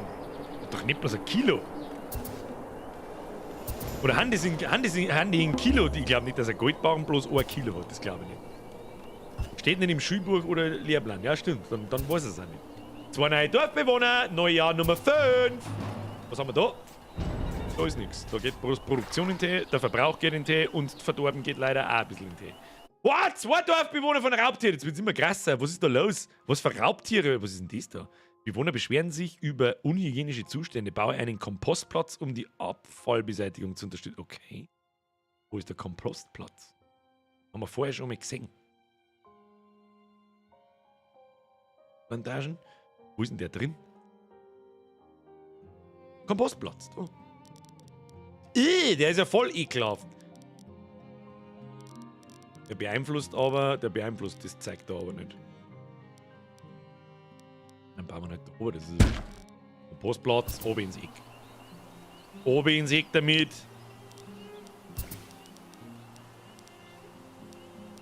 Wieso kann ich da keine Straße bauen? Verstehe ich schon wieder. Trottolerin schreibt ins bitte, hauen Sie rein, ich habe die Ehre. Gold ist scheiße schwer. Ein Liter Gold hat 19 Kilo. Das, ja, ich wollte jetzt gerade sagen, da habe ich mich vorher hätte ich mich fast verschmerzt. Da habe ich gesagt, 1 Kilo Gold hat halt 1 Kilo Gold. 1 Kilo Gold ist, glaube ich, 20 Kilo schwer. Nein, also ein Goldbarren, der wird ja nicht in Kilo bemessen, oder? Keine Ahnung. So ein Goldbarren, der hat nicht bloß 1 Kilo. Kloheisel, wir brauchen Kloheisel! Ich glaube, es gibt keine Kloheisel. Ein neuer reisender Händler ist da. Ja, mit dem Händler. Was hat der dabei? Hat der was Gutes dabei? Schwere Werkzeuge brauche ich, guter Mann. Oder ein paar Holzbalken kann man kaufen. Die kauft man ja mal. Wie viel kriegen wir da? Was? Da kriege ich für 80 Gold 20 Baumstumpf. So, wir haben es ins Hirn geschissen, oder was?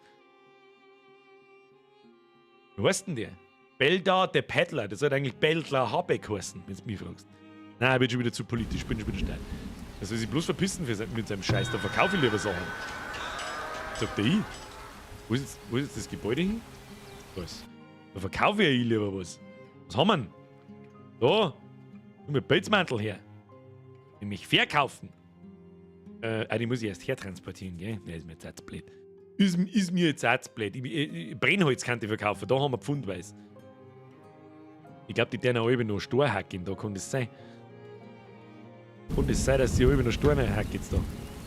Gehen wir mal die Priorisierung wieder aus, das ist mal nix. Nein, nix priorisieren. Kein Prio, baut mal Baum ab. Bau mal den Baum ab jetzt. Wir brauchen Ressourcen. So. Seife, Kerzen, Töpferwaren sind gute Handelswaren. Ja, die habe ich mir fast gedacht. Das hört sich also ein bisschen nach Luxusgütern an. Da gibt es normal immer Fake-Kohle in solchen Spielen.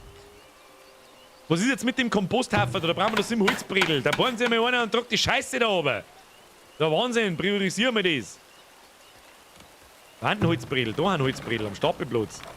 Da kommt der eh schon. Wer ist das? Da kommt der Tomen schon wieder. Tomen, du bist der beste Mann am Platz. Ah, du förderst zum einen mal die Diversity-Quote ganz massiv. Und jetzt, wenn du nur schnell bombst, dass du ein paar Nägel eintrischst, dass der Komposthaufen fertig wird. Was tust du denn jetzt? Bauhandwerk, baut. Jawohl, Tomen! Haben wir die Scheiße zusammen! Fischseide, Nagel! Schneller! Du stehst nur umeinander, ich sag dich fein. Achso, ja gut, passt schon. So, jetzt könnt ihr einen Kompostscheiß jetzt auch davon bringen, Kinder. Könnt davon bringen. Bin fort damit. So, wie viel Attraktivität haben wir? 26%, das feit nicht mehr viel. Dann können wir aufsteigen. Was haben wir da? Nahrungsarten brauchen wir 2. Jetzt fangen so pingelig zu werden, gell? So nicht. So nicht. Was brauchen wir da? Backsteine, 250 Gold, dann können wir den Markt verbessern. Was bringt das Verbessern? Steht drunter. Zusätzliche Arbeitskräfte, zusätzliches Einkommen, größerer Arbeitsbereich, okay. Und erhöhte Attraktivität. Ja, okay. Haben wir da, den kann man nicht verbessern. Was ist das da? Gebäudeproduktion ausschalten, das wollen wir natürlich nicht. Das wollen wir natürlich nicht. Da kommt schon wieder ein neuer Händler angedudelt. Gebt's mir halt jetzt bitte schon einmal schwere Werkzeuge, ihr knickerten Huren! Wo kommt denn eigentlich mein ganz Gold? Aber ich hab da gerade noch 150 gehabt. Ich lagert das jetzt dann im Handelsposten rein, dann verschwindet's nicht irgendwo. Hat der was dabei? Na, die hat auch bloß Dreck dabei! Kannst du brauen? Das ist ja immer noch der Beldar, der Paddler, das soll sich mir verpissen jetzt. Was denn du weg? Weg mit dir. Dein Heilkundehaus kostet 20 Gold. Oh. An das habe ich gar nicht gedacht, dass ein paar Häuser da Betriebskosten verursachen. Was sagt man da, ob man da im Plus ist oder nicht? Steuern Markt, Steuern Haus. Dienste minus 20, das heißt, wir haben plus minus 0.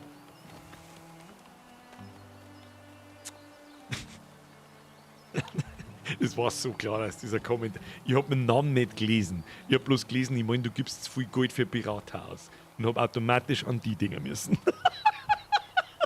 Aber also, sobald es sowas geht, muss ich automatisch an die Dinger. Oh Mann, ey. Manchmal. Da, monatliche Kosten, 4 Gold. Ja, aber wie steigert ich denn mein Einkommen in Gold? Ach, da oben steht minus 4. Jetzt mal langsam. Wie steigert ich mein Einkommen an Gold? Abseits vom Marktplatz. Du hast eine Eisenwarenhändlerin, Trader 2 im Handelsposten. Hä? Oh, rein, ja. Hä? Ach, da können... Nö, das habe ich nicht gesehen. Es können 2 Händler gleichzeitig da sein im Handelsposten. Einer mit der anderen Huren, der immer noch da ist, ich meine, ist der gleiche. Und sie, Atka of the Iron Clan. Die hat Eisen jetzt dabei. Bruder muss los, ich hab kein Gold. Doch, ich hab da Gold. 150 habe ich eingelagert, das ist gut. Was haben wir? Hat jemand... Ja! Schweres Werkzeug! Da brauche ich eins! Im Handelsposten ist nicht genügend Gold eingelagert. Das kostet 284 Euro drum! Gute Frau! Bist du volltrunken? Kann ich mir nicht leisten und die machen von mir nichts kaufen. Wir steigern immer Goldeinkommen, abgesehen von dem Marktplatz. Mit einer Goldmine. Ja, Bruder, Goldmine.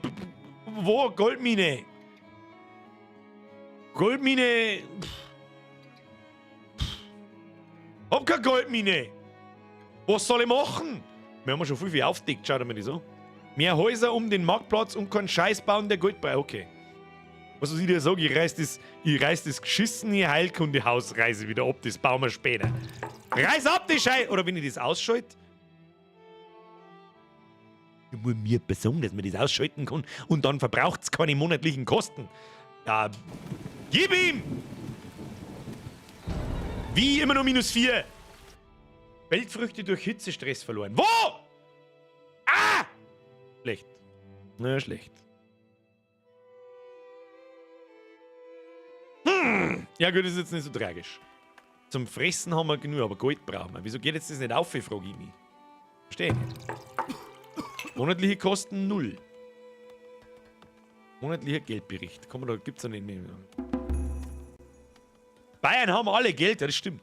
Und Österreich auch. Das heißt ja Österreich und nicht Österarm, Mr. Lord Honey. Denk mal drüber nach. Ich darf so gerne schwere Werkzeuge kaufen, aber ich hab kein Geld. Brudi, ich hab kein Geld. Brudi muss groß. Ja, Dorfbewohner geboren. Da verkauft die den Scheißhaus Schratz und gib mir ein Werkzeug dafür. Tausche Neugeborenes. Gegen schwere Werkzeuge. Oder benutze selbiges. Automatische Gebäudeverbesserung aktiviert. Na, das der wir nicht. Bist du betroffen? Machen wir nicht automatisch. Hast das ganze Gold versuffen, oder? Ja! Was ist da? Wenn sich diese Attraktivität in der Nähe dieses Gebäudes nicht verbessert, wird es aufgegeben. Was? Also Spinnen... Was? Wenn sich diese Attraktivität in der Nähe dieses Gebäudes nicht verbessert... Da ist ja überall Kompost, ich meine, ich sehe es ja. Da ist überall Kompost vor der Haustür, aber die müsst ihr dann selbst wegbringen. Was ist mein Problem? Bist du behindert? Verstehst du nicht? Ja, verkauf halt was an die. Ja, das darf ich gern, aber die will ja nichts, was ich hab. Also, die ist schon wieder gegangen. Nein, die ist nicht gegangen. Da, die will ja nichts, was ich hab. Ich habe nichts. Das war uns wurscht, weil die anderen haben auch nichts. Da, die kauft ja zum Beispiel kein Reicherfleisch. Ich kaufe ja bloß den Scheiß da und den Scheiß habe ich nicht. Schau, dass du den Heiler wieder einstellst. Ist der... Ist das der Grund? Glaube ich nicht. Glaube ich nicht. Schon mal was einlagern. Ich meine, das geht ja relativ schnell, wenn ich was hab zum Verkaufen. Aber mir fuckt halt so an, dass wir müssen mehrere Häuser platzieren. 9 Menschen sind in deinem Dorf angekommen. Sie haben vor einzuwandern. Wirst du sie im Dorf aufnehmen oder aufnehmen? Und mehrere Buden bauen. Bau die Buden, Alter! Wohnraum! Gib mir Bude! Bude! Bude, Bude. 1, 2. Stabil! Und dann die nächste Bude. Die bauen wir umdrehen mit einem. Mit einem. Wie viel Platz ist denn da dazwischen? 1, 2, 3. So. Gut aus. Dann haben wir da eine Straße hinterziehen. Und eine Straße da so aufziehen. Dann schaut doch das gut aus. So. baut's die Buden zusammen jetzt da. Feldfrüchte, Hitzestress wieder. Wohnraumknappheit kriegen wir schon geregelt. 9 neue Dorfbewohner kriegen wir schon. Leider, jetzt chillt's einmal. Was haben wir da? Was 27% Attraktivität. Da haben wir auch 27. Mehr Heisel. Ja, ich bin schon dabei. Aber mehr Häuser heißt ja nicht automatisch mehr Einwohner. Normalerweise muss ja das Geld von den Einwohnern kommen. Oder sagt man da irgendwie, wie viel das produziert? Monatliche Einnahmen 18. Und unsere Ausgaben sind bei Steuern fürs Haus. Steuern fürs Haus vielleicht. Muss ja nicht zwangsläufig, aber es müssen ja Leute existieren, die dann was zahlen. Ja gut, das sehen wir jetzt dann gleich. Wir wuseln jetzt auf alle Fälle einmal 25. Baue eine neue Schule, damit sich die Siedlung von anderen kleinen Dörfern abhebt. Eine Schule wird dazu beitragen, effizientere Arbeitskräfte auszubilden und gebildetere Siedler anzusehen. Ja, hau rein, Alter. Schule, was kann eine Schule? Wo, Schule, wo? Diese Schule. Handelsposten, nein. Heilkundehaus, Gartenfängerhaus. Schule, da. Was kostet die? 25 Tonnen. Wie groß ist der Teufel? Oh, der gibt der Stab. Boah, der gibt Fettattraktivität. Den müssen wir da leider einen Haufen einbauen. Das wird uns nichts helfen. Wie der man da umblädern? Müssen wir umbauen. Hilft uns alles nichts. Da müssen wir das da. Setzen wir auch gleich da auf. Und das da. Setzen wir da auf. Dann wird da drin ein Loch frei, da setzen wir die Schuhe ein und dann können wir, wenn nur ein paar einzelne Felder übrig bleiben, nur ein paar so Gattel und so einen Scheiß rein da, damit das alles schön kompakt beieinander ist. Wenn wir es eigentlich ganz richtig machen, dann müssen wir sowieso die ganze Stadt irgendwie dann nach rechts auf. Wir verschirmen langsam aber sicher von hinten einer, weil die Felder nur Platz wegnehmen von dem Marktplatz zum Beispiel, der nimmer in dem Dings drin ist. Scheißdreck! Ja, dann hilft's nicht. Dann müssen wir das auch versetzen und dann bauen wir den nämlich auch da um. Kriegen wir schon. Eins nach dem anderen. Marktstufe 2 regelt das. Ja, aber trotzdem, da ist so viel verschenkter Platz. Ich möchte den da herum haben. Und die Schule auch. Und wird dann schon. Wird dann schon, kriegen wir schon. Aber dazu muss das jetzt erst einmal die Häuser da versetzt werden, die neuen Häuser da umbaut werden. Einen Brunnen müssen wir dann auch langsam versetzen, glaube ich. So, mal. Frage ist, da erreicht es an jeden. Da erreicht der Brunnen an jeden, dann pflanzt man da auch hin. Passt schon. So, das erste Haus wird schon abgerissen. Zack. Und nach da oben gebaut. Und die anderen Häuser auch. Dann brauchen wir das Obacht, damit wir es nachher nicht übersehen. 1, 2, 3 Platz. Und da dann eine Straße auf. Was ist denn jetzt wieder passiert? Ein Gebäude steht in Flammen schon wieder. Was steht denn in Flammen wo? Ah! Der Komposthaufen brennt! Wir hatten einen Komposthaufen. Was passiert denn dann eigentlich? Wer löscht denn das? Löscht das irgendjemand? Schon wieder neue Dorfbewohner. Kruzifix, jetzt geht's aber ganz schön zu da. Der Kind jetzt da bald mit einer löscht oder laufen einfach bloß alle umeinander wie die Depperten. Der gute Komposthaufen. Muss da ein Brunnen hier, habe ich das richtig gesehen? Weiß ich nicht, ob da noch ein Wassereimer was bringt, Kinder. Okay, also Brunnen sind dafür verantwortlich. Ja, ich verstehe schon. Weil wir halt jetzt ja gerade den Brunnen da relativ in der Nähe abgerissen haben. Ja, aber ist schon gegangen. Ist schon gegangen, gerade noch. War knapp, aber ist noch gegangen. Langsam werden auch Banditen kommen. Ja, dann müssen wir halt unsere Dorfbewohner mal zu so Milizen kurz machen. Das hilft halt dann nicht. Ich meine, wir kennen ja noch gar keine Mauern, Straßen, Verteidigungsanlagen. Was haben wir da? Eine Kaserne.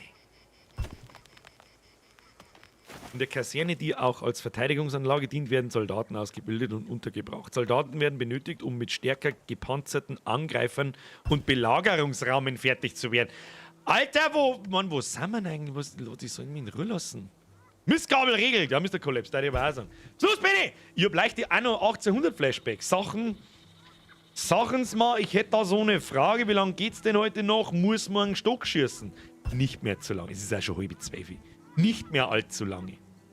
Nicht, um ganz ehrlich zu sein, ich wollte langsam ab, weil mir schmerzt sowieso noch ein wenig. Aber langsam, aber das hat auf alle Fälle Wiederspielwert. Das ist auf alle Fälle, das ist ein sehr gemütliches Spiel, gefällt mir sehr gut. Ich liebe solche Spiele. ich mag auch Anno. Und ja, mit Anno bist du nicht weit weg. Ich hab's aber... RimWorld ist es nicht wirklich, weil ich kann die einzelnen Leute nicht so wirklich direkt Aufgaben erteilen und so. Das macht es ja doch alles ziemlich selber. Also wenn ich ein Haus baue, dann ist automatisch gleich ein freier Arbeiter drin. Ich muss nicht schauen, was hat der für Skills oder so. Ich meine, das kann ich, aber das macht jetzt nicht den Anschein, als was so essentiell wichtig, wie das in RimWorld ist.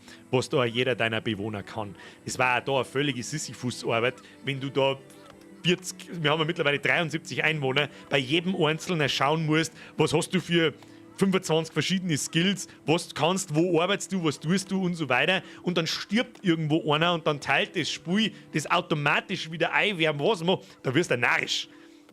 Also das kommt vielleicht noch, ja, aber dann muss besser gehandelt werden, wie das geregelt wird, ganz einfach. So, ich glaube, das klingt nicht, wenn wir die Häuser da platziert haben. Müssen wir jetzt die zwei da auch noch weg tun. Kruzifix noch. Probieren wir es so. Bauen wir da her und das versetzen wir gleich da oben. Ja, kann losgehen. So, das versetzen wir noch. Die Schule bauen wir noch hin und dann bauen wir noch ein Wohngebäude zur Stufe 2 aus. Das oder was braucht man da dazu? Wenn man Eisen braucht, haben wir sowieso verrotzt. Nein, nicht das.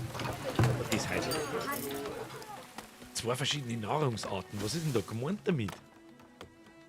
Wir haben doch immer schon 2 verschiedene Nahrungsarten.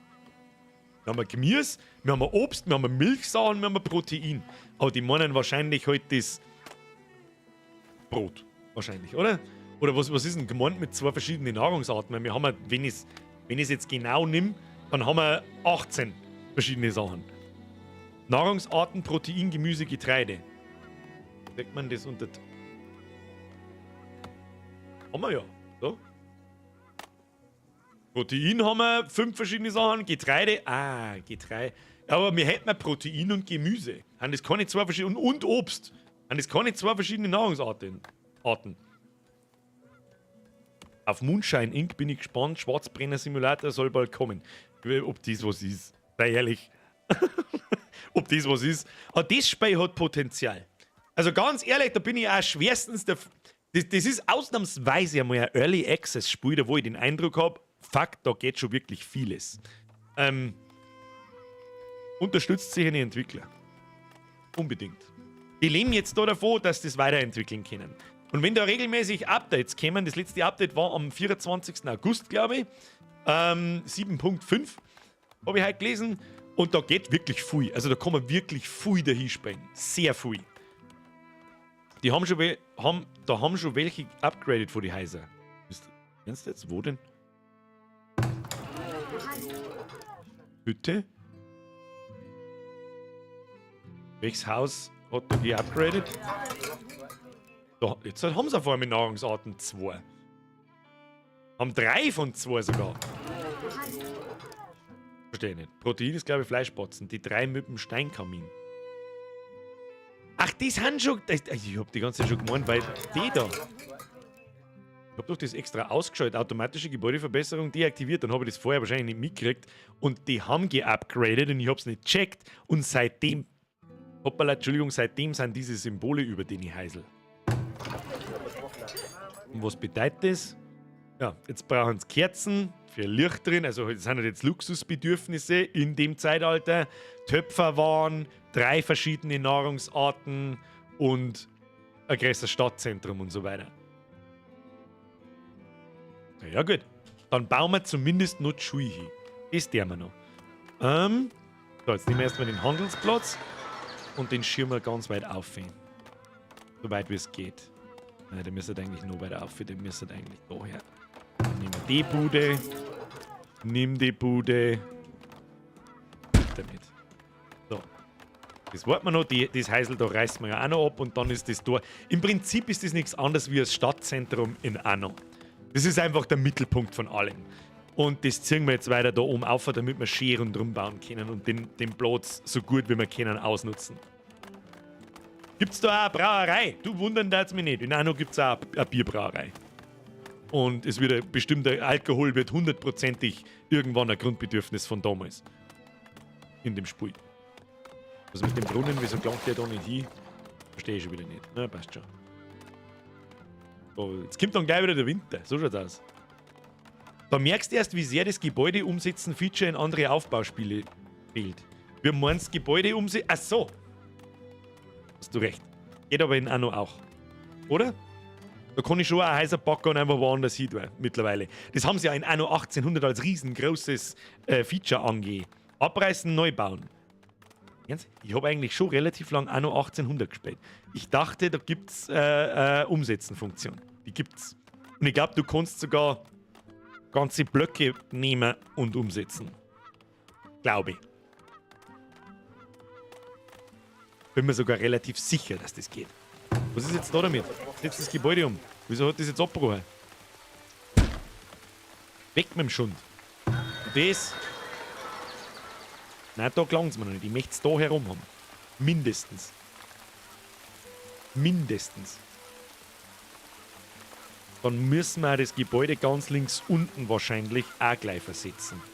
Und der haben wir doch das auch gleich. Versetz sie, Bus. Los geht's. Ja, die gibt's, aber die haben dann keine Wartezeit. Gibt auch eine Kneipe, die wiederum die Attraktivität erhöht. Dann gibt es hundertprozentig auch Bier zum Brauen und so. Also es darf mich wundern, wenn sie sich so viel Mühe geben, mit denen ich wirklich... Also die ganzen Nahrungsmittel, wie viele Details das schon sind, allein. Aus denen vielleicht noch nicht mehr alles wissen. Aus denen vielleicht noch nicht einmal alles gemacht ist, was man damit machen kann. Wo ist jetzt der Scheiß? Da schauen wir das an.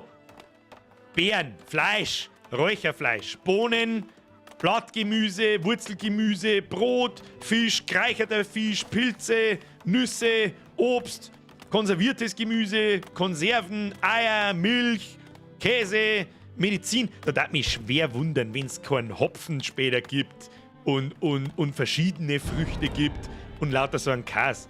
2 Gebäude aufgegeben? Wohnraum, Knappheit, was? Na. Das ist halt schon ein bisschen schwer behindert, wenn die dann ein Bedürfnis kriegen, was du nicht erfüllen kannst. Was ist denn da? Die Attraktivität der Nähe dieses Gebäudes hat abgenommen und es wurde aufgegeben. Ich weiß nicht, wie wir die Attraktivität besser machen. Für diese Gebäude. So, Marktplatz da auf.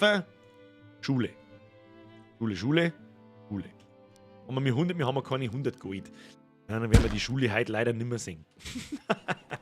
Dann werden wir die Schule leider heute nicht mehr sehen. Nüffe? Welche Nüffe? Naja. Aber im Großen und Ganzen ein unglaublich gutes Spiel. Dieses Spiel, wenn weiterentwickelt wird über die nächsten Jahre, dann extrem viel Potenzial. Extrem viel Potenzial. Das ist ja noch nicht lange im Early Access, glaube ich. Ein paar Wochen, ein paar Monate vielleicht. Und wenn man so schon startet, unglaublich guter Punkt. Unglaublich guter Start, muss ich ganz ehrlich sagen. Pro-Tipp, lasst zwischen die Häuserreihen immer in der Mitte eine Reihe frei für Dekos. Gib so 3x1 Parks. Habe ich mir jetzt vorher schon fast gedacht, wie man da mal, das habe ich vorher, glaube ich, sogar gesagt, dass ich überall eine Reihe zwischen die Doppelreihenhäuser zumindest, eine Spur los, wo man dann das Ding da, der Gartenweg. Ja, genau, den Gartenweg da dazwischen baut und der dann automatisch im Umkreis die Attraktivität steigt und so. Nein, das ist was, das merkst du halt, wenn du 1, 2, 3 Mal das Spiel gespielt hast, bis es nicht mehr weitergeht. Also bist du wirklich Stufe 3, wo haben wir da? Ja, mal Lager. Da, Stufe 3 gibt es noch, weiter geht's noch nicht. Also bis dein Stadtzentrum auf Stufe 3 ausgebaut ist und du dann die letzte Reihe Gebäude freigeschalten hast. Mehr ist halt noch nicht an Inhalt im Spiel da. Ich kann mir aber gut vorstellen, dass es noch weitergeht.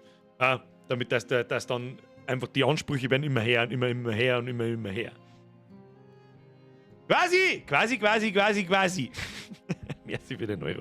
Herr Gerwin, die habe ich übersehen. Ich melde mich für heute ab. Herr Gerwin, ich hoffe, du sagst mir noch, hauen Sie einen ins Bett ein. Ich hoffe, Sie sitzen nicht im LKW am Samstagabend. Hoppala, Freitagabend. Samstagabend. Ich bin vollkommen behindert eines Samstag. So. Ja, und da die sagen, Bayern. So schaut's aus. Birgistan. Nehmen wir, neuer Spielstand. Birgistan schreibe jetzt dazu, Stream im, ja, schreibe mal, September, Sept 22. Machen wir so, so. Was ist jetzt gegangen? Ja. Bestätigen. Gutes Spiel. Gutes Spiel. Aber 11:45 muss für heute gelangen können. Man muss auch aufhören, wenn es am schönsten ist. Machen wir das Spätzle, damit ich meine Grafikkarten ein wenig beruhigen, dann können wir noch ein wenig schmatzen. Morgen ist Podcast, bevor jetzt leider alle abhauen. Morgen Podcast, wer sich nicht anhört, ist raus. Gutes Spiel, mehr kann ich nicht sagen. Also da habe ich keine Bedenken dafür, eine Empfehlung auszusprechen, bis jetzt halt überhaupt nicht. Zum einmal durchspielen gelangt, auf alle Fälle. Dann mal einfach ein Jahr lang liegen lassen, dann kommen mit Sicherheit neue Features und dann kannst du es wieder auspacken. Ja, auch noch. Das kann man immer mal einmal im Jahr auspacken und spielen. Passt auf alle Fälle. Kerstin schreibt, guten Nacht zusammen, sag ja, guten Nacht zusammen. Hat mir gerade ein Bier aufgemacht. Ja, Selbstspieler. Ist ja wurscht. Ist jetzt für ein Bier ist nicht spät. Prost, sag ich. Ja gut, ich muss mein Monster noch ausdüdeln, dann schlafe ich aber zwar wahrscheinlich wieder nicht bis um 5 in der Früh, aber egal.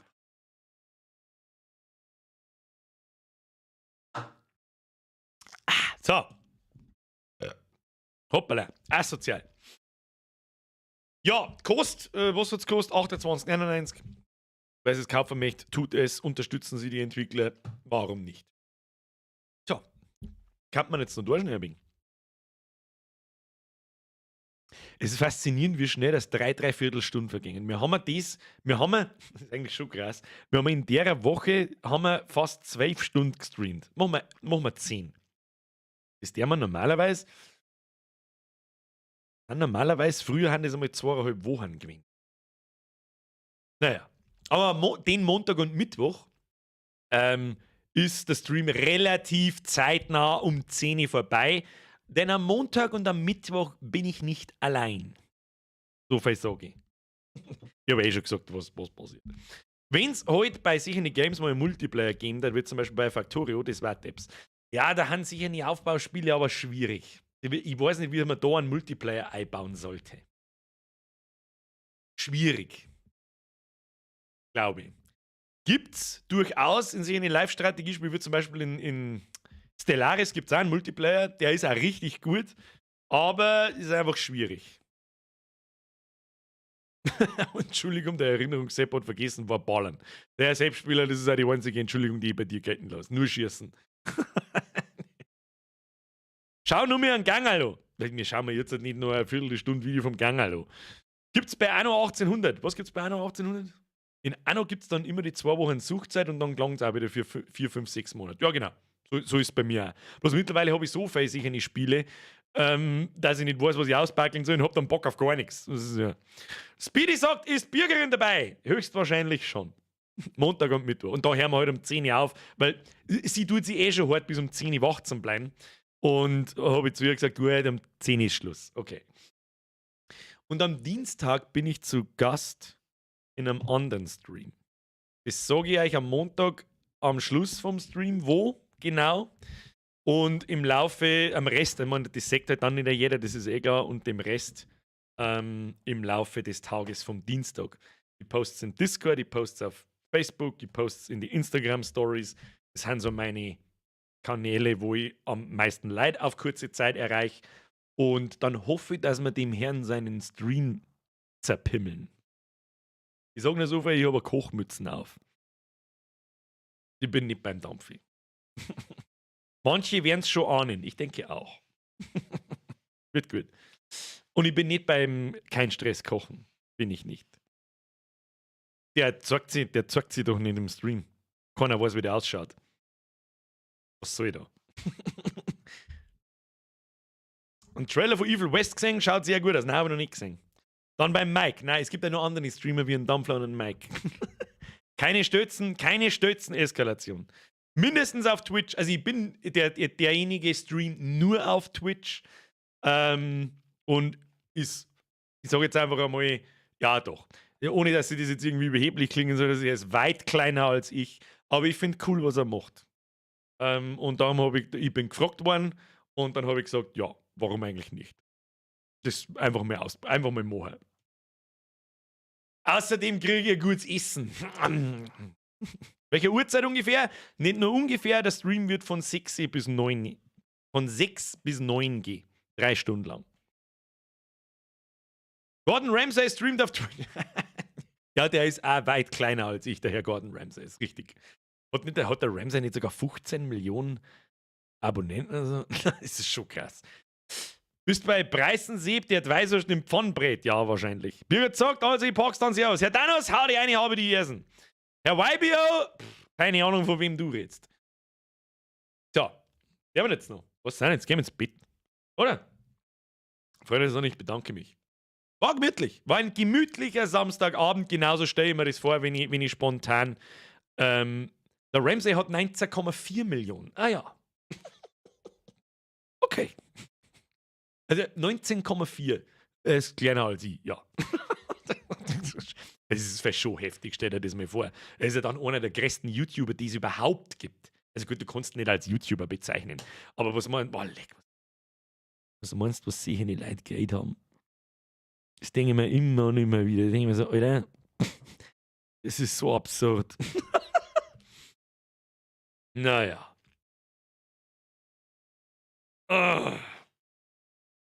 Herr Sprengi, das ist was genau. Erstens, genau darum sage ich nicht schon 5 Wochen vorher, wo ich genau bin. Genau darum. Zweitens, ich komme ganz gezielt aus dem Grund am Dienstag zu dem, weil er da geschlossen hat. Weil ich genau auf das nämlich keinen Bock habe.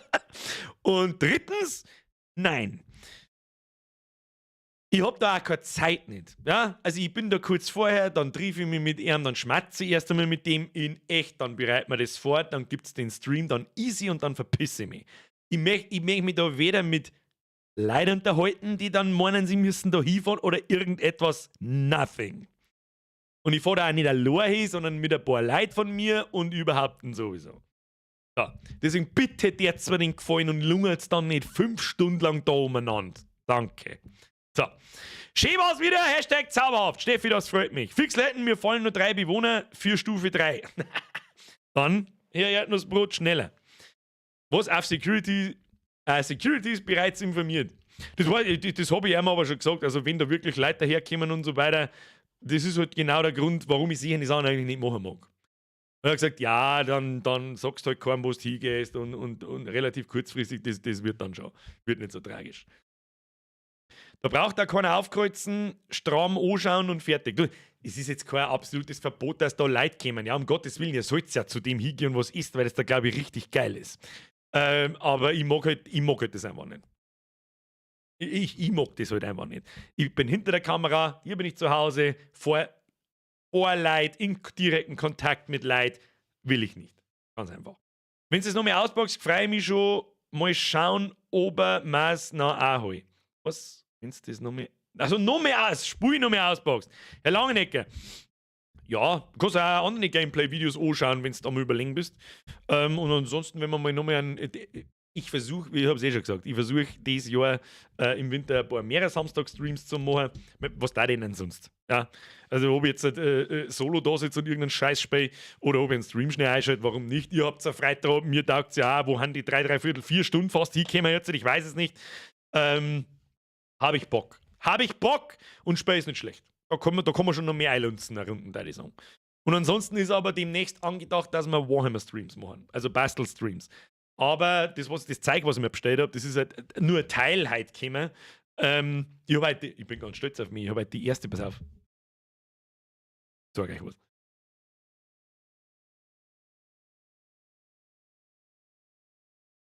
Die erste.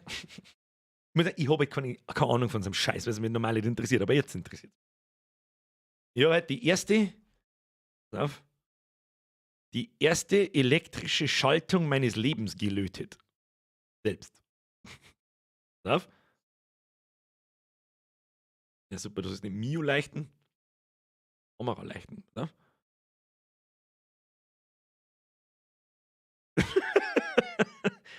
Ja, super, oder?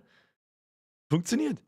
Mit also Widerstand dazwischen eingelötet und so weiter. Und das wollte ich dann einfach mal ausprobieren. Und das kann ich vielleicht für meine Warhammer-Figuren brauchen. Ich habe so eine Idee für den Dreadnought. Ich bin ja der komplett Ahnungslose, ja? Hashtag Birger, 24 plus, Elektrotechniker vom Fach her. Ich habe einfach mal ich hab mir so Mikro-LEDs bestellt und so Batteriehalter und so weiter. Und die haben so winzig. Also, holy shit, haben die winzig, Alter. Was wird das, wenn es fertig ist? Das ist ja gut, ihr werdet es im Stream. Also, mein Plan ist ja, dass man mir ich habe einen Dreadnought versprochen. Ja, das ist die nächste Warhammer-Figur aus meiner Black Templars Box. Und die hätte ich gern teilweise im Stream gemacht, weil sonst wird ich zeitlich nicht fertig. Und ich glaube, dass das vielleicht ganz lustig ist, wenn ich den im Stream teilweise baue, bemale und überhaupt.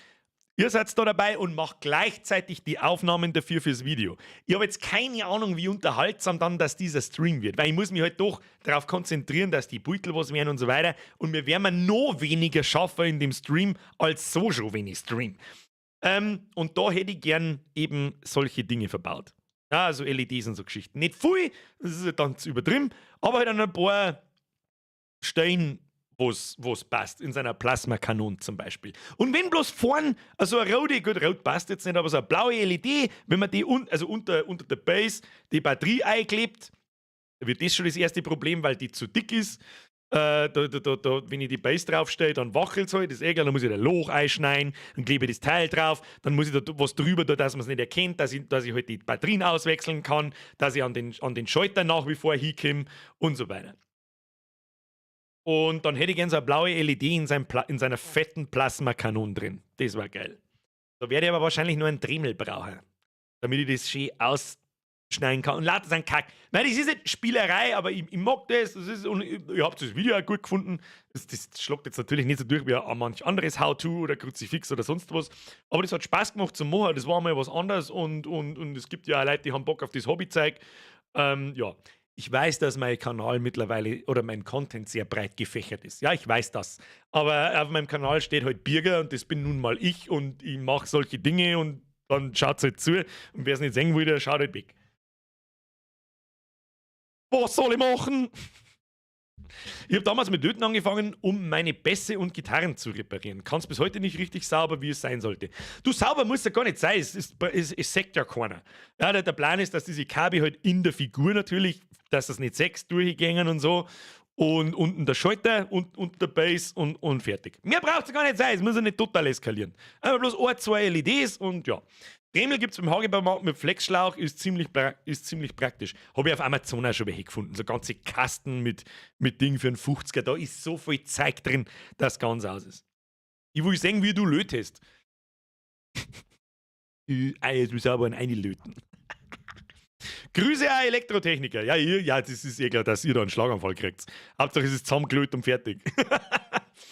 Wann kommt der Frontschweine-Stream? Mr. Sinister, du gibst nicht auf, gell? Seit Anbeginn der Zeit gibst du mit den Frontschweinen nicht auf. Endstilles Reichschreib, bestes Hobby ever. Was? Warhammer oder Löten? Irgendwie ein bisschen beides. Ja, bei E-Gitarren ist es auch in dem Fach. Da siehst zum Glück keiner von den Fachleuten. Hauptsache die Dinger funktionieren dann auch wieder. Ja, so geht's mir auch. Hauptsache ich hab da unten einen Schalter, klick und es leicht dann rot. Und man sieht am Modell selber, sieht man halt nichts von der LED, ist eh klar. Wenn wir schon bei nicht aufgeben sind, wann? Also es schaut wirklich, also den Winter bis zu Weihnachten ist wirklich durchplant. Also was heißt durchplant? Ja, das hätte ich einen Plan, aber ich sag das, ich habe tatsächlich einen Plan. Ich habe mir tatsächlich grob zusammengeschrieben, was so kommt und ich sag das, es ist vollgestopft von vorn bis hinten. Bis zur Weihnachtsfeier vor Weihnachten. Jetzt kommt nächste Woche Birgerin 2-mal, plus ich bin zu Gast woanders. Mehrere Streams gibt's nicht. Dann übernächste Woche habe ich auch schon geplant, das sind nicht mehr viele Teile, man kann auch mal ein bisschen außer plaudern aus dem Ding. Dann kommt der Flight Simulator und Metal Hellsinger am Mittwoch. Dann die Woche drauf, die letzte Septemberwoche kommt Bob Lost, ist schon vorbereitet, restliche Sachen haben schon bestellt. Am Mittwoch, das ist noch ein Stream, der ist noch frei, aber wir schaffen ja nicht auf einmal. Da kommt wahrscheinlich eine Retro-Reise oder noch mehr ein Video-Review, so ein Lückenfüller halt. Dann ist Oktober. Der Oktober, da werden nur Horrorspiele gespielt. Da haben wir Madison, da haben wir Mortuary Assistant, da haben wir Scorn, dann ist das Monat eh schon voll. Und das schaffen wir wahrscheinlich in dem Monat gar nicht. Weil in der letzten Woche Oktober kommt der Plague Tale. Und das wird durchgespielt. Montag, Mittwoch, Montag, Mittwoch. Außer an Halloween selber. Für Halloween habe ich übrigens eine nette Videoidee. Ich hoffe stark, dass ich das hinkriege. Das ist ganz was anderes. Ich sag mal, das ist ein Kurzfilm. Also ein Kurzfilm, wo man einen 5 bis 10 Minuten Film, Kurzfilm nennen. Oder muss der irgendwie zwischen 15 und 30 Minuten sein? Ich weiß es nicht. Sowas. Was früher mal eine Webserie hätte werden sollen, aber es ist dann am Aufwand gescheitert, ist mir die Idee gekommen, so, mach doch einfach so ein Ding draus und schau, ob du es hinkriegst. Kann cool werden. Dann kommt am Sonntag in einer Woche ein How-To. Dann haben wir schon im November. Ich schätze mal schwer, dass das der Plague Tale bis in November reingeht. Währenddessen, Ende Oktober, kommt der Resident Evil 8 DLC. Den kann man an Halloween als Halloween-Special spielen. Dann kommt gleichzeitig am gleichen Tag am 28. Oktober das neue Call of Duty. Das läuft sofort ab Montag los, parallel mit A Plague Tale. Und dann soll jetzt langsam das Warhammer-Video kommen. Dann kommt auch langsam der Stream am Wochenende und am Mittwoch, wo wir das Jahresmerch zeichnen. Und am 2. Dezember kommt der Callisto-Protokoll, was den ganzen Dezember durchgespielt wird. Weil es für das wahrscheinlich beste Spiel des Jahres halten wird. Neben Elden Ring. Tja.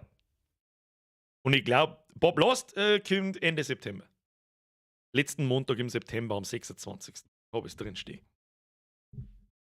Ja, ich mache mir tatsächlich mittlerweile einen Plan, wann was gestreamt wird, weil mich, um ehrlich zu sein, sehr gestresst hat, der Zeitraum zwischen Mai und Juli, wo wir nicht gewusst haben, was wir spielen sollen.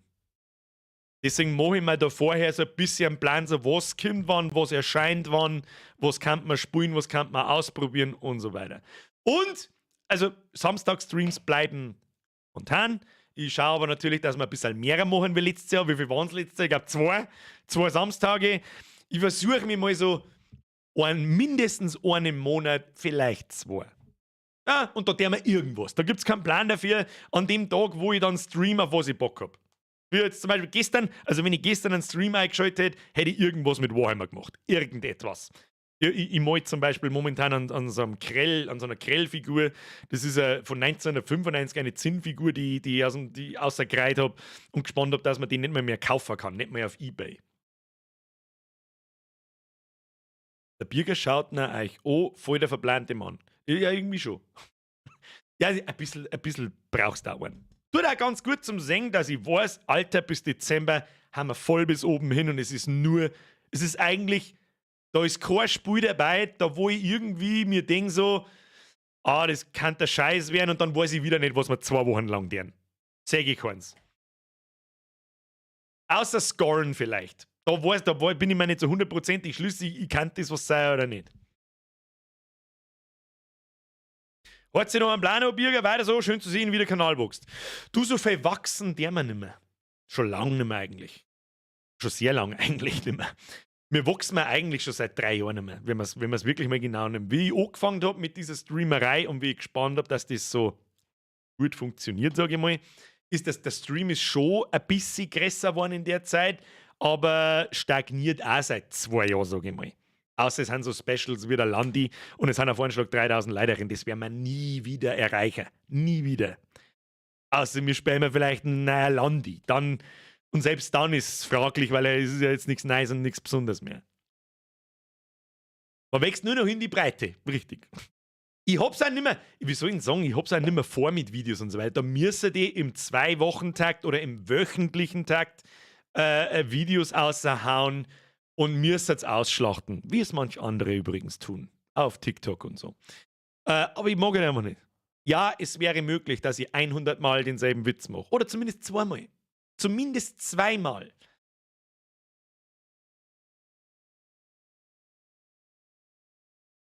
Und manche ziehen das halt eiskalt durch, so, okay, die haben gespannt, das Kruzifix über Preisentrottel, das funktioniert, jetzt mache ich 100 Videos. Auch wenn diese 100 Videos alle die gleichen Videos sind. Da kriege ich das Kotzen. Und noch einmal am mehreren kriege ich das Kotzen bei Leuten, die es nicht kapieren. Und das 100 zum 80. Mal auch immer noch feiern. Die sagen so, ist der lustiger, zum 14. Mal das Gleiche gesagt. Ja, herzlichen Glückwunsch. Euch ist beiden gleichzeitig das Hirn stehen geblieben. Naja. Naja. God of War Ragnarök hast vergessen. Ja, das kommt aber konsolenexklusiv. Ich habe keine Konsole. Es gibt Amis, die auf Melonen schießen und die haben ein paar Millionen Subs. Das ist was anderes. Regst dich halt wieder über veganes Essen oder Leberkäse mit Ketchup auf, zieht dir heute noch immer Leute an. Ja, aber ich mag halt einfach nicht mehr. Und ich wüsste, dass es immer noch funktionieren wird, ja. Ich meine, auf der einen Seite denke ich mir so, ich möchte ja eigentlich soll die in meinen TikTok-Kanal eingehen und soll alle die anderen nachmachen, so der Namen, dass sie sich nicht mehr wehren können.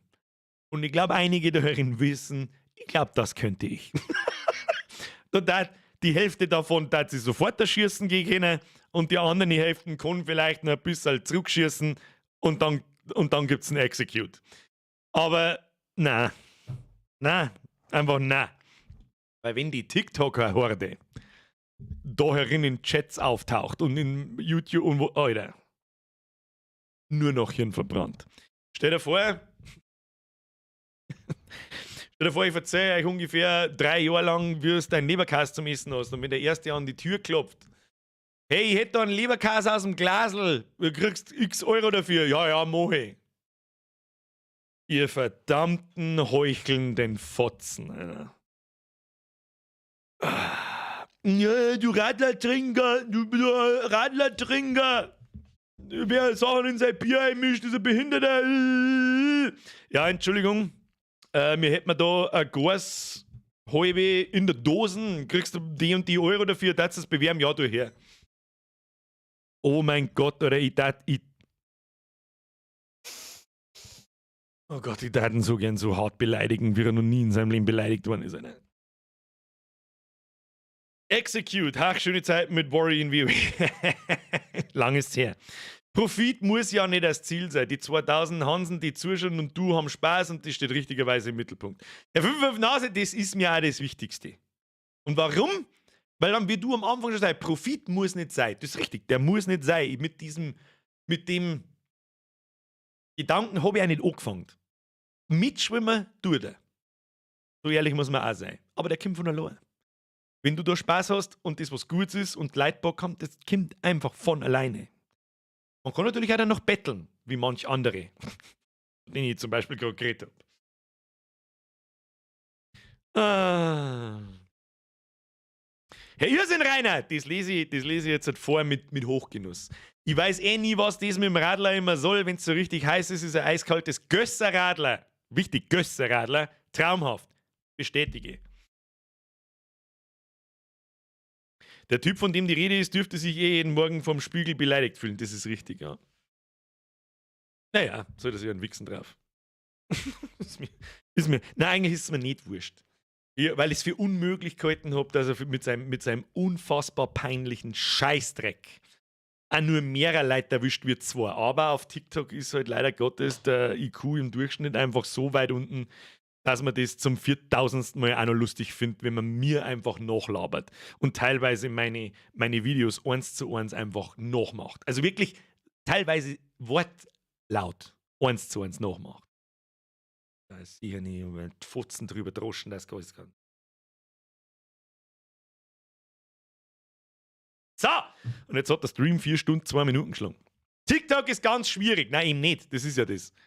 TikToker zum Sei ist nicht schwierig. Vieles ist schwierig, ja, aber TikToker zum Sei eher nicht so. Eher nicht so. Wie sprichst du über seine Hochwürden? Wer ist das? Das sage ich eigentlich nicht. Dieser Name wird hier drin nicht fallen, weil es mehr Werbung für ihn ist, als dass er im Shot. Aber man muss da langsam drüber. Ja gut, die letzten Videos, die er da macht, ich meine, wann schaue ich da mir ein, wenn mir irgendjemand was von ihm schickt, was er mir wieder klaut oder was er wieder für einen Scheißdreck labert, dann schaue ich kurz mir ein und sehe so, wie viele Follower das da drauf sind. Und immer so langsam, aber sicher. Die Followerzahl, die er da hat, ist halt für TikTok lächerlich. Das ist halt ein Witz für TikTok. Langsam, aber sicher, verdoppelt oder verdreifacht ist einmal nochmal, was ich nicht glaube, weil da kommt immer nur derselbe Scheißdreck.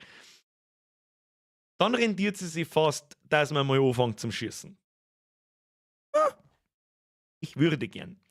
Ich habe ja noch sehr viele alte Chatverläufe, Audioaufnahmen und Videos von ihm über mich, die er nicht mehr online hat, aus ganz bestimmten Gründen. Das wird gut.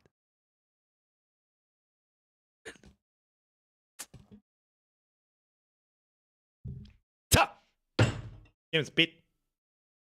So schaut's aus. Freunde des billigen Alkohols und der aufgehenden Sonne, ich bedanke mich ganz herzlich für Ihre Aufmerksamkeit. Ich hoffe, Sie hatten Spaß. Ich hatte jede Menge Spaß. Das ist ein gutes Spiel. Wer eine lunzen möchte, tu das. Schillern! 1000 Bier saufen! Ist das einzig Wahre. Du kannst ja vielleicht 1000 Bier saufen, wie du möchtest. Hauptsache es ist ein Vollbier, das ist wichtig. Und alles ist ein Vollbier, bloß kein Gasmaß. Die saufst nämlich bloß, weil du das Scharfe nicht schaffst. Sag's, wie es ist. Tja. Bussi aufs Dankeschön fürs Zuschauen. Hat mir Spaß gemacht, war ein schöner Samstagabend. Ich hoffe, den hatten Sie auch. Vielen Dank für die ganze Donaterei. Die muss an einem Samstag einfach noch weniger sein, wie es sonst schon sein muss. Vielen Dank an jeden Einzelnen und vielen Dank an alle neuen Mitglieder. Danke an alle alten Mitglieder. Es sind schon alle fort. Und jetzt schleicht euch! Würde ich sagen. Schönes Wochenende, schöner Sonntag morgen. Podcast nicht versäumen, kommt um 1 Nachmittag auf YouTube. Poste dann im Discord und dann können wir vielleicht auch noch ein bisschen schmerzen und schreiben im Discord, weißt du, ich bin wieder. Was auch denn sonst? Es ist Winter, jetzt hocke ich bloß noch vom Kasten. Im Sommer hocke ich bloß 3/4 vom Kasten, jetzt hocke ich bloß noch vom Kasten. Und jetzt steigt euch, Kruzifix nochmal! Wo ist die Zeit? Ich ist 5 nach 12 wieder. Ich schwitze wie Drecksau und jetzt muss ich rauchen. Wo ist die Tröte da? Wahrscheinlich wacht in der Sekunde, wo ich eine Tröte Bürgerin auf, die vorne auf der Couch eingerüsselt ist. Ich weiß genau, wie es ist. Dankeschön fürs Zuschauen. Habt euch eine gute Nacht. Habe! No, das funktioniert nicht ganz. Habe ich die 800% Zusatzwert, Strapse, Kackwichsne, gelangt. Es ist Sonntag, das gelangt. Habe ich die